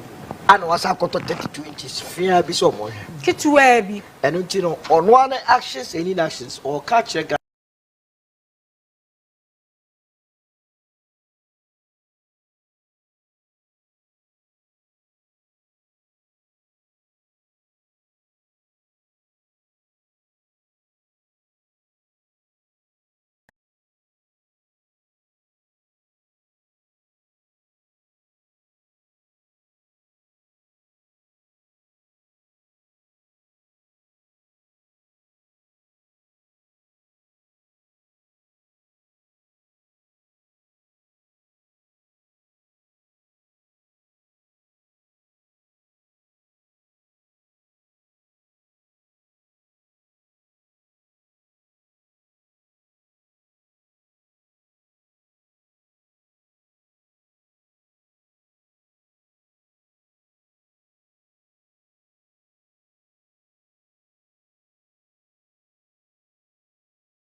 Nyamin Chade at Inquim. Okay, I didn't cross to Ablekuma West. You a year Ablekuma West, Hano, a year boatino, a shatia, Ecoso Jojo, Namitia Cassette, Tia dear, and Cofono enter and Marty say, I'm a pano, not line a wahano a door, no bad, Tia, Mitia Cassette, Wura, in a perimeter, a yet line back, anywhere necessary. Cofono air back one after the other. A consistency, a honorable Esla, who on incumbents, no. And a year, the contender, a year one, Mr. Rooney, Nicole. A year Rooney Nicola, or no, a contender, almost expected to say a year Nipa, and our delegate back 1070, Mubabe Kasi or Mabawa, and Auba. A year journalist, no, year my young crossing in a perimeter now. You bet me I could be a year Tiano, a year Padudo Sena Apuana Abad, in Nation Motor, a year chairman of the electoral commissioner, or Hano, Obeba, any a year young journalist, Mabeka Santia, the Onya Indisa, Itimano, a year mini Runi Nicolo, a bomb, Kuma, a year every Bramania, a year almost a year, net as accreditation, or man or the accreditation now. No account be learner a year about no man chance here and Tamsa. I really a cassette on the any incident, but a year senior Muhodo, a year accreditation, or where will be accreditation in the Mosa a complaint about intimidation.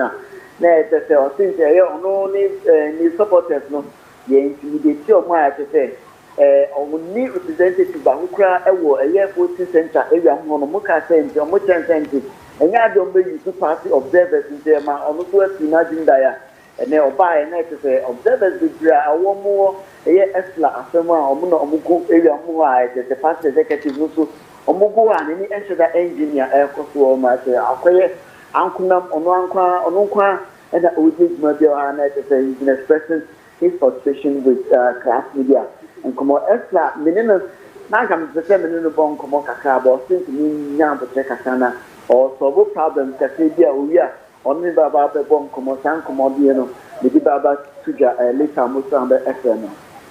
Okay. Yada si kakali enti sɛde wadi kan no emre kwani mu no de bebe bia no de ba be so yada si fo ani de akire na de ekoso no o de asom ye ne atiefo yanya enti yese Kwabri East constituency MC Yohon Mopoko Ajimambo nsu yesi otua pa otua MC MC relax o relax enti sɛde videos aba set 1,500 MC you know just a channel watching it yenhwe video no na yemra na yento aso emfa emma na de wo che ne pete mu sa o jiri pete wala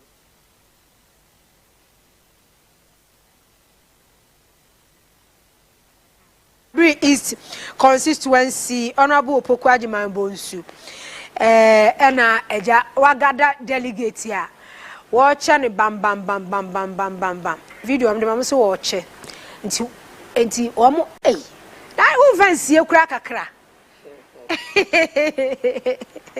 o chani pete am obi ehu enti DC for ni be MMDC for ni be omo contest wie na after elections omo lose a omo S gracia be ba no di kotuaka endi MP incumbent for achi o because we didn't incumbent for an chia woman 137 business ya o ma trade wo parliament one this car wo ma hwie wo ho no mo enkodi wo ma chi kura na nkwankwankodu ho na wo S gracia amfa nkwankotua ka ai na no me ni NDC pani bi hia o se he ya MPs no ma ye yo sa 137 no was it business o ma je wo parliament wanya sam kitu o omo Oscar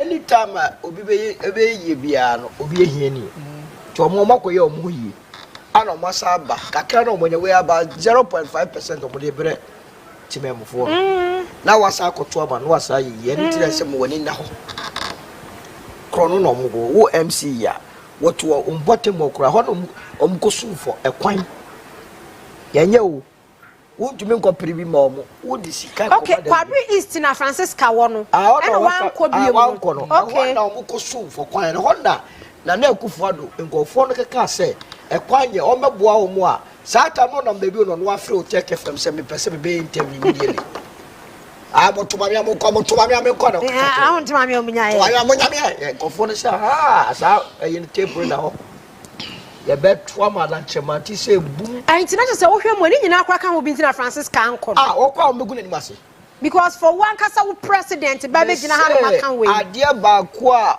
kwaku ote amani a wo hu ni se de baba ko di MP wo ho no mo a ya body tiri so a enso no a private businessman MP so nya kwan ana wallo bia ne amfi no ana kwa abrefo body tiri so a ana o makwa akoye press conference omampani wo ye omani mi agya wonum kasa etumi eka mo nerves ono akoye interview a osemo ntoma me amonko na se ekwa ne kwa de wo fi mu bi enti Kwabri is say no wo mo pri nwanwa because there will be an independent candidate that obewu ni simple ombre ba kokura that will be the easiest seat as independent candidate. Oh yes, okay, obewu ni seat ombre one because MPP no a omotoma na disappoint wo MPP ni so omuntube mwa kroma no kroma ukokrama asisi MPP flag uhu ba kokura awre ho se wonim Kwabri isa enka saa election we bana nipa abochenku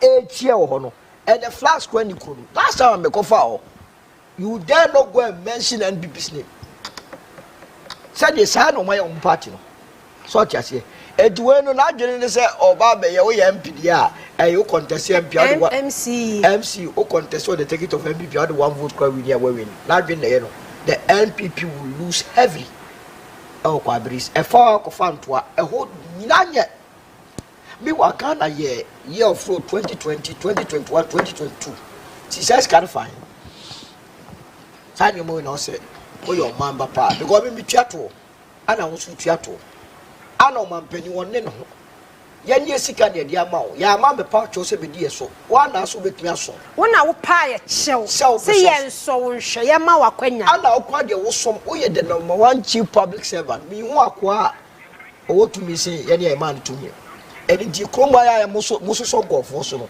you must not be doing that obi aba so ba be so mo no mo ye de so no how sala MPC no so se ka kire mo ko chesika yo wi a be chene ka na de bia ye nsa gweti kroma wey inka echina wey yam pokra na nka OSP wo ye na dwuma wa ron ne won ne wo bia wo che bia ya chi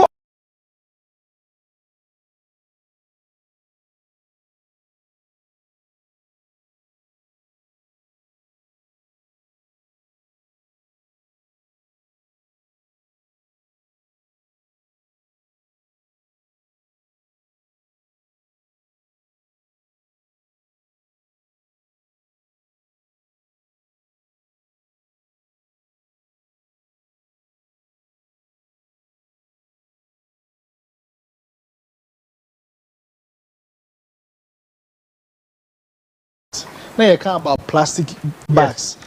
For instance, besia ko market now I'm for bag and co. Now obia autonazino. Okay, no, oh, because you empty the plastic bag, want me more plastic bag, why anka for bag bag? You leave the person and go to plastic bag. Yes. As the person who is good. Yes. Okay, citizen but in the end, it will destroy the Primaries East Timra. Yanya of Atomi or Honomona, Yankon, send you a side video we say na one boy mu the air cost to Honomu say see and Cassa MC who said incumbent and quad dear Mudaho. Offer, good morning. Now I want to say okay, Primaries East at to say and I anopay.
Okay, ma yana wase ewo reporter odi abre abusuafo nti ofatome ewo Primaries East.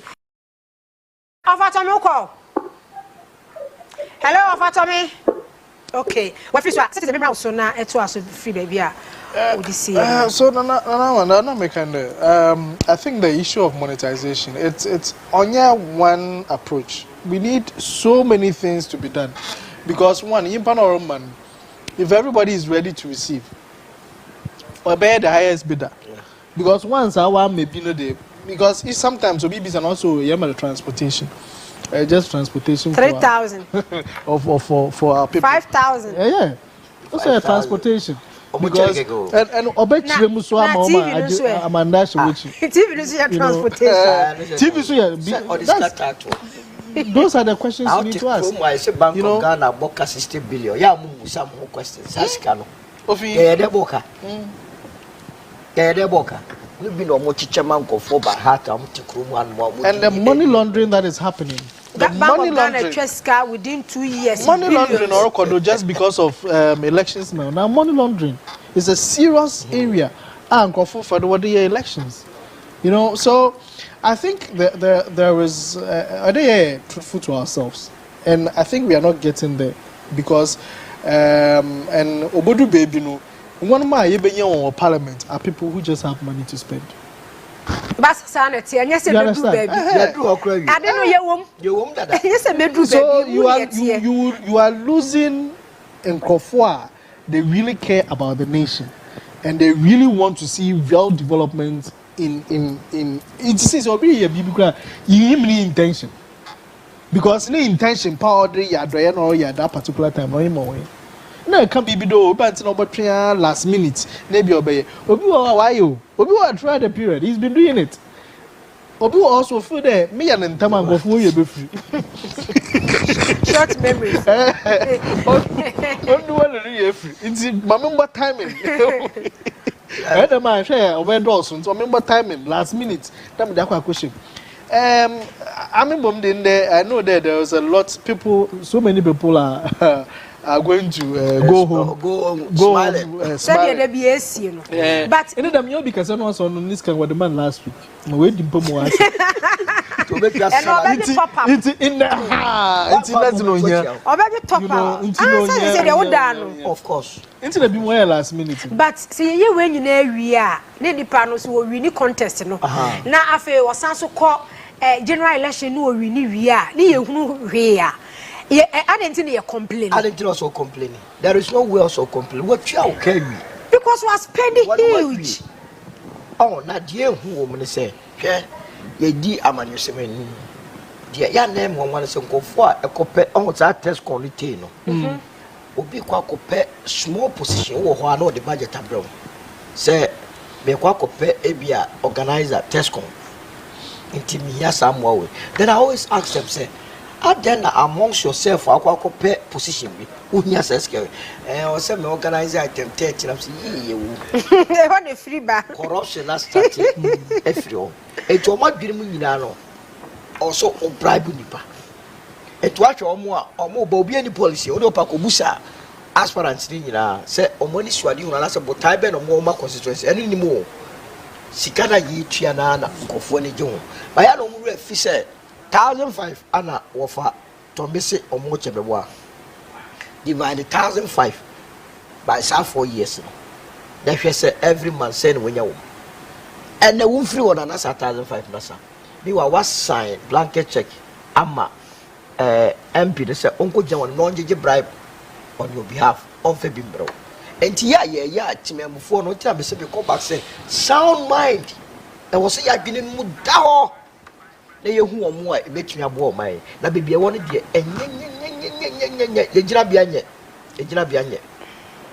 Jirabianya cry. Send you put Jessica Sana, Yatuaba man.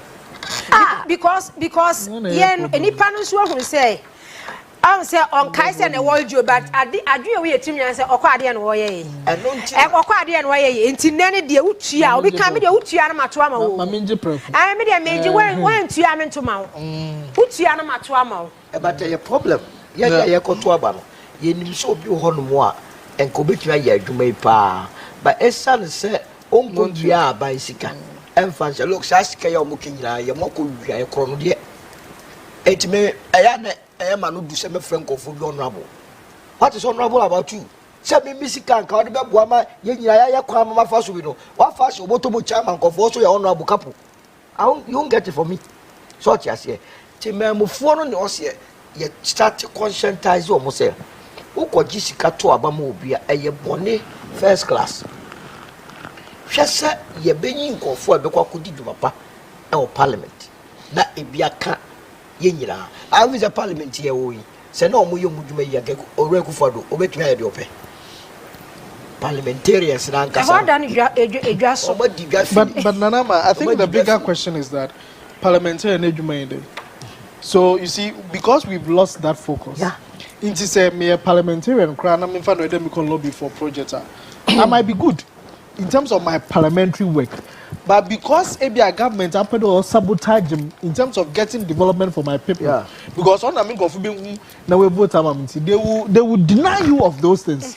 and the people will think that MP you understand so there's a clear disconnect for us to understand a Juma parliamentarian versus supporter any MC people are chasing for projects but they are not minding them because the government want them to lose Jadam Wachiho, especially this MPP na Kufuado MPP kradi ohu MP no say wala kwa mafia wo no People's Party me kwa wale Jadam Wachi e wo hono mo hello Jadam hello ma good morning good morning bia boko there nyame adom bibia boko na wale eti say nyame na adom ti wale ya me no kasa de bibia ajuko okay say voting process na starting voting has started somewhere 7:30 to 8 na voting started here. Okay. And if I comes voting has started, bambo mun some security at the cell honomo voting process na kosei our constituency. Okay, me be akwaba di ba Accra FM at this time around. We are live here at the Wale Senior High School. That is where MP4 omu primaries because usually now and be 3 constituencies within the region that was going to have their primaries. But yesterday we have popular acclamation in the Chilpone constituency, in the Young National constituency. We had another popular acclamation, and also today we are having one at Yakabakubari constituency. That is the Minister for Youth and Sport. And then Wale constituency is one of the constituencies in the regional. Everybody is looking up to what will happen at the end of the polls today. The incumbent MP, Honorable Zueratu, Minister for Women and Children Protection, but she is being contested keenly by one Dr. Kabiru, who is an economic advisor at the office of the Vice President, and another 2 others who are also known within the Wale constituency. So when you come to the Wale constituency today, as we speak, we are expecting about 861 delegates to decide as to who to lead the MPP as their parliamentary candidates going into the 2024 general elections. Early in the morning, as we speak to, I was able to have a conversation with some of the delegates.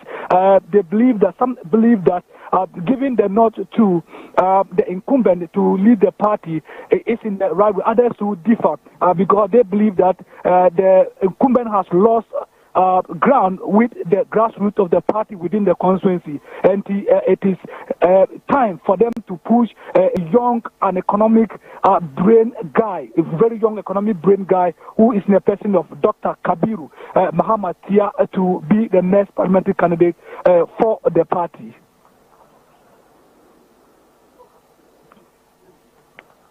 Hello. Hello, Jadam. Hello. Hello. Mete wonka. Me say one witness vote buying, and I say be one who say candidates know they are giving out items to the delegates. In terms of vote buying and now items given to delegates, I don't know if indeed if they are doing it, then it is in secret. Because since I maybe do Venuhano, me who say or be aspirant be at the Sika at the go hand open now attempts be at the amount delegates be say or on control about Mano. And in the I don't know, but what I can tell say if the Omoya in secret they will fear baby and not baby there with them to me. Okay. Yeah, that's it. Yamfa unsi so far so good. BBNC or Honomoa. Yamfa unsi Bibia ba na wa ye ne afro why. Yeah, that's it. Abusia for to where Jadam Boache Wale constituency and the air cost no or de amaye niti. Yeah, that's one so I will fear say Accra 100.5 FM. Class 91.3 FM CTV Ghana's #1 so no pay MPP parliamentary primaries air cost across the country baby bia ya ene primaries ni bi air cost bia no ya de esum wo na de maka wo delegate no anya yi a unye yi biem because from my airbo MPP no nya from papa after 2025 one pa ugina bia e be ye den pa e de amao eti because said Nana Gufuado who said fashion they were woman. Nana Baumia side no Oma Mafia and Kufobi. It will be to say Solomon to say Crawford saying Yami Buanas a movement for change bar. Almost be Mafia. Master they are on standby for more members. Oh, and they have more members. Sir, after we know after Prime Minister party. So we just can we are. No major party. And why no more? Now why should be a Koswa and go for delegate? Oh yeah. Was a lot of government appointed. And I said one more office of the vice president. Omokope MPD. A clear indication someone said about me in winning election. Okay. Because we a spokesperson for Dr. Baumia near Frog Gideon Wakwa. Now we just say Baumia be winning. It means that Kabenya a bigger portfolio. Abraham be president. I did that with Jan Wakope. Okay. Kabiria no kana sema walwali or your economic advisor to the vice president. Wagani okope walwali. Dr. Mahama Ananionwa. I friend Kabiru as a okay. What you say? Or your economic advisor or office of the vice president. Wagani offer CEO of lotteries. Samia Uku. So when vice we need a say your position. Wagani okoshe parliament. Because emunye amamuno aya 4 tantan. Tube lusu election no. Amala na ba. And to move Johnny said, Yamiya or Madnon a parliamentar. Some say a constitution or so appointed 50 something from parliament. Now you show many more. I don't know my position. On one case by their actions and inactions, no. Omo give you up on the government. Omo be a government. Send you for the Gani a job by no. Now if he say Oma moi, Oma party NPP no.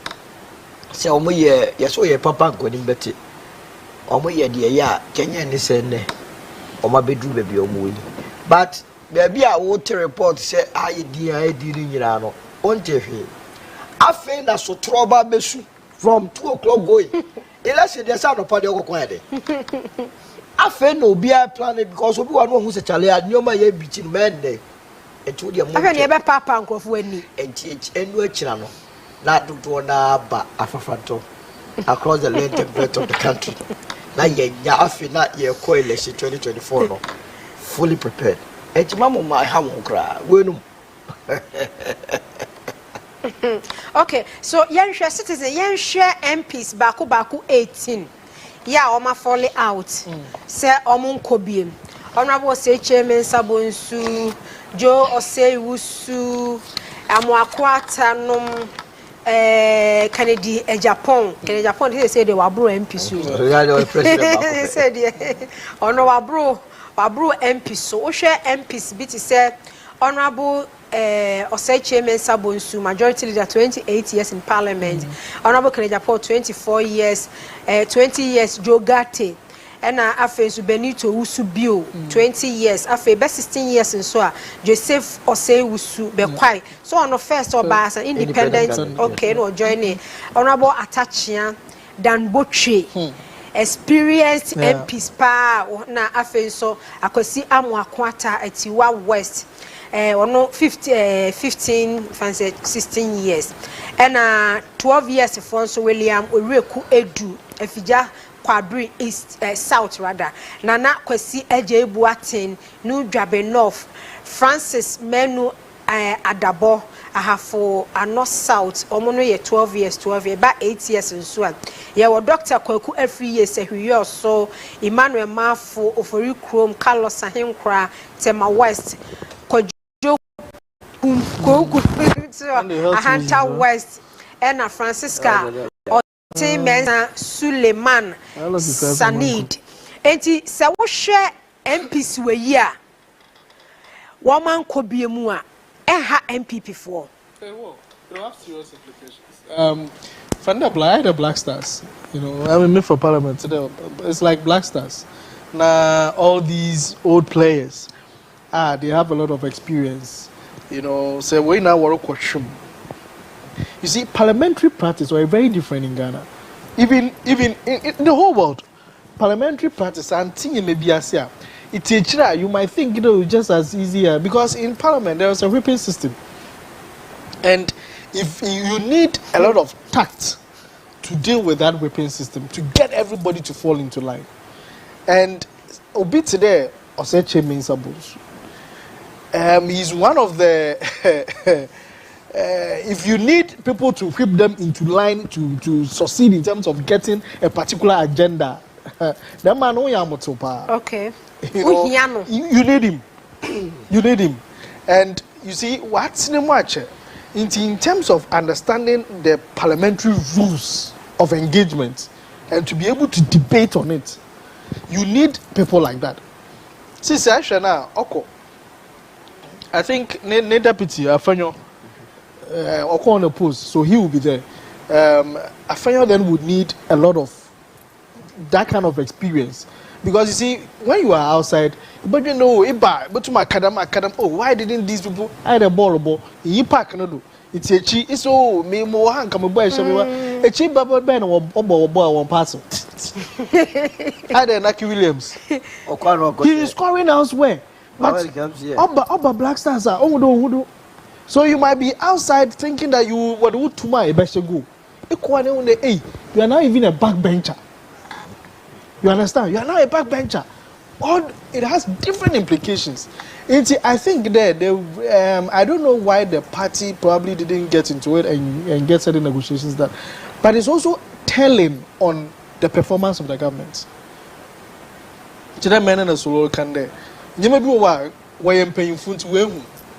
They've seen it all. They've seen how it is to be an MP in opposition. And they've seen then MP in opposition. Sometimes it did a crab, but even if they go on to opposition. As a big question on the constituency, I don't need one. Me, and you, wouldn't say opposition. Yellow be, but me, wouldn't say opposition. This is the case in also now we are majority leader, Minister of Parliamentary Affairs, now call constituency, near power, bonnier to so it's not easy, but they've seen it all and they've realized that Charlie, this is the time. What's it when the A is high for you, and that is when you're interested. Watch as a majority leader 8 years. We are minority leader cry and two majority leader near two so. It's sad, but it's also sad. It's also sad. You know, some of these things is very sad. And Obia, I think Parliament would also miss in terms of committee work. When it's a parliamentary committee, select committees and their engagement is Dambuchi. Okay. Obiama will also be missed. Yeah. What will happen in there because honestly last minute what's in the was suspend elections in Equapim. You see, Obiama when it comes to the parliamentary work, especially select committee work, you read one Hansard and some of the reports, parliamentary select committee reports now. You could see his handiworks. And such people will be missed in Parliament, you know. And because of partisan politics, in Tibu, when you more your Parliament select committee on out. confirm member can, but you ain't get to catch on the hey, this person on actually oh yeah, almost all the leg work for us. Okay. Because I have my parliament will be a so when you man man confirm kekri bi na what you. What about we are when now will be a kaja kra what baby. So people are parliament na one. People are just there when in name na one name. The actual work they are not doing it, but because ebia what to be the citizens one by small projects we one as you everybody thinks they are doing very well, but when it comes to the actual parliamentary work they are not performing, so it will really affect the MPP and some of the people who are coming up. If one the momentum because I wonder what kind of job they will be coming to do. Some of them but we are because they are still voting. Reporter no any for delegate ni bi kasai de na obi kan say adomako kisi wo hu ne waye enu ohu ne wo ka bi ampo nsem o ka kakra but ne contender bi ho no mo a ne nsem a wo ka ne mu ye emu da ho mo hu se wo ba o betimi aye bi video ma wo mo si wo hu o se still na Ghana for pense mo atie oye mo wa na oye mo wa because I'm me where I sit with all the things I heard before 2016 na yamia ye madum mama tsena nkum mama ehu ni nyina besim de no. I don't think there somebody will just come and tell me all the flowery things. No master let me support it. No, you can't do that. Hey, is that you? Ah, you're there now, so 10 yanta. You're so now 4 in you. Yatisicado. Yatisicado. Yeah, that's what you only. And you see, and the president is still telling us there. With how Africa is rich in resources, we cannot be poor. Or we live a prosperous nation. Let's wait. Oh, very. Or we live Ghana as a prosperous country. I don't know why a movement for change. What share bonus here? Ah, that's what they say. Who say on the retirement? There was also free retirement. Was it obey Ghana as a prosperous? No, I dare Yana. After was so Obi Yaneme, a Diana Miss One. Nana, no, I dare Yana. A legend. Oh, yeah. Sir, Professor Stephen Adaka saying the history of Ghana politics or is going down, the worst president ever. A legend. So, what to me? I just saw you my weed, I know that's a show. Okay, Mammy, call me for Benya. But video and I already, dear. Michael Quay, casting votes a delegate at Tresiano, set changing it, back changing it, back changing it, back changing it, back changing it, back changing it, back changing it, back. And see, Domiqua Benya constituency, so young ready, cost you home to we say, or a doctor na. Okay, so a lawyer. Mike O'Quay Jr., not just said, Professor Mike O'Quay. Yeah, now you're Speaker of Parliament. When we cry MP, was our constituency. Wow, or retire and address for a better so. Now, since then, no, the bar Michael Quay Jr. contest you are Kobia. Where and the third time I walk all contested address for. Okay, then be address for man showdown. Address for senior. Ne ransom of America, we are all slang a chair. There is nowhere Michael Quay are qualified than Adrasafo. There is no Michael Quay, why or you see you of Frizzos, a Jim Bunjo Pan on the other. You see, I associate also. But Adrasafo also ambassador for India. Yeah, ambassador. At the end, why people should convince us. And one is almost Pakiska good then. Now, Omodia Babe, and I make us Adrasafo, sir, a can be another war, you shrines and Muno. I don't want for Ghana for Yafino. But grandma was so complicated for either than that. Sir, Domiqua Benya City must be a city you must watch in 2024. The NPP risk losing that city. But me won't you probably be some constituency war. And before we they are only waiting. Okay. Oma MPP and Francophone serious. And I just have because of the gap on it, you know. Dipa nya double. But enya do me kwa benya kwa na MPP afa nkofo serious o. O say ade de ye akosia na say ye keka constituency by constituency na Okay. Kisha do me kwa benya say. E de ne ye ka. Ana me ka cho say. So constituency kura bi na wo ka say lady kura won tuma no you. Won de wasase ko. Okay, me kwa ablenya ko abro no ma me CMG e wo do me kwa benya. Say yedi kan aka say a free sa 7 8 9 10 11 12 ni de hobedo. But senior ye free 1 2 hono mo kon hey. Ebujafo abna good morning and at 12 afternoon let's say Everybody adumo yo na baby a wo no hono mo te say ntu be pie mu ewo dom kwabenya baton pesia sabia wo moto aba no eye astrate the war atomic ene eye atomic police station e bi enim Sabe we pem hanoma nipa me ensa ase de modin cabo do kwa wo mo na ekọ agency no akopre wo MPC amenyiko ni edumu se na se be jami no ade a wo mo eye me ensa wo mo nyanfo enkane ya me hanten e wo Ghana na se be tie Professor Aaron Michael Kwe me ba Aaron Michael Kwe Junior wono na da ballot ne so number 1 na afeyi ababa wa wono so first lady office wono so sula sechi upon na afeyi ma me Sarah Adwata po atase nipa me nsen na womo ekọ akansie ya ma me Sarah Adwata po na incumbent that wono na da so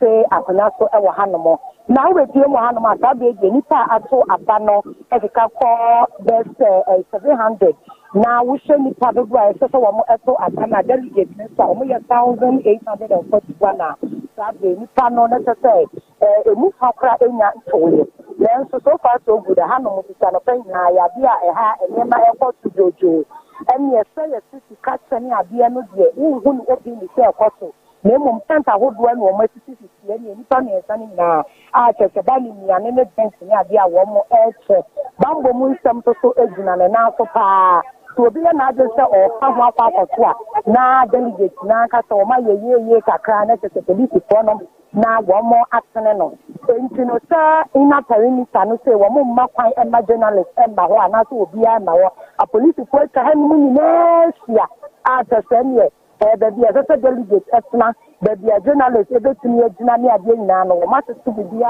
kama bibia ekoso wanu e wo hanu ma de gutwa e hwese e abatwa ne be kosa wa da boni bia ensi na enche bia na ene eto anye ni esi agine delegate ni bi edi nkomo e na wo mo address sabe ye nyina na mo monten so a wo manfo e hwe animu no yade a ma me Sarah Adwata wo mo ebetesa no ha no ye nsam a wo mafo do na eka but no so we na tita afa wo mo so no kire se nya de se na me no mbetesa no san se wo bakra eja ne na egu na so a opita wu ta tonkene etisa ma me no so ba wo mafo de bono se wa ye boni bi no yade a watacha wo dia na se ode eche no ubepie mu hanu ma penifo twetwo wo nso wan tita menyoko ni mu no dodo na yade a wo mo atumi aba besta mu me trenka popuni manta makra no ene Greater Accra Regional Youth Organizer oni so aba bepie mu e wo hanu mo ben sini na sempefia no so penifo wa anu nyina from na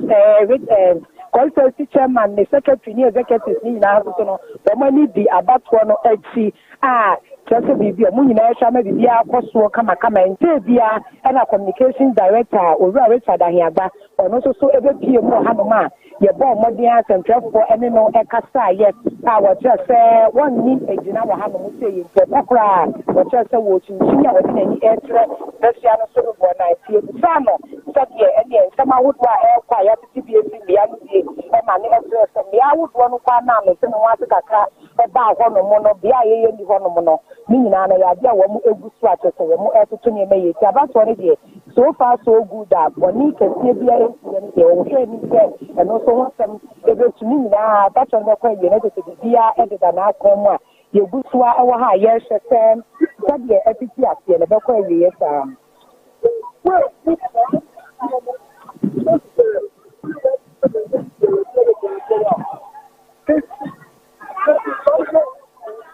na wodo me kwa benya pa ba me se adwa wi ni e be ye me de o deserve o Adwa kasa wo ye yuma obedwa kasa in terms of competence okay nothing adwa to be told but they were also carrying on the last year one fa enidia ma adehye wo domi kwabenya won't me abandon your constituents na omunim de ntia wafiri omanim na ombe wana na TikTok nyame na ya ase de udi omoka ma aba na video his phone so excuse my language what are you talking about say ya to aba ma say kosi anemu obi ampa o chewo wo ma ya na be so mbedi enim obi enu o papa chebo ye ni time ya pa obi chewo na wa ba wo de oti American wo ja constituency wo e de na kire say na mu yi ubi o se kwa wo say nya omo this time enko kosmoka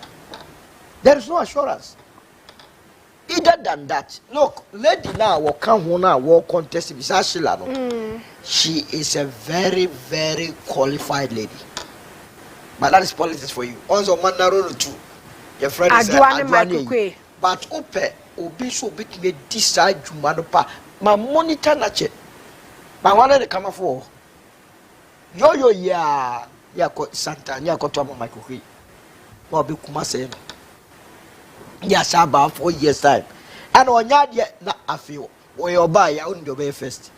Obe clean your album. No so for the for bishop. Because on so go ya juma parliament. The next 4 years no masa koto man. Sa no mu nyina ye parliament no. The entia de bia ubenya sa nkofo bi wo ho sa no. That is the reason. And yes, I will never vote Michael Quay ahead of Adwa Safoda. I won't do that. But Adwa and a disarm my way. Abetono se do me kwa benya for epese omunya obi obeye representative enough come to massage lady no Sheila search no okay she will do a good job and so who am I mo yi contest ya na ama akonya asem many problem second chance oh young man another chance mama man chance Mama sure on permanent free I mean with Adwa Safone issues I there yina me tell Adomaku Kisi doctor I asked what was it so why delegate ni bi bona one fan check na one voting man at this time we wait till elections before we tell delegates that the party belongs to you. Una 2 million ya modia. It's yet election time aba ona ma Ghana fu mu na mu maye kokko moti mu na mu kokko mepa mu cha won de mepa mu cha de biara when they win the power then we are nobodies. The delegates are nobodies. It's in na ya kwache ice cream ya de fam papa nkofo cho. Se nkofo didi me ho ya sese trend no mu didi Yakoche ice cream they go 7 tray mu ye 7 kofu so that it shows that we are humble enough. Really? Sometimes we need to give respect to our people. But say your names when na apie no na bia uhu de ekoso. Enti ye nim de bia senye wenku a bia bronya ba bedu. E no mo so kra senye bronya nko a. Omo ta ne omo constituency ehia, delegate ehia. Enti unim de omo ye ma omo. But the two of the matter MPs no. And I said, why a BB and one pacho? Mama, why a BB one pacho? Last minute you're on radio and you are telling the delegates inside a Bimu Bona one fan pacho. Delegates now what you like Muna World to Aban. Last minute you are doing a radio interview begging. It means that you know that Yamina and Koyi. But so when soon say near man, the oh, but in Yamabu, you see, Anama, sometimes if you are a proactive leader. You meet your people once a while. Nation, oh, ebia me ebia me twa some you the meet chacha. You may be in Korea, you meet your people and you've told them those things. But see, sir, how would you be making this last minute call or plea on radio? And I pay just few minutes ago. I voted and I started to be a cast to vote now. What will not be but I radio. You see, it's our constituency, no. If it's Adomaku Kisi, so it's a victim of circumstance. A pure tribal politics. Okay. And then Koso and Yasu Chums is here. Okay. Was a Hona Foreign Affairs Minister, Hona no. Shelly Ayokobo. Yes. Or no believe say or cigar. Any lady that Shelly. Or no believe say. Yes. Now no ye Ghana or no LED party, LED constituency for years in the end or year. So that is the politics. Aduma Kukisi is a victim of that circumstance. And because one nobody no crime or more, they will vote for the right person. May me perceive in your quality of parliament. In your quality parliament. Quantity. No quantity need does or parliament to do. The chairman says a man who can free parliament to affect parliament. No matter what, Opa call Swame. Nako share one more person be replace the chairman, sir. I believe, sir, Ubia best started from somewhere, but ye replace Ubia. Yan say or more balance, at least almost some level be. A bema ho.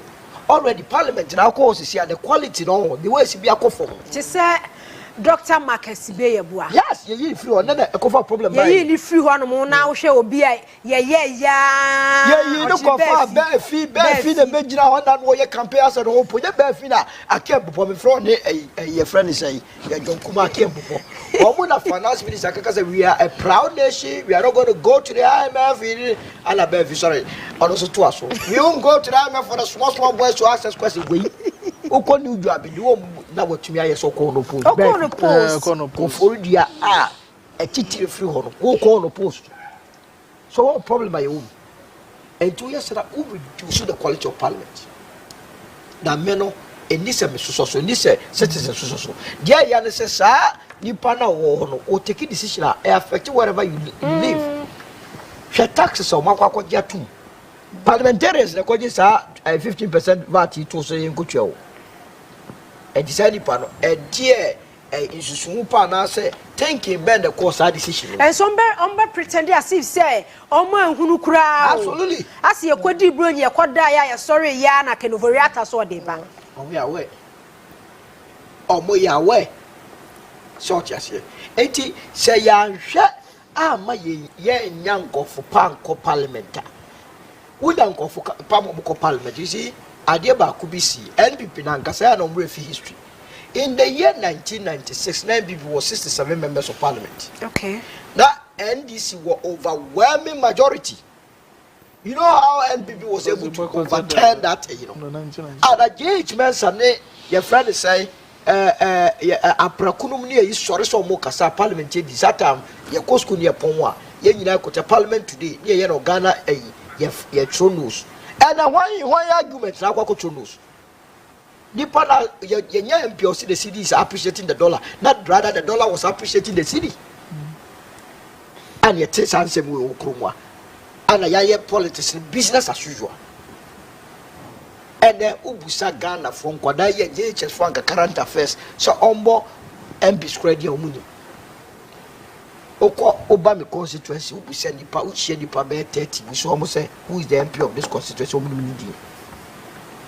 Other parliamentarians so I give a class a dangerous so say Yeni are two Obama no say they are controlled by the parties. Party need to be a shift system. Yeni decide you will mokwa you dare not go and vote against party's position. What are you talking about? Sir, maybe woman potemwa ya two Obama now representing all of us. See a two Obama and that's who you MPP and in your two Obama doesn't mean you represent the early MPP for. And this is for the account now war party ship for day.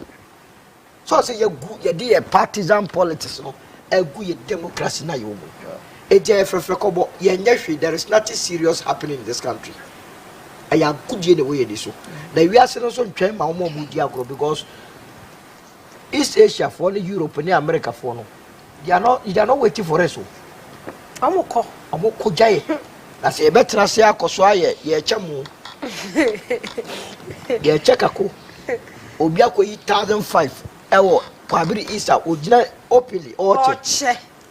Or you proud of it. Na say no anyhow more reduce your democracy to over to you. Okay. Enti menkwa brekum east or pam wo Papa Richie aba homano so na de ekoso ewo brekum east no so no ono so emboye mu. Hello Papa Richie, good afternoon. Good afternoon, Ama. Yo, now what to say? Oh, Chedi Amponya mi adaro ma ahode ne nkwa ho pa. awon de wo pa na ma. Okay. Be man adaso onya benanya ko. Brekum institute say. Oh, me radio do bibia e boko power. Okay, enti fire from where? Abato na start dey na ekoso. Yeah, abato no ashasie ye kasa de so far. Make say akafi makodena na delegation wa no mato ni na ewi. So far the kasa no omo eto abane 696.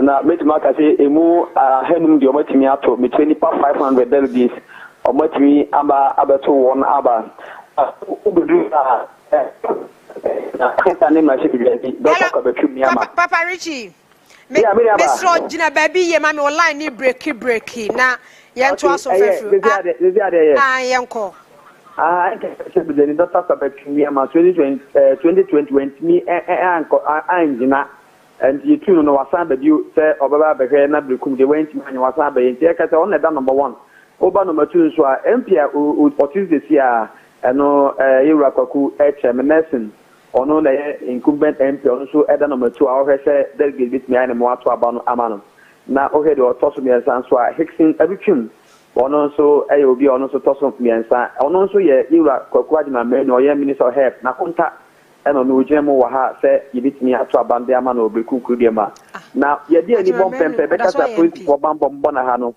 konkan yi pa asumdie wa ha yi a yenyante basabasa ibia ewo abato a ekosore ewa ha na ade ba kwa enwa delgize omo ho akohia pa makwa akwa isi kusia no se ebru sai me se ne ayati pa me ko to abagana fa na nyina de a esan se delgize fu ni jina mo so hye hen kwa se wetin beto abane bi na ye wo ha ye bom pempe hwe ne ekoso ano o hia na delge ba konte apo the hospital ye di insu nyina esin so drip ni nyina no ya man so de ni si taxi ma haba no ba bi ese so to call no keneken so sempe ni 40 bon chidom na o 22 na mo na obetim di mani pa kwa se fata so to abade man di ya man na hospital wa oba ba bi eto abai e wo brikom miss park ya onso o taxi mu a otimi ejina mu a na ye ka se watimi ato naba enti yegusu be mpampa hwie be do hwe ba ko actually de ye gili se ombetimi ato abane na awia me ehu oni ko a ene nipa me nso magina no se fata se osi ahenefo no edi si become is akonya nso medi wonim se na hye bebe ni jegusu a ye bom pempe ne ma ha eya sumbi a didi ni basabasa bia enya nko so meni aba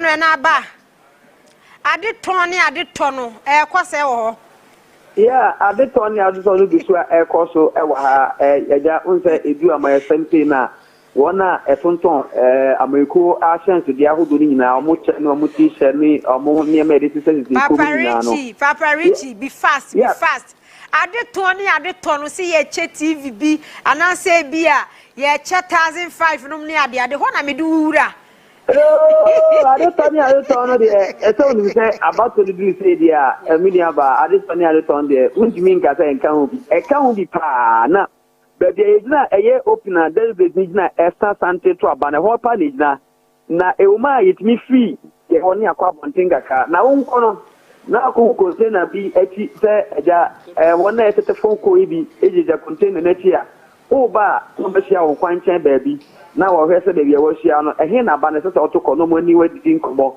enti container se ti de baby apart eti kura baby no amamfo no bi timi ko jina wona eja course ni su ufro bi aso wonfa oba na onya mai eji sikachare de ye jina ha de nya je ebi apiem opete ma pa se ya mo bibi eno pa de wit ma ka se ebi nya nko ne mum toko manchwa ne de ye hu se ebi mu je jan toko manchwa ba bia ansa na oba no na ye beka se obi ni nipa bi no bi ensa o ma hye ba bi so so oba na o metim komo bi obo ye course du afre na won fa ni na ndi ye de ani wa ahu bi pa ne mum se bia meka se bi jina ha mi hu se obi mo bi invite ana wanti di 260 akudi ubi hode ye kasa so far de minyanyan enyan hu bia imposika pa ye kasa ye tiam obi ana se contestant de tiam obi kwa yenyan hu amount a so bi atwe di bia make kasa de yenyan hu sika bi so bi twa 2000 last year 4 years ago ye hu bi di hu do takati hu do twa ketwa na ye kasa de yenim se di abato nyan ko na bi yenti ana sika so nyam pie ye dia make kasa de se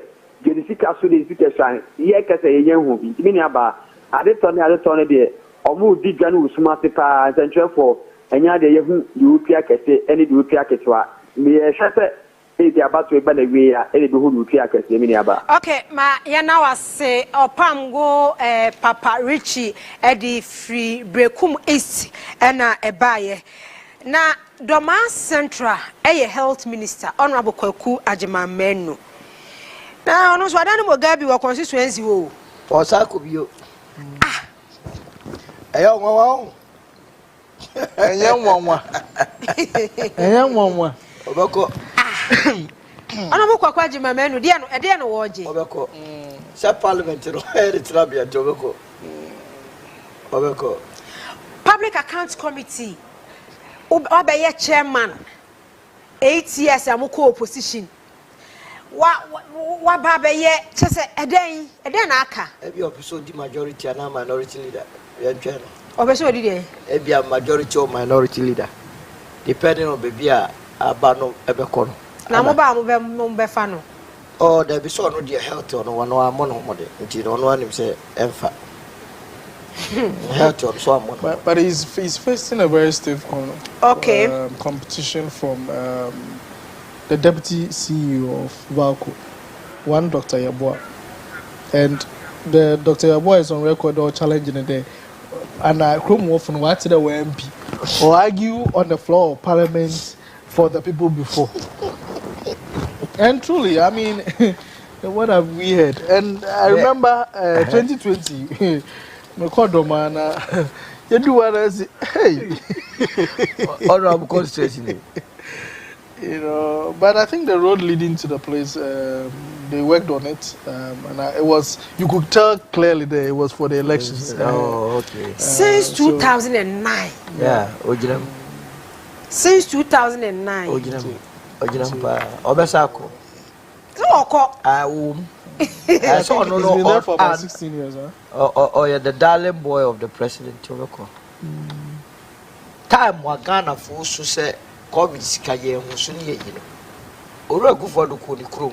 Ega gazo awo tata kwa envio. Kwa gu so vie. So it was here. Into osoko. But see, you made mention of something there. CCR is not about anybody. It's about me now. We the people who vote for them. Yes. But say you na ye vote to my woman no. Oma me ya ye mobo. Yet ya ho chirem. Enti say ye use ya adwene to abane bi mu. I don't know ask. I mean this kind of go vote against. Yes. It was like no, but vote against the person. Or psychologically yanko for be prepare for minds. The only one say odu a o meska o ma odin say. Oma obodua oma de Quran so ene me okofa 1 billion ba megie di wo nsanfo kra na aka kyerem sabi ma 20 in fact udi the mere first class wa adwede say would brems ka be 20 identity to me for one convince me ye share political 1992 ayiase kofo bebre call parliament o ma twa da masempo a oba no so or the manifesto or the plan abeto no wa kra na wajiji ska na wade man ya kwa ye twa ska ma na yede na afide wo betua meka de na maya amount you betua meka papa ben ana maya amount enti a wo ba betua meka na chese wo kura wo nye hunni ti office o so tua meka ansa na wo to ma adwene no na moteto na se mo value wo ho as delegates no mo value nyina ye 1500 na se mo so mo problem delegates ni the value pa ye bi ni the amount 1500 obi papa ye fraud daddy mami o ko akira ba obi ahwe wa se woni pedua gina wo nya nya twena nya me botu tirime it's worth 1500 4 years no said the whole year 1 month quite 125 Ghana. Can you imagine?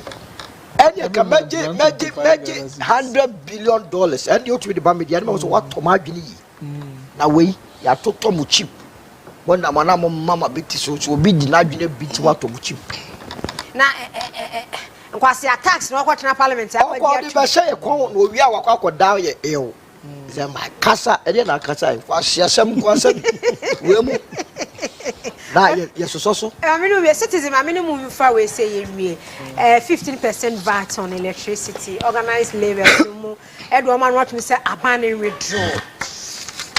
Nanama, in the first place, I think it shows there this government is not organized because minimum say ECG boss.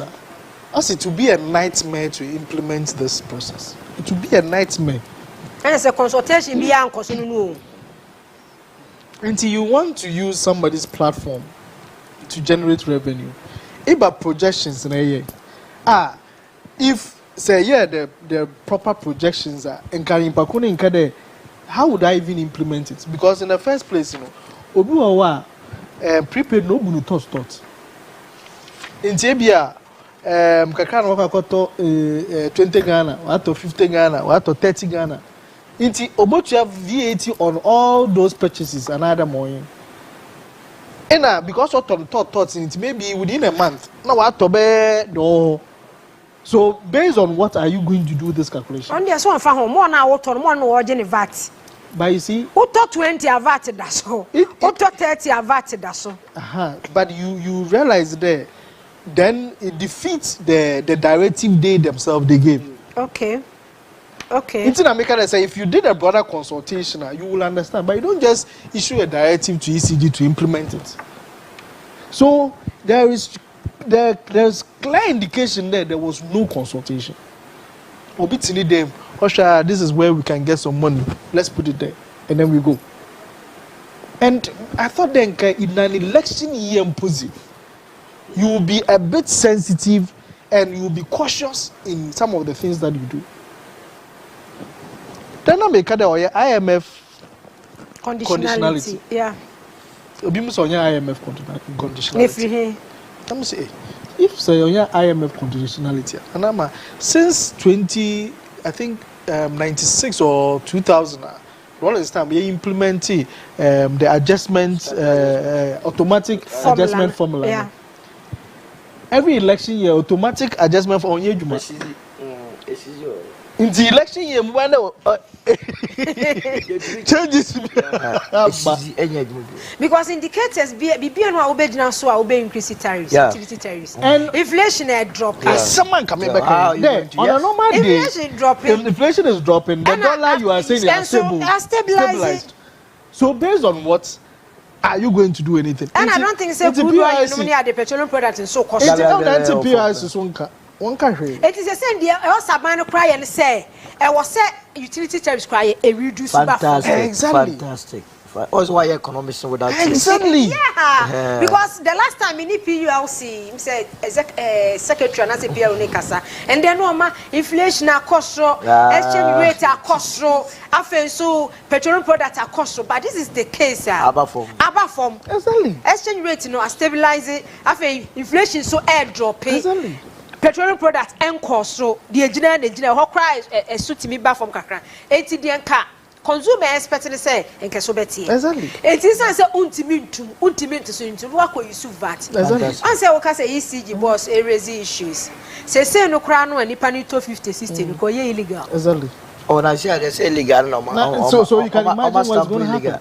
And for me, I think the and TUC and all those TUC and all those other labor organizations in them we now partisanship. Yeah.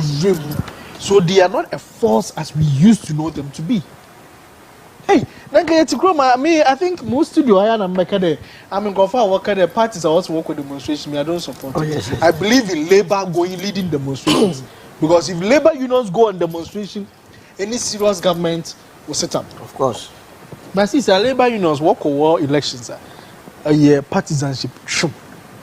The politicians say room will support one with funding, so they come and do the bidding of their political support sponsors, but not the Nanka GJ. What journalists? Mobile kind of issue blackout and what? How many times has GJ visited the studios of CTV and Accra FM or CMD? More reporters. What is the welfare of all of you? And come with you, man. DJ. No more office like it's one of my most useless institutions. You understand? Your office is going to your office useless institutions. So for me, some of these things I think that okay. So to final West now. The final West is 15% VAT IMF condition. IMF your staff level agreement IMF ETIAS your rubber me kind of yata and Governor Addison and the Maya. In effect, you rub about me and a can of rent at the yen tosa, yen favat and toso. I want to see and go a higher cut, and I want to see you. The only say Ghana for you have an opportunity to right the wrongs of yesterday. Election 2024 na but Mongo to Abamobi or credible or competent, or bit me a year free or have, or be our plan. And when I make come for my own yard for, say, and my name pa Ural and Chamantin. Or no one actually say, or planner, or bit me a year free. I mean, I don't qua, you me. Obia Kabia Yabugo, the young queen. Under him, ye port in Yanidia. Port in Yanidia. Parliamentarians, the taxes are say, Yajia, Ecowas levy. Yajia, minim Ecowas levy, the idea. AU levy, Yajia, COVID, a parliamentarians here at the Cotoso. Nobody have a shemukon. One day was ship trading, ya come on about automotive development planner, and then Yasambo Casway. One of Africa continental free trader. Say, and yet, you know my yen basa, Cabana, who produce Pabua out to the Cotogo. Free, no cotton. On one of the one district one to buy, any pub on the 70, or the share give tea, or in a Kuneduasia, or Kumse Noir, a chile air say, you know, on the brand noir. Sikaos, your demand uncle, the tremono, on the coma about me as a on Fanko and Napu. 2 billion Ghana cedis. Yanchaman kwada 800 Ghana. Abrank yedi ma businessmen a. Come the beya duma fasa kwada ni nyina. On wadwe money. We disappointed Ghana for. Akufo do disappointed. Enya me disappointed Ghana. Akufo do disappointed Ghana. My opportunity Mr. Okay. My young to transfer, we should all pray that Monday we are having another IPAC meeting. The Electoral Commission will make proposals as to changing election day from December 7 to November. In an election year, you don't make such changes because you bring uncertainty. And I'm sure the Yama be brain to Mississippi. I don't know why Electoral Commission. From December 7th to November 7th. To November. To November. Because CISA also choose a day and not a date. So we will choose a beer. To say the Farmers Day. Okay. You know, but why do you wait so? All these years. I've been planning the electoral process. Ghana, how you date? In fact, you see, citizen electoral process. What Ghana Hanomono? Ghana, how a date here to Aba? Ghana, how the number of votes cast? I now 1 + 1 yet 10. Exactly. Okay. 2nd February 2024. Rural and Chamante Movement for Change. The National Economic Summit. Next month, 2nd February. Okay. Yeah, all the professionals. Eba moving big ambassador hotel. The best Ramse Munina Mumbra, more Pinimua, a person blueprint, Ghana's blueprint, you know, at all. The entire year Casamonto Abamoral and Chamati. A person or start here after 7 January, no, and the channel Yaguma. Blueprint citizen for no see electoral commission. The electoral commission should abandon the idea of the change. Let's focus on the elections and the main issues, like you're saying. There are several things that we should issues, baby. One of your dates. But the date issues there, I think it's extremely good. Okay. I was here for CTV Esunie Accra 100.5 FM, Class 91.3 FM. So NPP Parliamentary Primaries ya ekoso ewo Ghana miami ahodo ena efra no pa yeso mu ade ekoso baby ano ye de ebra wo semu nim se voting process ni de efra no pa no be pim sa me ya na emu da ho ya na emu adwo na emu ebra eja tuato eye after 1 2 3 ho no mo ne ye betu bewie ne ade ade ho no mo na asotro bo ne ade no ebebe mu na me fasida emema bedwafo ano pa yi me ni wo mo edi ejuma citizen ato dadsi General Secretary GCPP Solomon Owusu Communication Team Member Movement for Change Anopay area aboyeme no mo netena ase a yesomo de ekoso nyinada yani mo apensen ho hye so say your reporters eda so our ground so de ekoso nyinada no wo mo ede ebebre wo enti ye pagya ye mu no na che say next team so e baba beji adwa ne abedwafo baba beji adwa na de ekoso KOG okay KOG ono na 505 Class FM onu ne host say kwa de ya promo to on ya Class FM executive morning show ya chese ode ebrewo ono ne abedwako enso eba beje adwa na o mato so ede afiri ho no mo in fact dama production team anopama kam ho ebe pem samre midin edna na ma ejako enyi wa fidie ni free Accra 100.5 FM Class 91.3 FM ene ya flex stations sister stations ahodo esanse kopem ebra 3 p.m. vote ni nyina bebe wieye na afenso no vote casting be sorti na counting so akoso na de odi nkunim de obedi sotro bibia be koso bia no yade ayede ebebro da mu nyina ase na emu no stay tuned.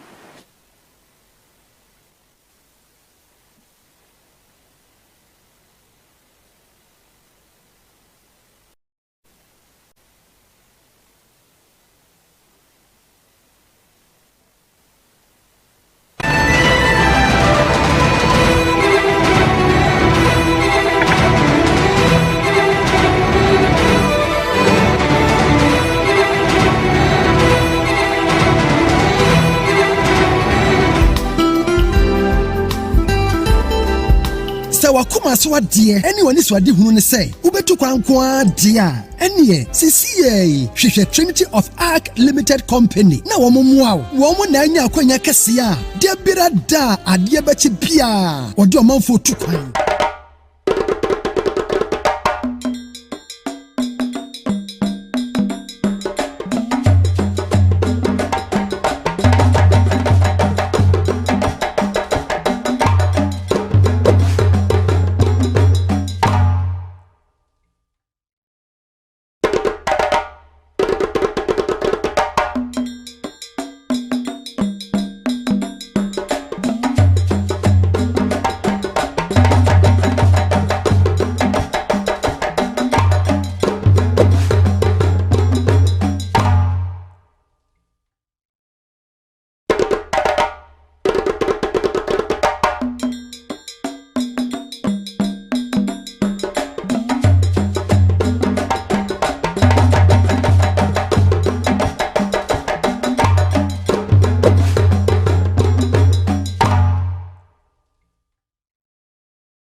PhD Trinity of Arc for ebe yamau Trinity of Arc for edi abotre nukuredie nyamisuro ene yewadwuma entina da ni pem ebodom pem ewo office ho na odi pii so de tukwan na obi bia wo ye bia so ye janiu edemu yopo Trinity of Arc for esaye ticketing o tukwan na pese o twa ticket emawa obe yamau oye bookings ka ho ena hotel reservation ni nyina fada wo mo se ko Trinity of Arc odi britiawa bi ene wakwantuo no wode ho dwumade ma wo na onye kese nso uye die ne hia wo mo wakwantuo ne hia wo mo enye sika no ene wo hwe enti wotimi nkan hwehwe Trinity of Arc Limited Company ewo Kumase aduato oba masalachi kasoa owo new market kwan so edan na Fidelity Bank ewo mu no esoro ho ene wo enti Kumase phone frɛ 0531 644 217 ana 0531 833 556 enkran 020-55-72076 and 0244-062389. Trinity of Arc Limited Company. Young Kwan Yedobako or my Bia, Ubasa Okososo.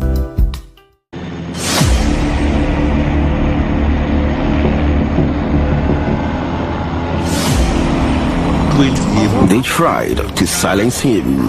When that failed, they tried to label him corrupt. When he failed again, they decided to humiliate him. But when all these attempts failed, out of frustration, the system decided to kick him out. Interestingly, he has something, a secret weapon, a weapon like no other that kept him going, power to resist the oppressor's rule. In the past, he fought from behind. This time, he takes the battle to the front line. Only the saints will survive, the weak will burn. No mercy for the wicked, because he is back to fix the broken system. Quick one, release the beast. Folks, enibriaba, enibrinu untimi nyina no, tumia yade bano, politicians businessmen asofo, any of you, both thieves, criminals, you can't hide and stay tuned. The firepower of Kwekwanan is about to consume. The front line with Kwekwanan.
Around 7:27. I've been in the compound here, and you can see how the delegates are happy when they come in. The face that they show to me, the smile, it tells you that they are all out there for me. And at the end of the day, I'll be victorious. You are not new in this contest.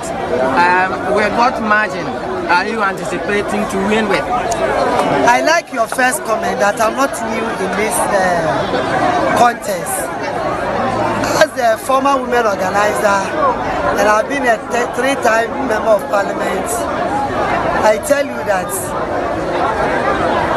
by the close of day, we have close to 1,500 delegates. I will not be shy and I will not be afraid to tell you that by close of day, I will be obtaining around 1,400 votes. Okay, that is over 90%. Yes. Okay. Yes, because that's the assurance they have given me. And when you see their face, you know that they are giving me that margin. We are just in the early hours of voting, and we are learning that there's a media reportage that we are distributing cash of 3,000 Ghana cedis to each delegate. How true is this? You, the media here, are my witness. Have you seen me sharing any money? Since I casted my votes, I have been in the compound here. I have not gone out. I have not given anybody even a peso. I have been in the compound here. I have not shared any money to anybody. Not even my members, my team member. Nobody has shared any money as we speak. It's only food that we are giving out. And it's my nature, whenever we come here for election, I do feed the delegates. So for food, when they cast their vote, they go out and take their food. And they go. I don't even give them the food before they cast their vote. It's after they cast their vote, then they go and take the food. I'm not giving any money to anyone because they have given me the assurance. I don't need to pay them money this morning before they vote for me. I have been with them. I have been with them all this while. And they know me, they know my capability. They know 2024 election, without our consent, we cannot make it in our And so they are all out there for me. They are even doing they campaign for me. They are campaigning for me. So I don't need to give any money. I mean, anybody 3,000. Thank you very much, Mami. We are grateful. Some will say expected, but you've been there. What was the process to try and deal with some of those concerns? Well, you see, so right now there isn't anything drastic to report. It's just people trying to straighten things out. So I'll just say that it's a normal conversation trying to get things going. So really, apart from people coming and voting, there hasn't been anything really drastic. So I'd say that the process there is I think that Domi Kwabena is on the watch list of the national. Do you think the electorate? Well, the satisfaction will be at the end of the day when it's counted. I have a feeling that the best elephant to win out of the three individuals who are putting themselves up, I think that any one of them will give the NDC one. And certainly the delegates have a solemn responsibility to choose who they know and give us that opportunity to win this. I think they will do it at the end of the day. Your vote declined in the last election. How are you hoping to, improve that in this election? Advising people in that environment is tough. So I think that it will be nothing like 2024. The candidates will do the needful. We believe that the environment is freer and more open this time for people to come out. So I suppose that we will do return to our previous performance. Thank you. Other candidates, Sabirefo. I am going to ensure that he's mercilessly beaten to pop. I will humiliate him at the post and get him beaten. I'm just putting you on notice. I will not disorganize anything there. But get him wherever he is. He should leave town. Chief, they are two about 24 years ago. Come and see. Macho boys, my brother, Nadia, maybe.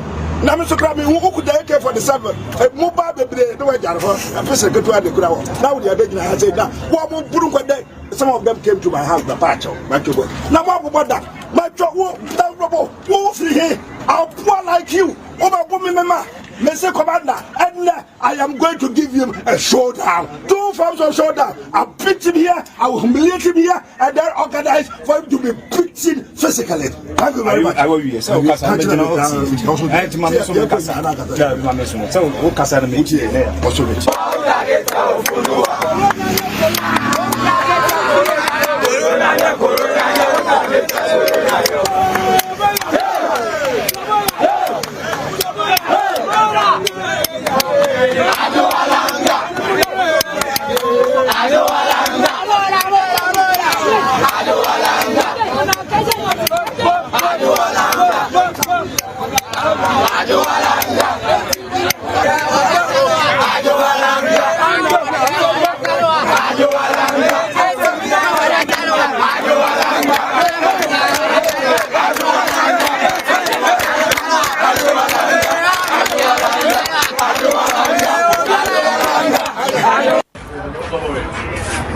Okay, sir, please, how far with the proceedings so far? So far, so good. We are almost left with about 100 out of a total delegates list. The list is 1,108. And we've done close to 1,000. So we are left with about 100. So far, what has been the situation? Are you having a very peaceful environment? Oh yeah, very, very peaceful. Very, very peaceful. Very, very peaceful. Okay. What time will polls end? The polls is supposed to end at 2. Was there any delays at the initial stage or at the time of beginning? No, setup was exactly 7. And as usual, you know, when the delegates started coming in one after the other, until it got to its peak where almost around from 10, 11 thereabouts, the pressure started building. So far, we've cleared everybody. We are waiting for the last 100 delegates that I spoke about.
Abusaimu Akwababio Emra CTV, so Ghana's #1 way the MPP incumbents parliamentary primaries and a bro live CTV Ghana's #1 Accra 100.5 class 91.3. We did the Kwame Yocho Junior bit my friend Mikoji. Yaba be doing komo na afia so far saying elections AC echo at the amount. Before you know if you say no be doing komo, but I'm sure say what TV and komana if fibra Kofi ne na my share komana say no vote buying amount for 10 year ma you tabletop fridges, you deep freezer, you flat screen, you amount and cash amount, you be doing encomo. Quite a bit my first one, you be ended the issues of vote buying. You ask party biswa. One more chair 500 cities. It be admit say and they've shared some amount of money. It be so admit here. Katie Amon coming to make it. This is the cabinet minister, minister for trade and industry, also coming to make it here. Say Obama officers this show down. You be doing come at the Afahun. See, my journey live so Facebook, CTV Ghana, and penny me no be doing come on Oracle J boy, former Yawaso West Wagon constituency youth organizer, so and Courage Nupenu or NDC communication team member. Could you Akwaba? Ibi aboko de Nyankopɔn do me ho yɛ Courage Akwaba yo bigiri se ibi aboko nyamina do me kojo ba me sha se mfremfiri ho efi bra ye sha bato na se I'm sure say we follow enkomo na ba business termination of votes buying near hodo ekoso. First of all we take on so far elections no etsen me nua me da se mfa kwanya so na me chetie fo na hwe fo mo hwe na onim se enne de me rafo ama Ghana because me hwe situation Ghana ewom or how you want to a woman come and dinipa yare cramp even hospital mbo and pump now option this sky HR me started from the concerts I was all gone once I the me ma men or corner pose and no just acclamation can way acclamation uncle beam they good but oh yeah easily gone presby on a year or your program random 5 o'clock I could be eating and give a course so one benon no one baby ya lady alasa a course come Benumpa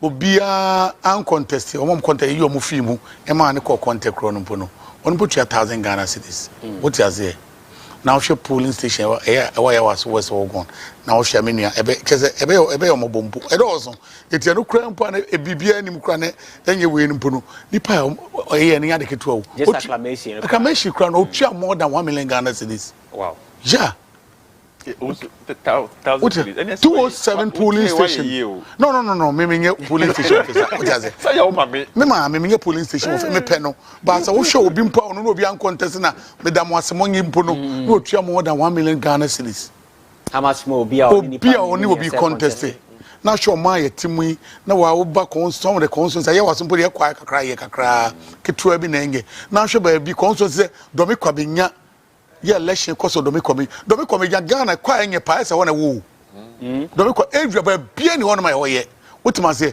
but ya to aba ma obi ama obi etima kokotena abrocha o te wona ma safi na utwade ba ene wo gina ni ade atena se aba na oba wo so person sa ko biom ama obi so ne papa speaker of parliament e na ko yakodi ambassador we aba India ne papa koye ekodi ye ohun se hode NPP ba o ma ne ban ko to aso Kufa be ko to aso no ko 4 time anyway ko na nado oba so say CEO okodi 4 years ne be asaman CEO o free zone board what must say omu tua 5,000 Ghana cedis at the fridge can win to Macau multiply by pooling nipa contest nipa delegate almost way 2,000 it will okay nkwa wo sisi omo de na normal one polling station nkwa no obi atua 9,240,000 Ghana cedis.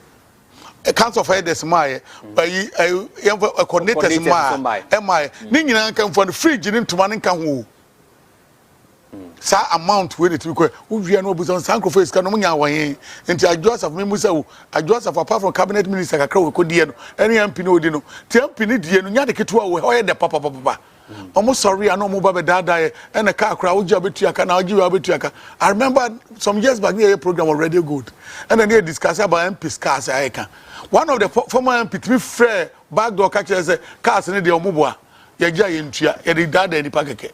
I'm telling you I mean probably blasting say can you won fees wa can crow wait ma beka can won me ma meka what ma say na wo hwe sika omoche ti do me kwabenya first cut out no obi abenya 11,000 and you starting to do for 5,000, okay 5,000. Other lady the shilla was so 1,000, now 11,000.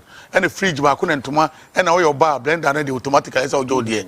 Only a man mobi. So I don't the day I don't know first way.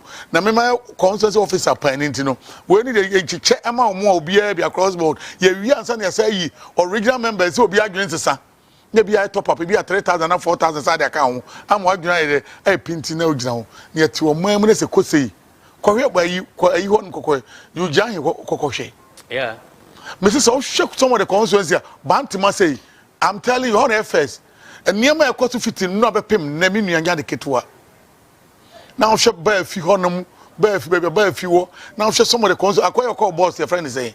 Or call boss, or even if you contaminated oil, Saga and Soka Saga. Is it Alfred Obing? Alfred Obing. Yeah. One of Babon, who's a Babon, the audio Babon, is what packet dollars, cities the buffet to a packet dollars, yeah, they change. And yeah, a baby, I know back you, and the dollar and the son with your pime. What was here? I'm telling you, and your mom, we mean your ferry net tie. Baby, your man will jina, baby, a cocoa drew, and Namaka transit, Katiam of the watcher, where cabinet minister, where we take a decision money pa.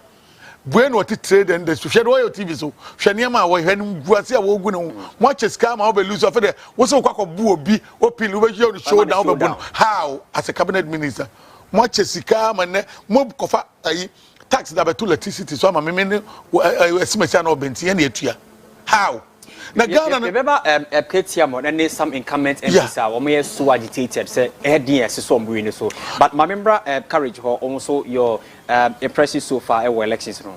Well, from yesterday evening in our master team monitors election bedru and no pay so ye koye ye hweniama we call the other one of your sister station ye hweniama mu dear bano air time me yem crash shemi.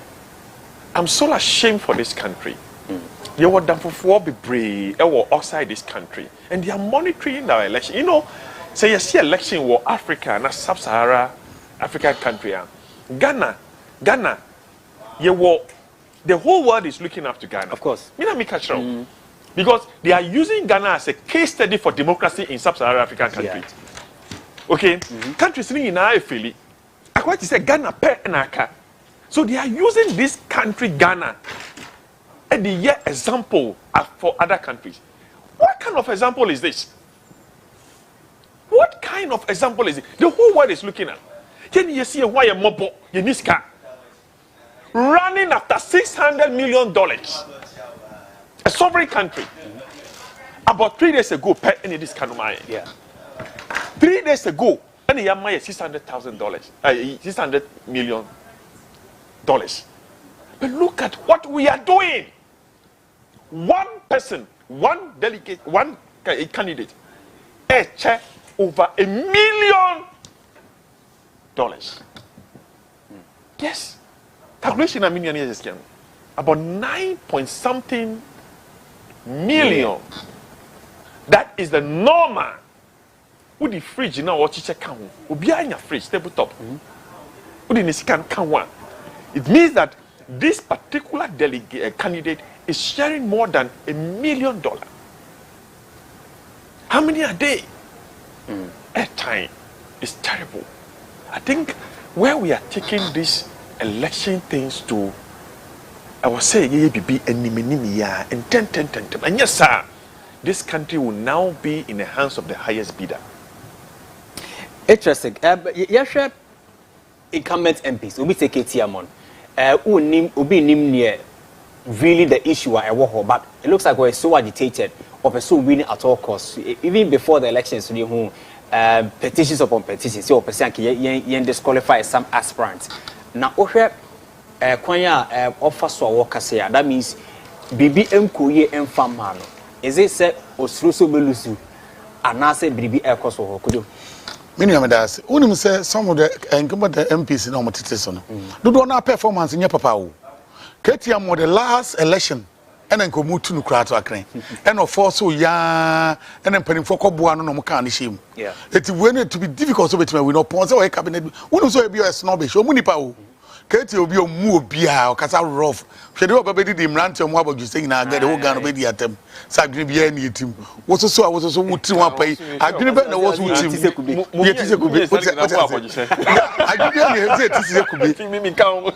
It is also share the papa way ya to no TV so na papa mu apa ne mu ma to so betwa gya bia ka say sebiam to so papa no so gya about you kakra now so agree ne utimu ana wo papa yo gina ho ba me ntimi kan say because me buade o say ona kan papa Jesco aka na chiri pe emi bia ne nanim bi tie so fa wodidi ni pate ba o mu obia e na onye obia development when no de call adanse on de be pa na wo ye ho no mu a e say otimi transfer because of e wade ana konwa enya konwa nya fia konwa wo ba kon me da bia me so me kon so ina ya was where gone disqualify brand TV onum ya amankwa on nko contest Lydia me mother me bibia me 24 hours do everything but to me e kwa mo fa so ya brand interview eja ko wuye Lydia ne kron wuye bia na different ne do ba all ba na boy na youth organizer or contest bi woni ne ko contest na wini ye we obekon mo by force say otimi call no post after the one say boy no tria dues but tria the dues nyina nwie and no the universe after the one say demarcation of the constituency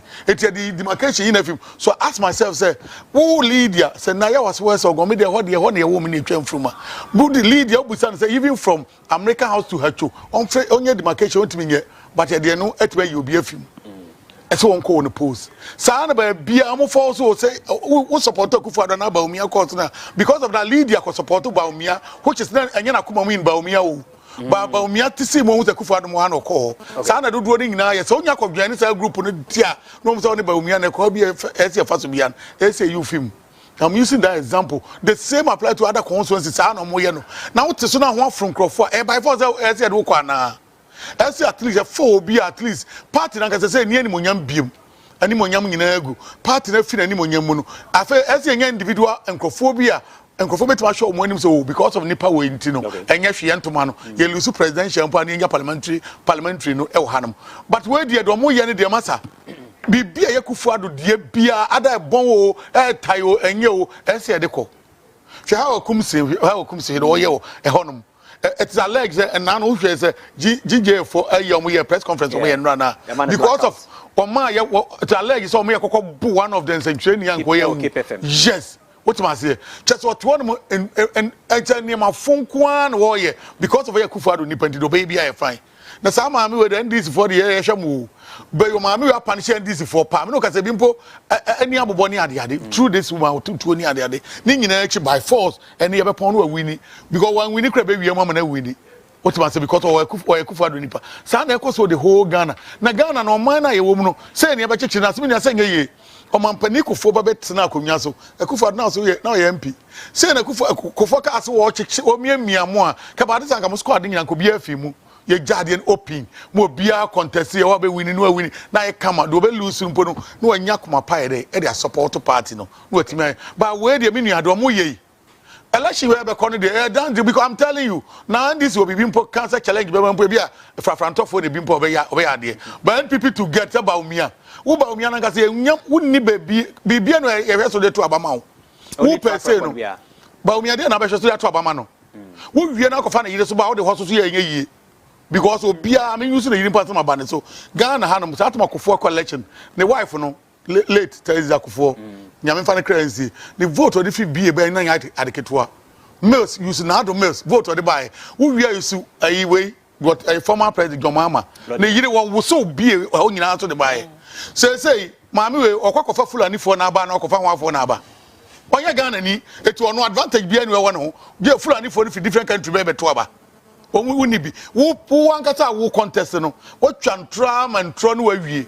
Ubi bia we kan ye bia want man ti dia ne yehwa wo dia to abama wa wo ese to abama wo etiba umia na nkasa pese no dia wo hwe ne ho a bibia no betimi dia win election wetima say election ka lanche martin e call ye dia bo election be election bi o mikroma santifo do musu no mo ba different o mo die wo mo dia memfa ni agro ba we sa kwa yi koi sa papa ya wo koi wo kasa gina na gina ho no maku awie wo ma wo twam wo mpo bie no ba wo husu oba wo koto abama sa ni pa we ka mikroma santifo yi enne minim selection o mo ye chairmen no all the regional chairmen no omo was stake wo pa yeah very very important nti mu chairman no say yes wa ka wura mu ne na cost say chairman yeah consultancy Ashanti region chairman say onim say otum for mo asem no too one wo case on Monday ne ho fa no oyo oda bi oboa obi oda yare mpa na sha jeans t-shirt no mo go twa an kwasa bi no mo jere it is not true so yare ya do ko sesi atia na obi ntia po rush ko hospital na o sha sa na na jutum unko da hospital ma de enchi na o sha jeans t-shirt what be that o patch anya no kre oboa pressure na iron sa no mo na koto no mo twa picture bi dia ba na sa na chairman akoda room and pan and order suppose election no wen na election one kan secretary take over what man say yeah now nim say na B any JFK sanya sante for mutimi me that position ko munya wo ye gira mu ma mo to aba na 100% and omo e don buy we wo mo say positions no JFK wo ya general secretary of NPP enke efatana na we na John Boyd mfatana we su kan emfatano na na omo ko ahemfie wa hwe nkrofom ko yi wo no abo apapon hwe nkrofo bi omko ye wo mu di na chi we mu so omko ye kwakọ plead on behalf of B ebe ye oko na na eti di America na me no si for ma me na ba mu ni say election where you corner there, you be koi there, NPP there, out. Everybody knows. Won't be me money ye. With the previous election, I can't say NPP we are no. I could find about close kakrao. And we have source or everything your mama. But we're difference. I'm telling you, and this when your base is something percent. We are ye. I'm the one person baby, your money and net. Then now NPP there, off. That to be difficult. I made them. Say, I'm sure NPP. I'm a team as to be. Maybe I'm coming crazy. Was to be on my 2 beam. You are from 4 way more. It's my own party. But also the party come from 4 way of mobile job. One day be a baby. Now the party I come on view. Ghana for Sabi, woman is stupid. And then Yanko Pada Roma man, if you DNA, the Tankasi at the Obia, a crabby baby, the Muyan Obia, a from 4 way at Nipaniam from next month going, electricity bet your other sumu. You better sumo my way, Sacron 4 way, was out to Abama mobile. No. To be there, I give me call for the boys and say, and will be on me be as a minia. Want to abanti or mukeke. But we are meant to want to say, and Quasia for sham regins here, if 10 years for who are Nimians and Cocosham ready be. That's a movie, Minia. I want to give some clarification about Katie Ham. Okay, but Mammy acknowledge the presence of Kweku Edujemfi, or a political activist. Kweku Akwabasa, what journey? Okay, it's my oh, Katie, me print or print in Ano. I can forward send you a mocha. Abobi be wa or print. Yeah. We had the last election no choir na. When you 238 votes. And it was a 2-horse race. Together with only Samuel Binfo and a choir. And Samuel Binfo nya 180. Percentage wise no nya 56.9. And Samuel Binfo nya 43%. So it's narrow. It was a 2-horse race and a narrow. Into who said the same Binfo no Osakobio. Only any main contender and not a drop petition command say disqualified. So who's a guy no even the last election no guy would narrow or close gap no pa. So this time round no about 3 about 4 country we no one here just papa. It's one of the constituency we must watch and watch carefully. No, Obi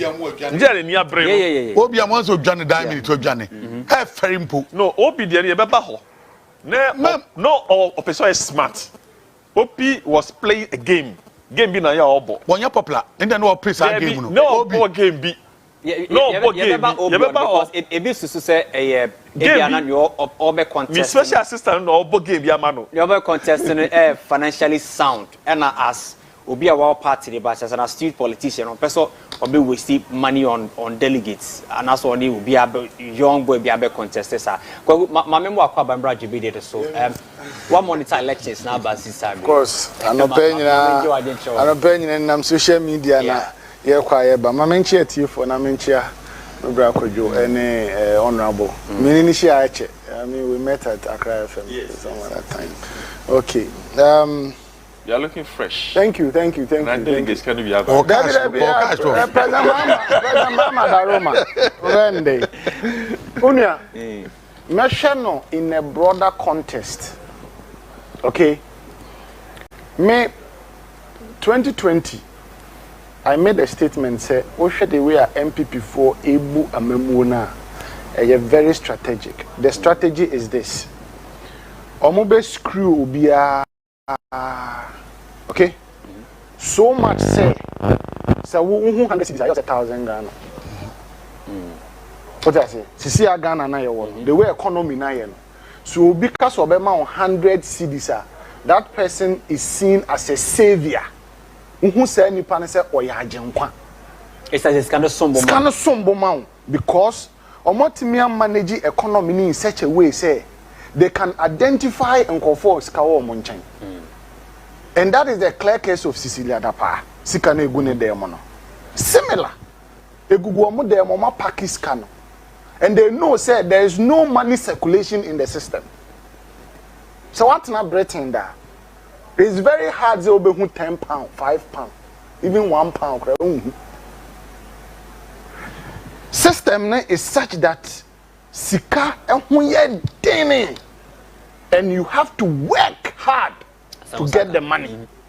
And when you get the money, they have a way of taking the money back from you. That system na kufuado any kenufuriata or mo operate to Ghana. Now the area woman say in other jurisdiction ubenya adwuma ye de enye sika no so that they take it back from you. You won't get the work to do to get the money. Wan kasa obekwa akobre wako hasela na wanya okakrawa, then he comes to tell you say me the 15% at electricity. So what is the sense in it? You are not creating jobs. Okay? You are not giving businesses the enabling environment to strive economically to make profits. Yet, day in and day out, or the taxes a good for no so. Or show ama unhuachero na edu election what the 500 cities are influencing with this issue. Share 2012, 2013, ebedu 2016. Said they are not Ghana tie. Nafa compare any a woman. Say obi send eka say oh unia me ho akere me bibi kakra. Do you know what the person is asking for? Sometimes 20 cities, 50 cities. Yeah. It tells you say something to survive within a short time. Very good. Very good. Enti Edru sa election 2024 elections now. So one tenase. Now one share environment in the way Akufo-Addo aye environment no. Now when you know the kind of strategy I will be play out. 2024 election na be a surprise. Sika omudi be wura system nim e de influence amanfo am mato abana maba umia na beji ye nyina yensem. Yeah, I agree with you. Look, all these loans are ye kojeje wa menone IMF sika e de scan away. Where is the money? E-levy scan away. COVID scan away. All these taxes are mudi go Ghana funds. Where is the money? The idea is one. The agenda is one. We will keep the money. We do elections. We pay the people to vote for us. If not, who in his right senses, with all due respect to the people of Asokwa, me go school Asokwa. Me started GHS. Adiamra to Asokwa Junction. Somewhere around 1996. Katie Hammond was the MP, I think, that time. Also, after that, Oba, something like that. And a papa yatina wa ne maame dan bubu ye obesi dan ni bi ma ne maame to car si ho maame abrewa onu mu onko ba bia nso kai ya park si ho ubeduru o shepe Katie Hammond Asokwa Junction onko ho okay, just mame kwa man so okay. You be share video you nya tie se ko be kwai constituency alleged vote buying be ekoso aspirant friend Henry Opokuware alleged say vote buying be ekoso tie hwe video no ye ba yɛbɛkɔ amana so na afei ɛne yɛ reporter na 19 medi nkɔmmɔ. There where people could issue out television sets, microwave, and 4,000 cash to incite delegates to vote, which is really affecting